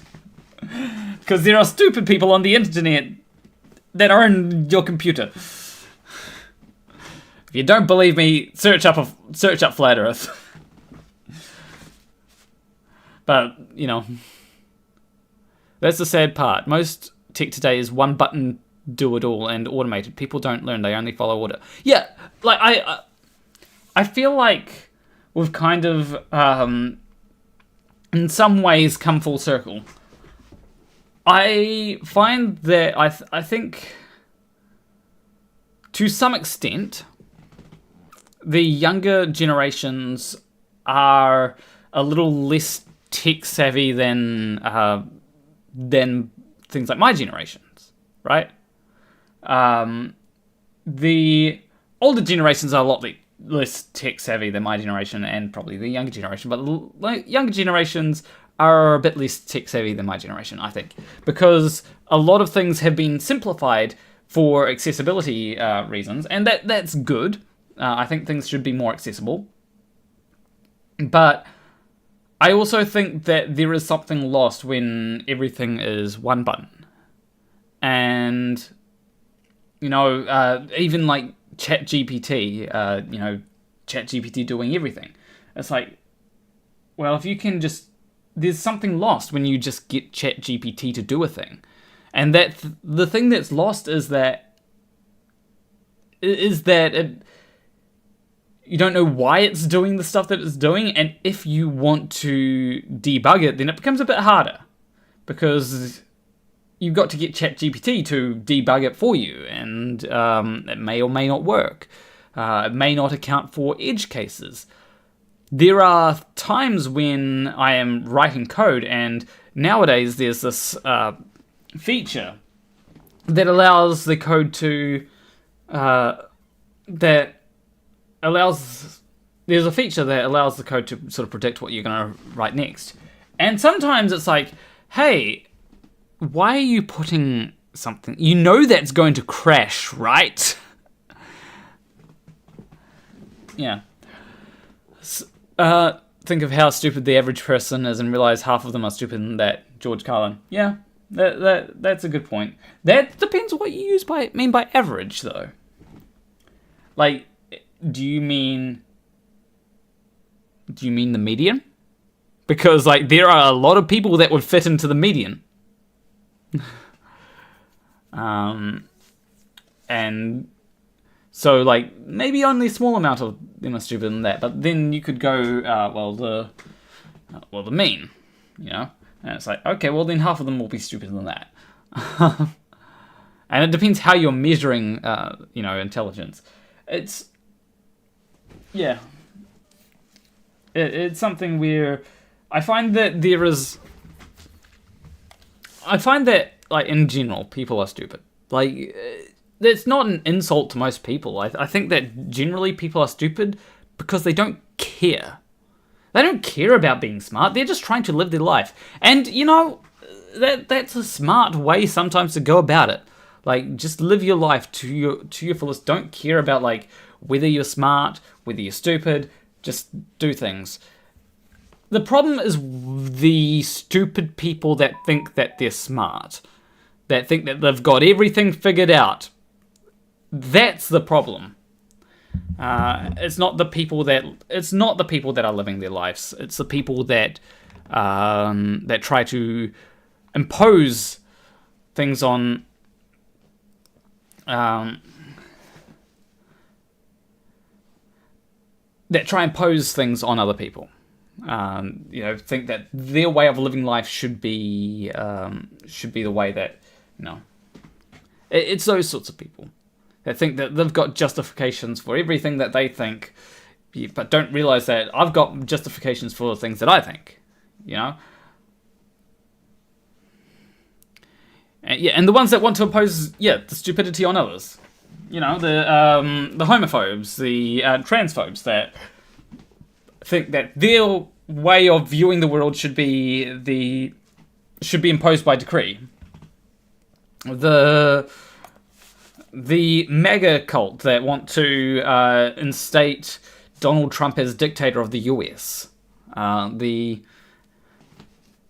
Because, like, and I find that it's particularly prominent when it comes to politics, right? Because, like, I don't blame people for... people think, oh, well, life was better under Donald Trump. At the start of Donald Trump's term, life was better for a lot of people, and they want things to go back to that way. And they don't have the reasoning to see that things won't return to that way. But I don't blame them for thinking that. It's a sort of drawing the simplest connection and going, okay, well, that's our person, right? I don't blame people for thinking that. It's just that they're wrong, and I think we need more critical thinking skills for that kind of stuff. And also, like, better media. Rin Karaku says, I know I'm stupid. It helps when I think I know the best way to do something to realize that I might just not have all the information I need. Exactly. It's one of those things where like sometimes it's like, okay, well, what do the experts say on this, right? And I think it's fine to defer to. I don't think that deferring to experts all the time is an appeal to authority. It's just like, it's an understanding that I may not have all the answers, and there are people that are smarter than me. Like, if the experts are saying that Donald Trump getting in would be really good for the economy and stuff, it would be like, okay, that they probably know something that I don't. The experts aren't saying that. And, like, it is sometimes a good idea to question the experts, sure. But, like, also try to work out what information they have that I don't. That's the important thing. Empathy. Empathy is a good tool to not be stupid. Yeah, absolutely. If you, like, a lot of people will think about themselves and not realize how what they think might impact others. Yeah, I'm also nearly at 30 minutes, so I think I will. I think I will do the half a minute for every super chat. So I will. All I have to do is hit 503, and it shouldn't break. That should add another half hour. It didn't break. Yes.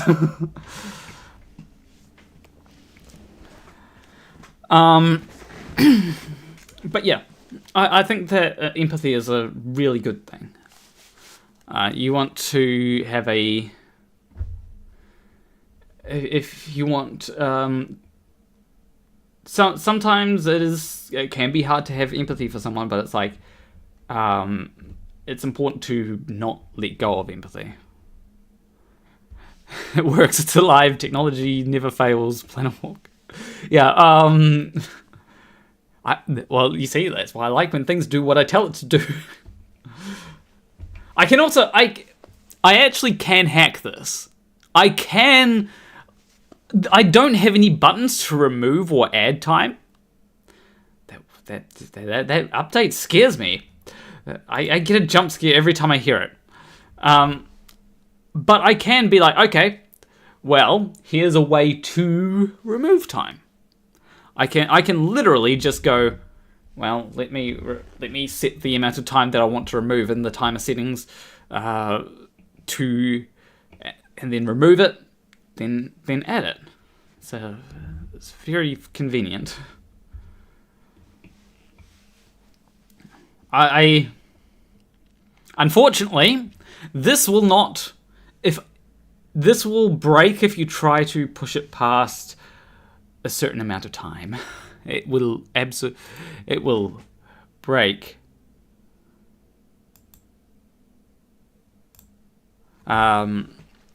Which is annoying because yeah. Well, like Microsoft tell you it's not working, something went wrong. Yeah.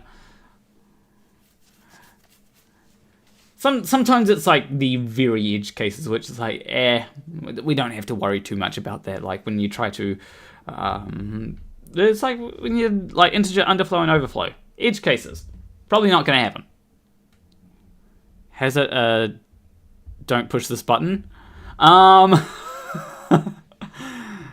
Not really.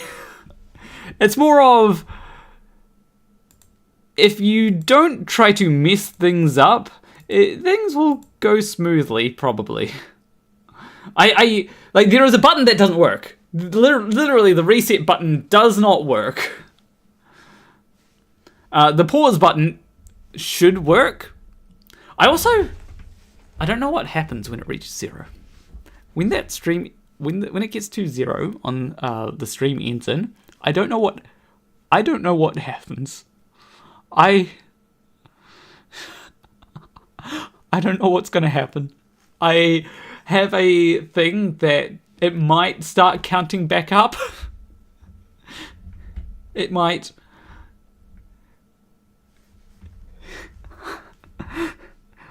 I can't be sure though. I have no clue. It might just stop at 0. I don't know. I'm a little bit scared. Admittedly. I am going to find out at this rate in 58 minutes. I do know that it shouldn't crash though, but we will find out.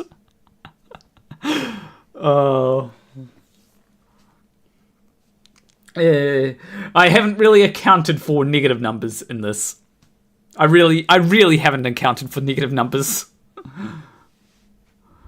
It's like, we'll be fine with positive numbers.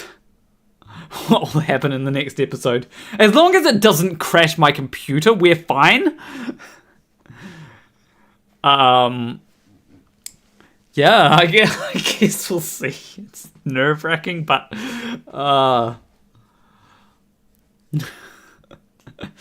we'll see. It'll be fun. That's the fun part, when you just find out that, okay, that's what happens. Actually, if it breaks my computer, that doesn't stop the stream. It technically does. You'll just get a bunch of buffering. Because like OBS won't be connecting. So, and I'll have to like go into YouTube on my like phone or something. Will that allow me? Oh dear. Oh dear. I actually, does anyone know what happened the first time I did a YouTube live stream? This is getting ridiculous. 30 minutes ago, the timer was at 56 minutes. Did it break? No, it didn't. I decided that I'm okay with going until going for another up to another hour. Actually, I need to change something.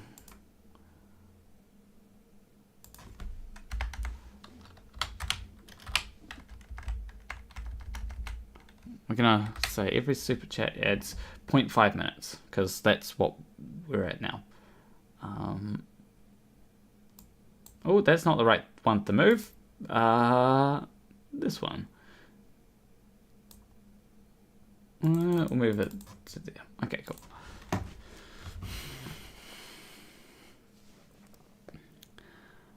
But yeah, it's one of those things where I can change. I can set things to be.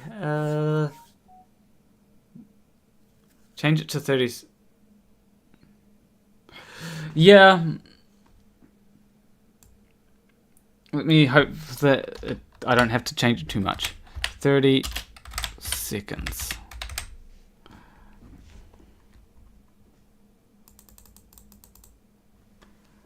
There we go.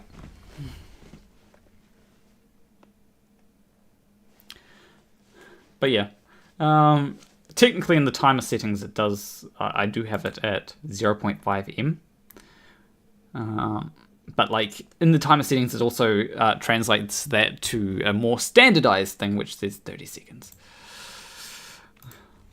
I do need to need to add like a bunch of different things, which will change when basically I'll have like a thing which you can type in, and it'll be like, okay, that will that refers to whatever it's at.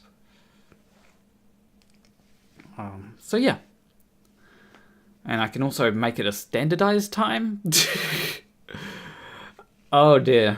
I just realized that that would be a little bit more difficult to implement like a standardized time because you generally want it. Yeah, I think I'll just use what people type in. Like if someone types in 0.5, that they get 0.5. Rather than trying to convert things. I spent 100 lines of code trying to basically be like, okay, what ways could someone enter a time? And then I'm translating it to a more standardized time anyway, so that people can go, okay, that is what I intend it to mean, so we are good. It also helps, like, if someone wants to use the thing that they type in, and it'll automatically do things. Huh. I saw a comment from someone that was in the stream chat earlier. Fun. I've used Windows and alternative OS, and Windows have a tendency to break for strange reasons. And one fail can break Windows easy if you are unlucky. Just display the UTC times as an integer directly. No, that's I store times. I'm not storing UTC times. I actually store it in seconds. It's just the way that the code works is it stores the amount of seconds that have elapsed. It has a variable which stores the time in between seconds as a double. When that gets above 1, it then resets to it minuses 1 from it, and then puts that and increments the amount of seconds that have elapsed by 1. It then has other timer things. It has a starting time variable which will only affect the time there if it's been running for long enough. So if it's been, if it's not running, there's also a variable called arbitrary time, which will be the starting time plus or minus the amount of, it'll be the starting time, but it also will have the time there that has been added or removed. I don't see much breaking with that, so we should be good. It's just a problem of if FTFE breaks it, and I fight the failing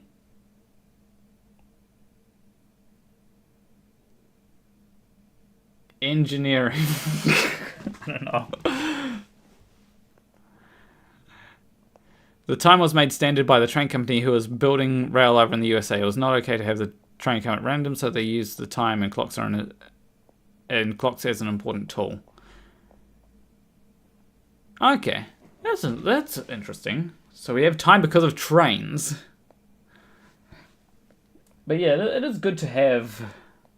It is good to have things standard. I much prefer UTC. If I am saying to someone, "Hey, this is when something will be," I'll say UTC. I used to use GMT, but then I realized that GMT changes because there's daylight savings, which makes it annoying, especially in my winter when GMT is a different time. I think it would be fine if we all honestly, let's just all switch to UTC. Let's just all switch to UTC. Base things around UTC. We don't need daylight savings is annoying. UTC makes things a little bit more standard. You want things to start an hour early after a certain time, then do that. Things not to mess with while developing. Localization, stamps, dates, and time zones. Caching. Yeah.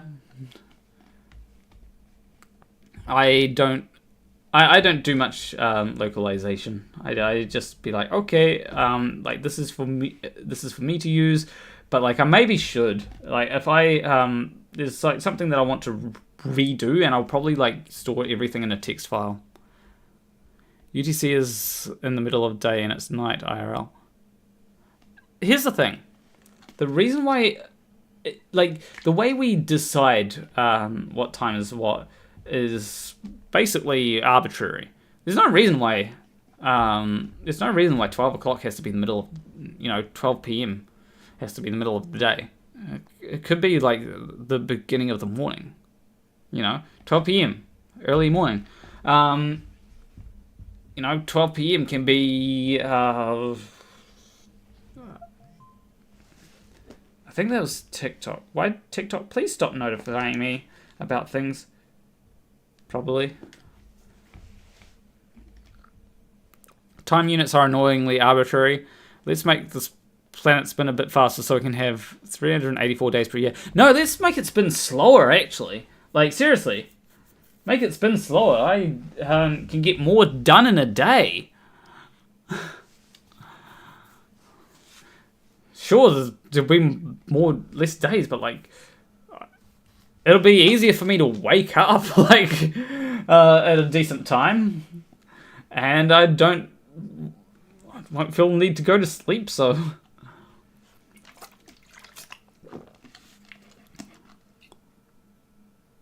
I said slow before you say it. To be fair, you are arguing for a faster, this planet spinning a bit faster, with 840. No, not 800. That would be a lot faster. 384 days per year. I want it to spin slower so that we can have less days per year, but I can actually get things. I actually have more time per day. In Spain, it's strange because we don't use our local time and we have a summer and winter time. It's a little mess. Yeah. In fact, here's a good reason for why we should have more time per day. I sleep a lot, but when I'm awake, I don't get sleepy quite so fast. So I am more suited for 28-hour days than yeah.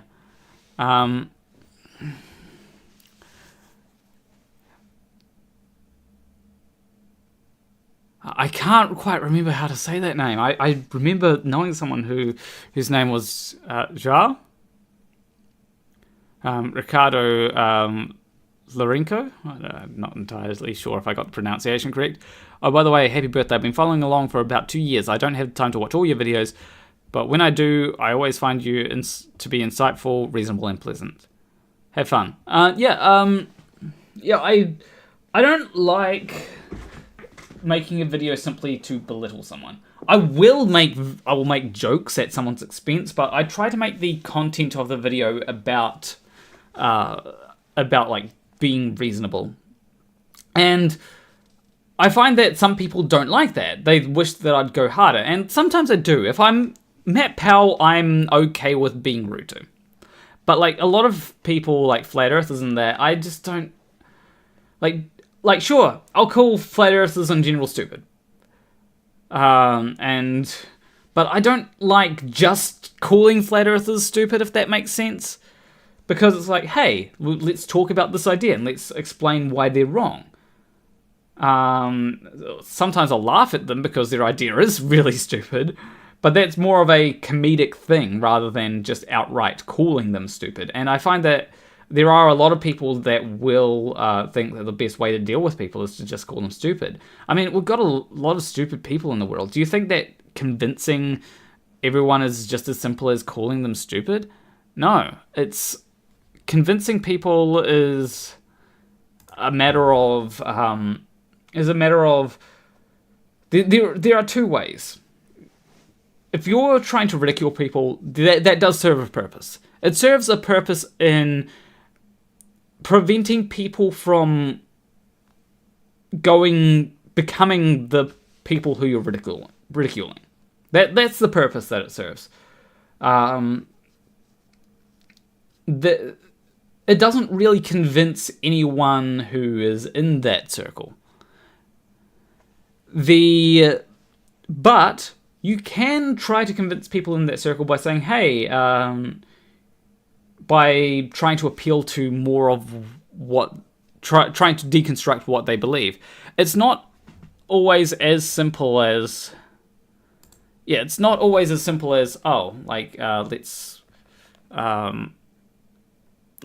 just ridicule someone, or just call them stupid, or just try and reason with them. It takes a different approach for each individual person. And when you've got an audience, you can't focus. Like, I cannot focus on each individual person. All I can do is sort of display, hey, here's an individual person and what they believe, and here's why it's wrong. That's what I can do. I can't always convince an individual person. Sometimes I can. But I can at least show why someone is incorrect or wrong, or even just a bad person like Nathan Oakley. That's like, because I've been asked, do you really think you're going to convince a flat earther that they're wrong? And like a lot of times the answer really is no. I don't think that I can convince Nathan Oakley that he's wrong. I think that I don't think I would be able to convince Dave Weiss that he's wrong. If Dave Weiss had a conversation with me, I don't think that I'd be able to convince him that he's wrong, mostly because I don't think that he genuinely believes the stuff that he says. But the point of the conversation wouldn't be to convince Dave Weiss, it would be to convince the people watching. If you want to convince individual people, you have to appeal to that individual person, rather than trying to make a video for multiple people. But yeah, I do think that I will maybe convince some people, but the more important people are the people who might be questioning the flat earth, who might be close to getting into flat earth. And ridicule does serve a purpose there, but the arguments should always be accompanied with ridicule, because if you're just ridiculing, then you look like an idiot yourself. If you bring arguments, then sometimes you might be viewed as an idiot who, just because, ad hominem, people can't differentiate between ad hominem and insult. Those are two different things. And so they'll go, oh, ad hom. It's like, no, that's an insult. I addressed your argument and then I insulted you. But yeah, I think that there are a lot of times where you can, by ridicule, you can make people not believe a certain thing, or by just showing how stupid it is and being like, yeah, this is stupid for several reasons, just to add on to that, then yeah, I think that also helps. But then also, some people are more convinced by people being reasonable, and I think, or being civil, and I think that I can fit into that sort of niche of where I be civil, people can be convinced by that and find some value, especially I'll add a bit of humor. And I just was actually watching a video yesterday of mine, going back over one that I made about a tier list, and I was watching that and I was like, that was a funny joke about E. I think I said that E was my favorite leader. But I can't quite do fun things with it because I'm not a Sesame Street character, but I can do fun things with E now.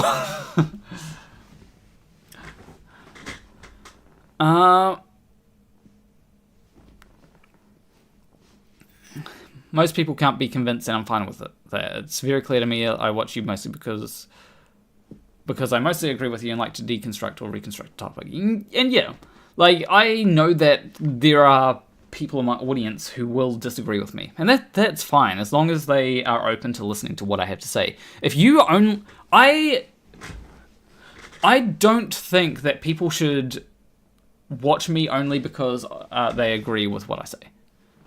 You're missing, if you just watch me because I debunk Flat Earth, you are missing good content. Like, seriously. Go watch my reading comments videos. They're really good, in my opinion, compared to, like, a lot of the other... I can crack jokes in them. It allows me to play with my voice and do different things. Yeah, I can do different voices for people to... and I have fun with them. What I don't have fun with is responding to the same Flat Earth argument over and over and over again. I really don't have fun with that, and it can be quite boring. What I have fun with is doing something new. That's why I will constantly say with the RL Paul video, I enjoyed making that. It was something that I really enjoyed. So yeah. Out of curiosity, how have you disclosed how old you are? I'm 28 today. 28 today. Which is scary to think about. I'm almost 30. Jeez. I'm getting old. My body already doesn't like me. I did squats the other day. I was at my partner's place and I was like, I need to get a good ass. I'm going to do some squats. We should... Basically, I was like, when I'm over at... I was basically saying to her, when I'm over at your place, I should, like, do squats and then... or have a workout routine that I do when I'm over at her place. And... yeah, so I did some squats. I think the squats are what killed my thighs. That was supposed to be for my ass, but my thighs are just sore now.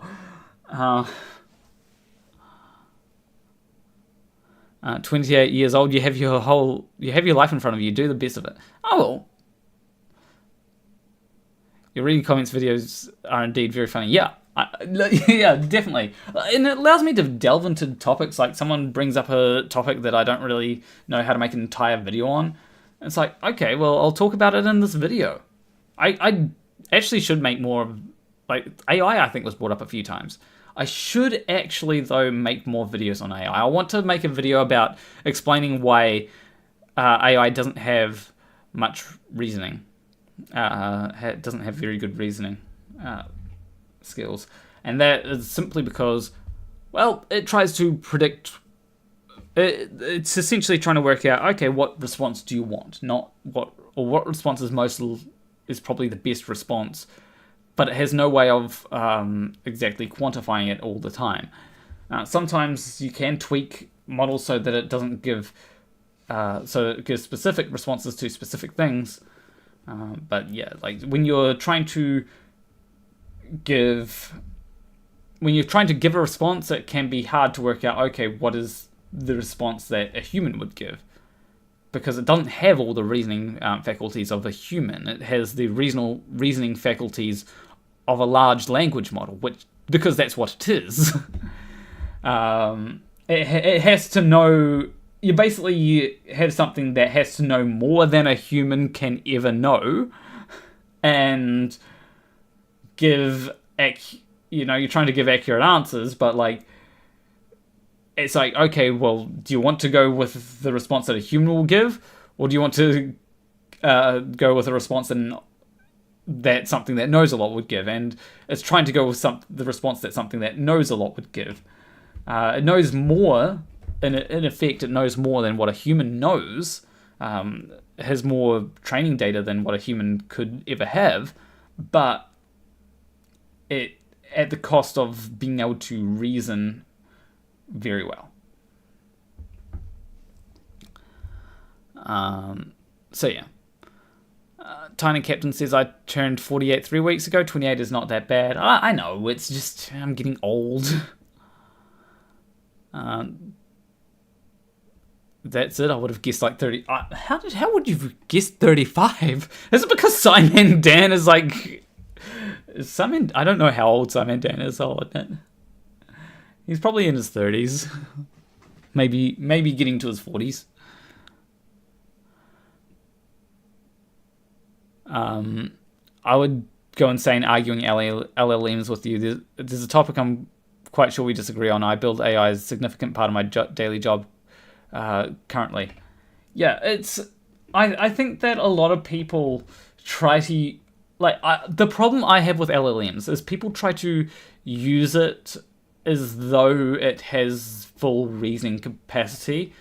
And it does have, some of them do have a decent amount of reasoning capacity. But, you can gaslight them sometimes. They often fall short of, the basic reasoning that humans can do, which, to me, means that they don't have very good reasoning systems.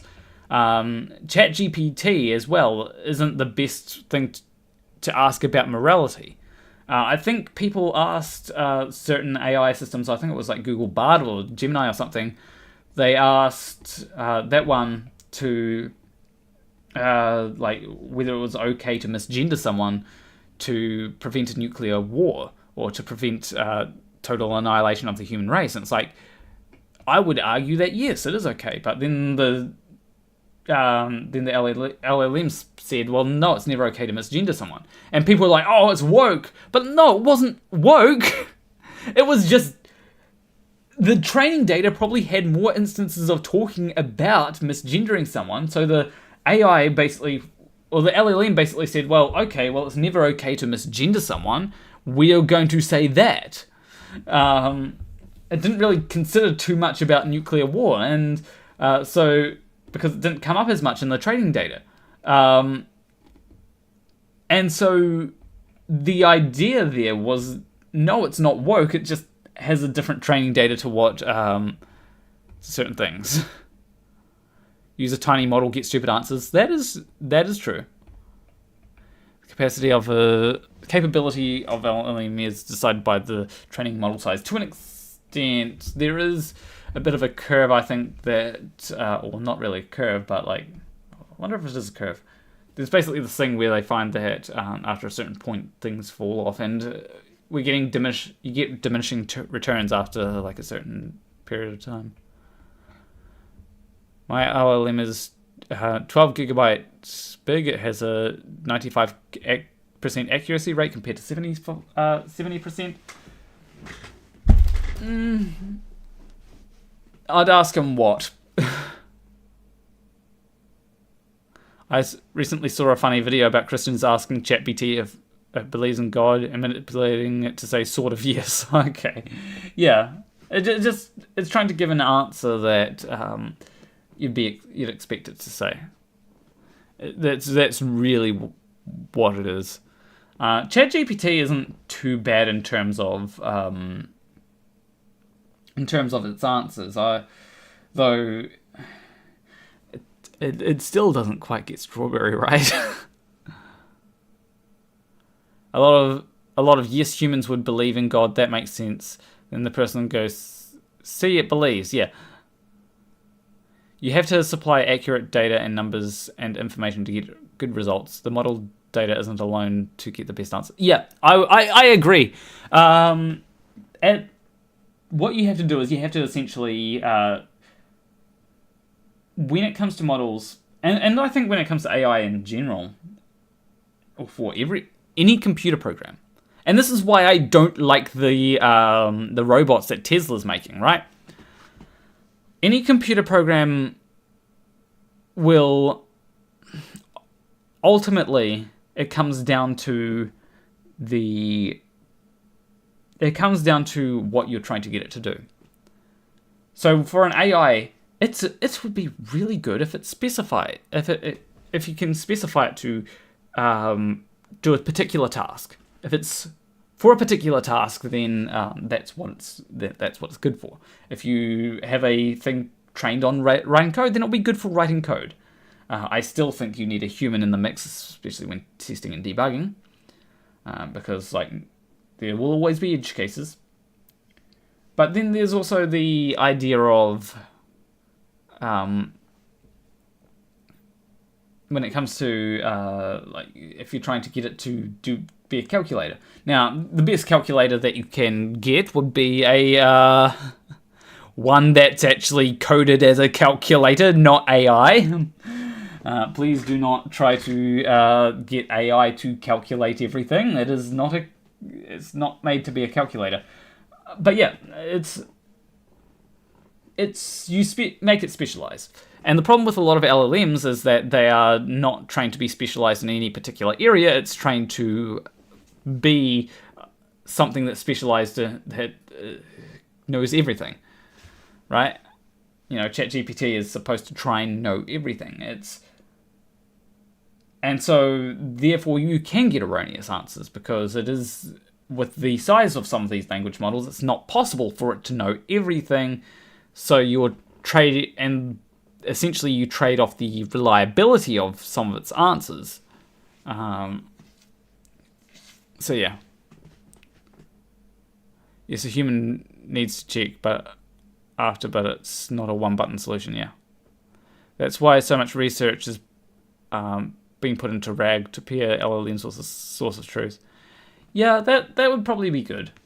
I do think that we need to not focus on AI. I think that focus should be put on, because the problem with AI is that we're trying to generalize it a bit too much, and I don't like that idea of generalizing AI. I think we should, if you need AI for something, make it specifically for the thing that you are trying to make. Is my opinion. Don't put an LLM in charge of driving something, is what I'm saying. LLMs are just for general sort of responses. Asking AI to generate code that calculates a certain thing actually works pretty well occasionally. Yeah, it can work well. I just don't... There are times when I've asked ChatGPT, hey, how would I go about doing this? And it would just fail. It's not really considering what I am trying to do, which is annoying.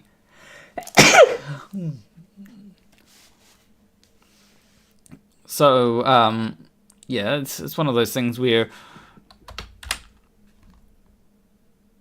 Yeah, it is one of those things where I think we can do better.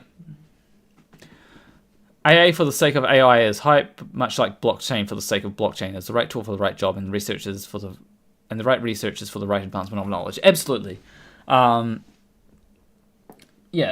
there's a lot of people that just, Google doesn't need AI in it. Well, I mean, to some extent. The only good...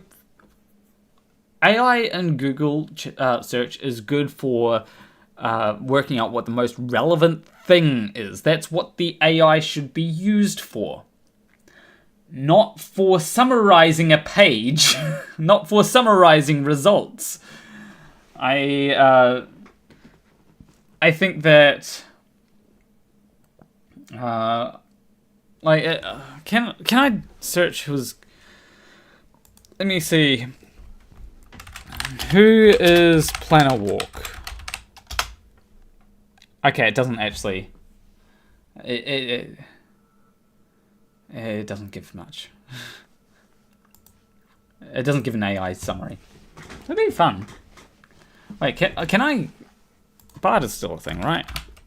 His Bard...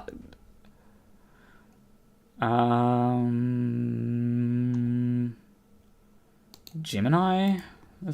Is Gemini a chatbot? Okay. Done. Okay, ask Gemini. Who is Planner Walk? And I'll switch over to the thing. Let me screen. Okay, hello. Who is Planner Walk? Planner Walk, also known as Nikki, is a popular YouTuber known for debunking conspiracy theories in a humorous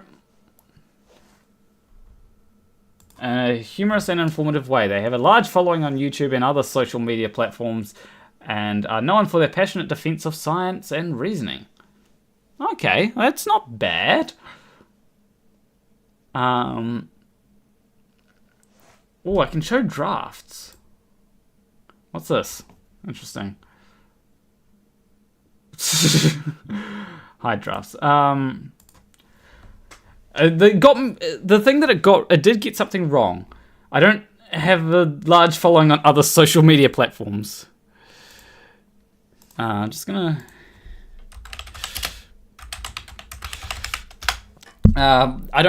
I have an okay following on Twitter, but I wouldn't say that it's a large following. Can you give me more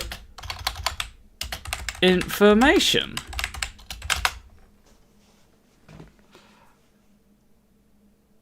Okay. Flow are passionate for defense. Here's more about them. Planner Walk's videos focus on debunking pseudoscience, conspiracy theories, and other forms of misinformation. They use humor and sarcasm to make their points, but also back up their claims with logical evidence and logical arguments. Their videos are often well edited and visually appealing. No, they're not. My videos have a lot of editing mistakes, with a mix of live action footage, animations, and sometimes screen recordings, but they have a distinctive style of speaking characterized by their quick wit and dry humor. Planner Walk has a dedicated community of followers who appreciate their work. They are often praised for their intelligent humor and ability to explain complex topics in clear and concise. Okay, sometimes, but I wouldn't say I have a dedicated community of followers.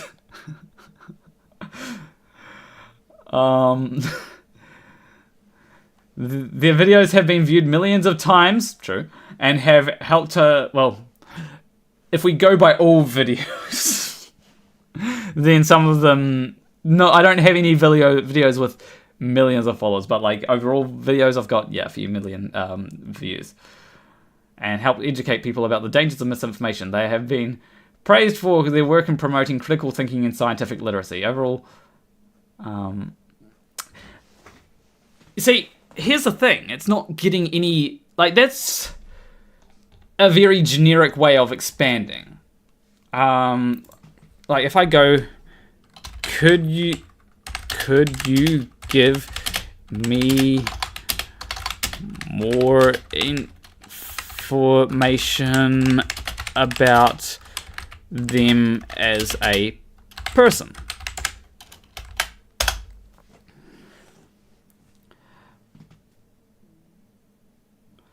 Planner Walk, while a public figure on YouTube, hasn't publicly disclosed much about personal information about their beyond their online persona.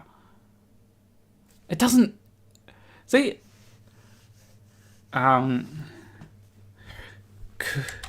Could you give me more information about their public persona?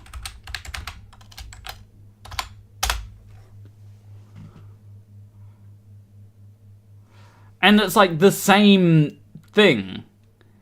Like, it's like, it'd be like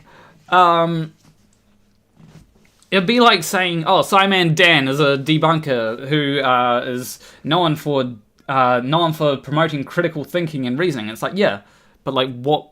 I want more information. Like, because he also likes running, and that's public information that he likes running. It's it's something where I don't think that the AI is giving. I tried to get it to give more information, but yeah, it's not good. Anyway, what was I have a super chat that I need to read. Where is it? View activity. I had to reload the page because. Oh yeah, did I? I don't think I read Mr. 42's super chat. Adding 2 minutes for the birthday fun. Happy birthday! Thank you, Mr. 42. Chat GPT is French for cat I farted. Well, yeah. I think it's like chat GPT.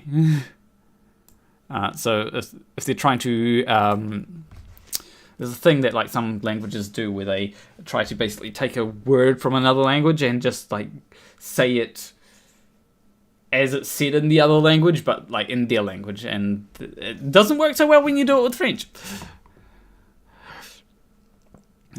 But thank you everyone for your super chats. I didn't. There was a point where I was thinking, oh, okay, this stream will probably only go for a couple of hours. I didn't think we'd get to like to the 6th hour, which we are in. So yeah, you can change the answer by asking detailed questions. Maybe. But yeah, it's something where it does give very. Hold on, I'll ask it one more questions. What information have they? What information have they given about themselves?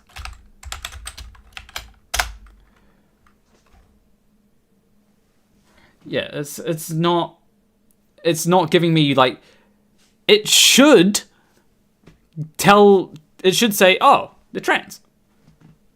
That's pretty public knowledge. Yeah, that's pretty public knowledge that I'm trans.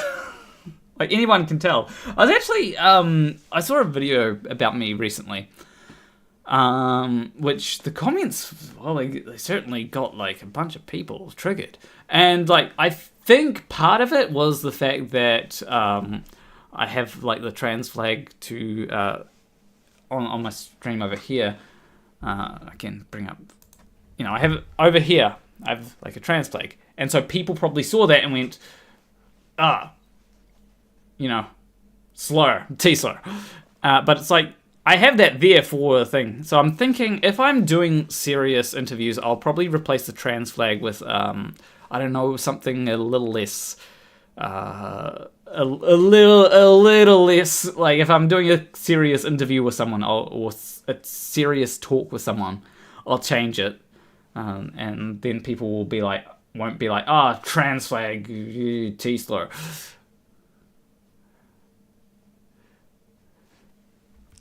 They may have removed the trans part since Mini is sensitive around that subject. AI filter at its best. Yeah. I think that there is a bit of a problem with like biases to not include certain information. Ask it's what its training cutoff data is. Okay, I'll ask it. I'll ask it. What is your training data cutoff date?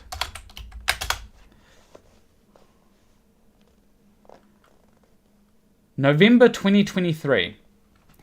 Yeah, I was out by then. What topics has Planner Walk covered? What specific topics? Let's ask it this question.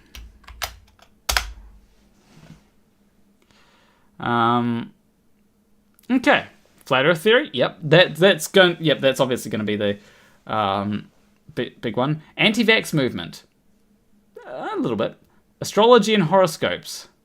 Yeah, I've covered that, but not a lot. I've actually only really made three videos if you include like alpha male stuff. Climate change denial, yeah. Alternative medicine, not so much. Religion and spirituality, yeah. Social justice issues, yep. Political misinformation, a little bit. Science communication, personal experiences, gaming, pop culture. Not in a long time. It's important to note that Planner Walk's content is constantly evolving, and they often explore new topics as they rise. I haven't talked about like gaming in a while.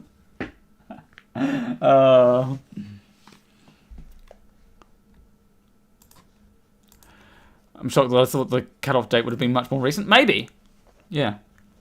It is something where they do have to be careful about like how up to date something is, because with newer topics you can get issues where there's a lot of information, and you have to filter through a lot of information. Okay? I'll type that in. What specific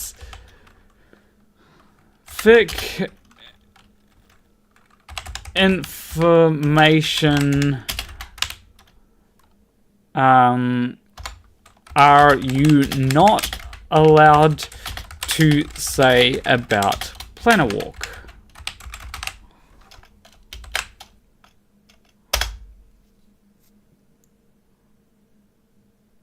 Yeah, it's just says it's not the stuff that's not publicly available, like the personal address, phone numbers, or any details they have not chosen to share publicly. Yeah, and that makes sense. It is interesting to play with AIs and see what answers they give to certain things. I think that the worst part about AI is the training of AI.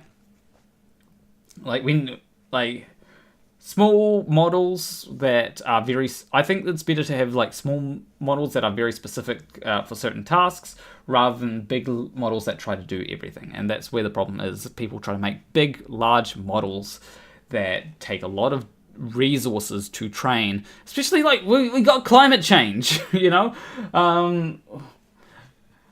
Climate change is a big issue. It's like we don't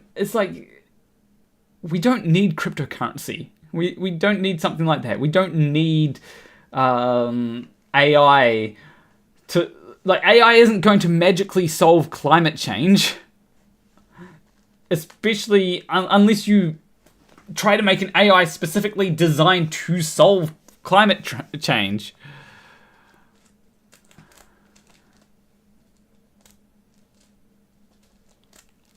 The latest technique I saw was something like, pretend you have a Unix directory of books, now run cat, the title of the book, and it started spewing out the whole book. Oh. That's... Yeah, there's ways to hack AI, but like it is something that they do try to avoid letting people hack AI. But yeah, it is weird that it won't say that I'm trans. Because that, again, publicly known, I've not hidden that I'm trans. In fact, you may notice if you've got Shinigami eyes, I now come up as green. I noticed that the other day. I was like, I come up as green for some reason. And it's probably because a lot of people, I think, my video on, what's his name? RL Paul is my most viewed video since I came out. It has over 40,000 views at this point. I I can actually go check exactly how many views it has. I'm just going to go back. Okay, that was... Yeah, so... let's go to... Yeah, let's go to my channel analytics and go to the best-selling author video. Yeah, 41,000 views. That's... I haven't gotten that in like ages, since I think the last video that got like above 40,000 views. Let's go down. To be fair, I haven't made many videos because of like various reasons. I'm hoping that I can try and make more videos, especially next year. Maybe even more the year after. It depends on how things go. But we can go down to... we get down to... Oh! Actually, no. This video... I'm going to check like the analytics on this one.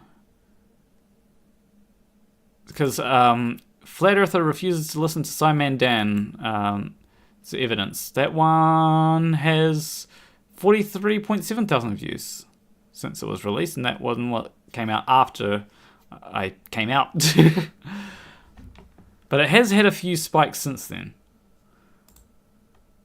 So yeah, the most recent video is on its way to become my most viewed video since I came out. I tricked a bank AI to whistleblow its own owners when a payment was issued. It said the bank is the responsible for the issues, but if I mentioned the bank's name, it refused. Okay. That is interesting. But yeah, it is something which I do like, seeing that I'm on the up and up for things. It's a good feeling. And I do worry that, like, I have worried many times in the past that, like, that my channel is going to decline sharply. And sometimes I've been like, okay, it's nearly gone, and then 700,000 views on one video. Though to be fair, that 700,000 views actually didn't come all at once. That was like, it had its initial spike, and then Simon Dan made a video on Nigel Cheesy Hands. Bigger spike. I'll probably... I think there will be a Nigel Cheesy Hands video that will be the last video that I make on him. He hasn't really done anything new recently, and I don't want to like keep on making videos on the same guy that doesn't come up with anything new. But again, I've got my own algorithms for figuring stuff like that out.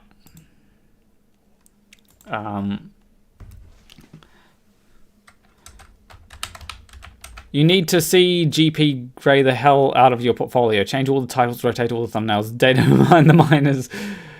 That would be easy if I had someone to help me with that. I'm just going to say to someone that stream is due to end in 10 minutes.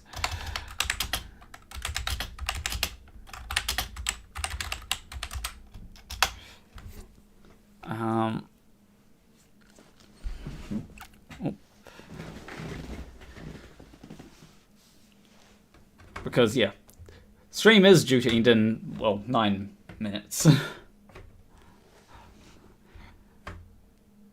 But yeah, as much as I hate Flat Earthers, I'm pretty sure they're why I found you. I mean, yeah. I did do really well at one point, because I had figured out how to get people's attention. I had figured out like the magic source, and I even tried to help Simon Dan out, because it's like, hey, Simon Dan, if you give this video like this thing, and he kind of took my advice, but maybe I might have been trying to clickbait a little too hard with that. But it's like sometimes you've got to give accurate clickbait. That like the idea is that I will often come up with a name for the video after the video is done, rather than before the video. And it's like, okay, how do I make it as enticing as possible? And like that's a big thing. Like that's why in the last video I said best-selling, quote-unquote best-selling author, because he claims to be a best-selling author. In fact, I'm tempted to write a book because like Averill Paul is like just so insufferable. Genuinely, he has such an ego. Yeah, he has such an ego. I'm just going to say something.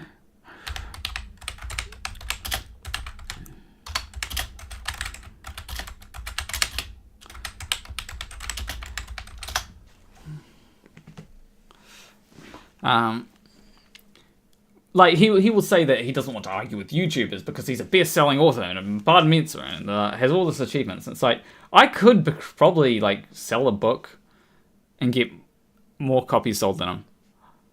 So I'm tempted to write a book, and also like I've been wanting to write a book for ages. There's two ideas that I have for a book. I can either write a fiction book, which I do have an idea for, be about the history of the flat Earth, but then like also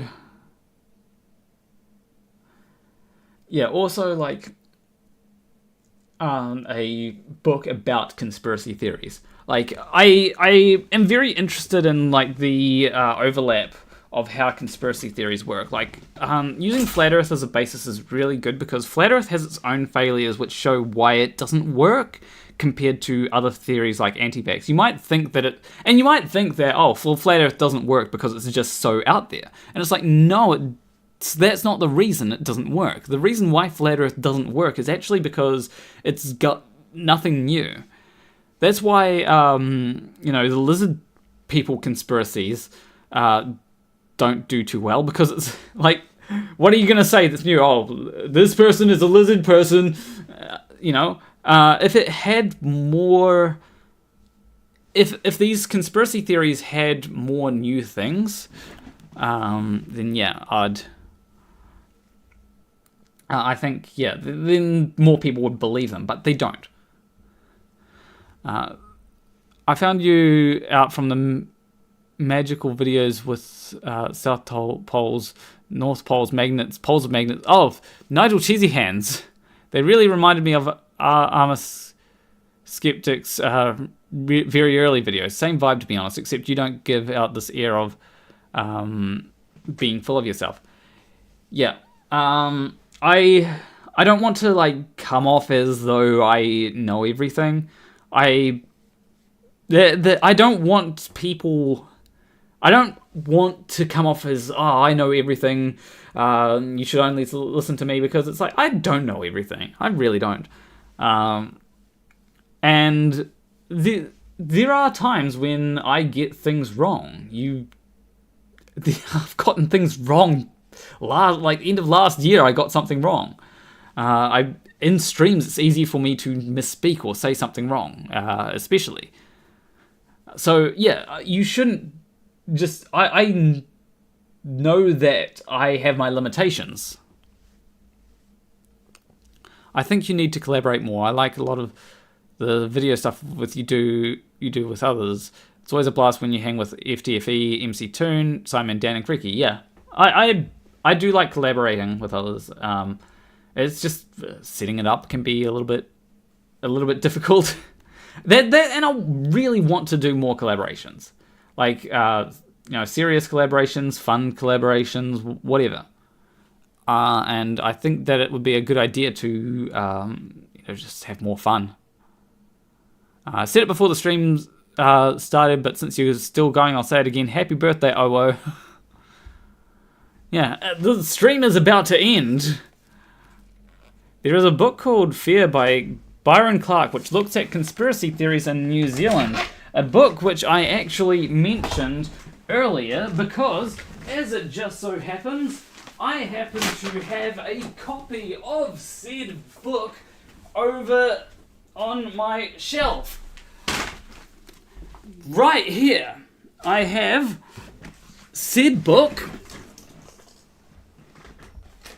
My hair pulled my progesterone off my desk. I have said book. I don't have a signed copy. I need to read it, but I have said book because I think that it's a good book to read. I do highly recommend it, and if I make a book, it will probably be in the same kind of vein as this book. It'll probably be like the Art of Conspiracy Theories or something like that, and how a lot of people actually go to take the wrong approach when trying to debunk conspiracy theories. A lot of people try to either take their perception of how to debunk something, and it will often not be convincing because that's not what the conspiracy theorist actually believes, or they will try to dispute like little details which don't really actually matter to the conspiracy. Like they'll say, oh, you shouldn't call it conspiracy theories, you could call it conspiracy hypotheses. It's like, yeah, but most people know them as conspiracy theories, so I'm going to call them conspiracy theories. Nikki on Viva La Dirt League would be awesome. I agree. I just don't...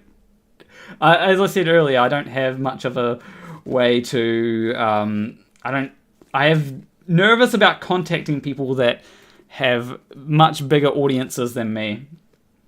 And especially asking to appear on their channel. You know, it's like, oh geez. If I were to appear on, it's a lot easier to ask, hey, can I? Interesting. It's much easier to ask, hey, can I appear, or can you appear on my channel? I think my thing broke again.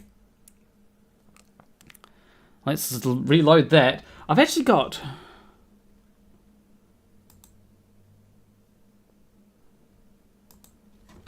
less than a minute left. Unless, you got 50 seconds to add something to the clock. What'll be your link at opera? I don't know what you mean. Sorry. But yeah, we've got not a lot of time left. Half a minute. Jeez. And then we get to see what happens when it reaches 0. Ooh, this is exciting. Neth, I don't know. I don't know what Nethak is.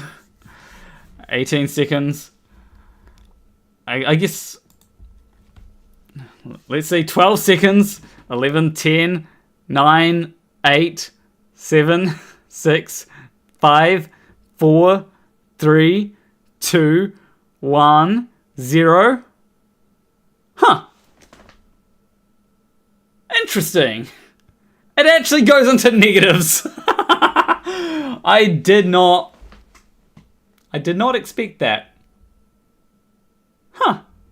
I didn't realize what it would do. Anyway, that is the stream. I kind of wonder if it goes into negative minutes as well. But yeah, leave a like and subscribe if you like the stream. Leave a comment letting me know what I should do for next birthday. I'm going to work on this. We will make it just hit 0 and then not go down any further. And yeah. It's also, I wonder if it's going to say negative minutes and then as well as negative seconds. Yeah, it does. Okay. we solved that mystery. But yeah, leave a like and subscribe if you like this stream. Leave a comment letting me know what you'd like me to do for next stream. Yeah, whatever. I will see you in the next stream. Between you and me, thank you for watching. And I've had a good day so far. So, yeah. In case you're wondering how my birthday's going. All right, take care.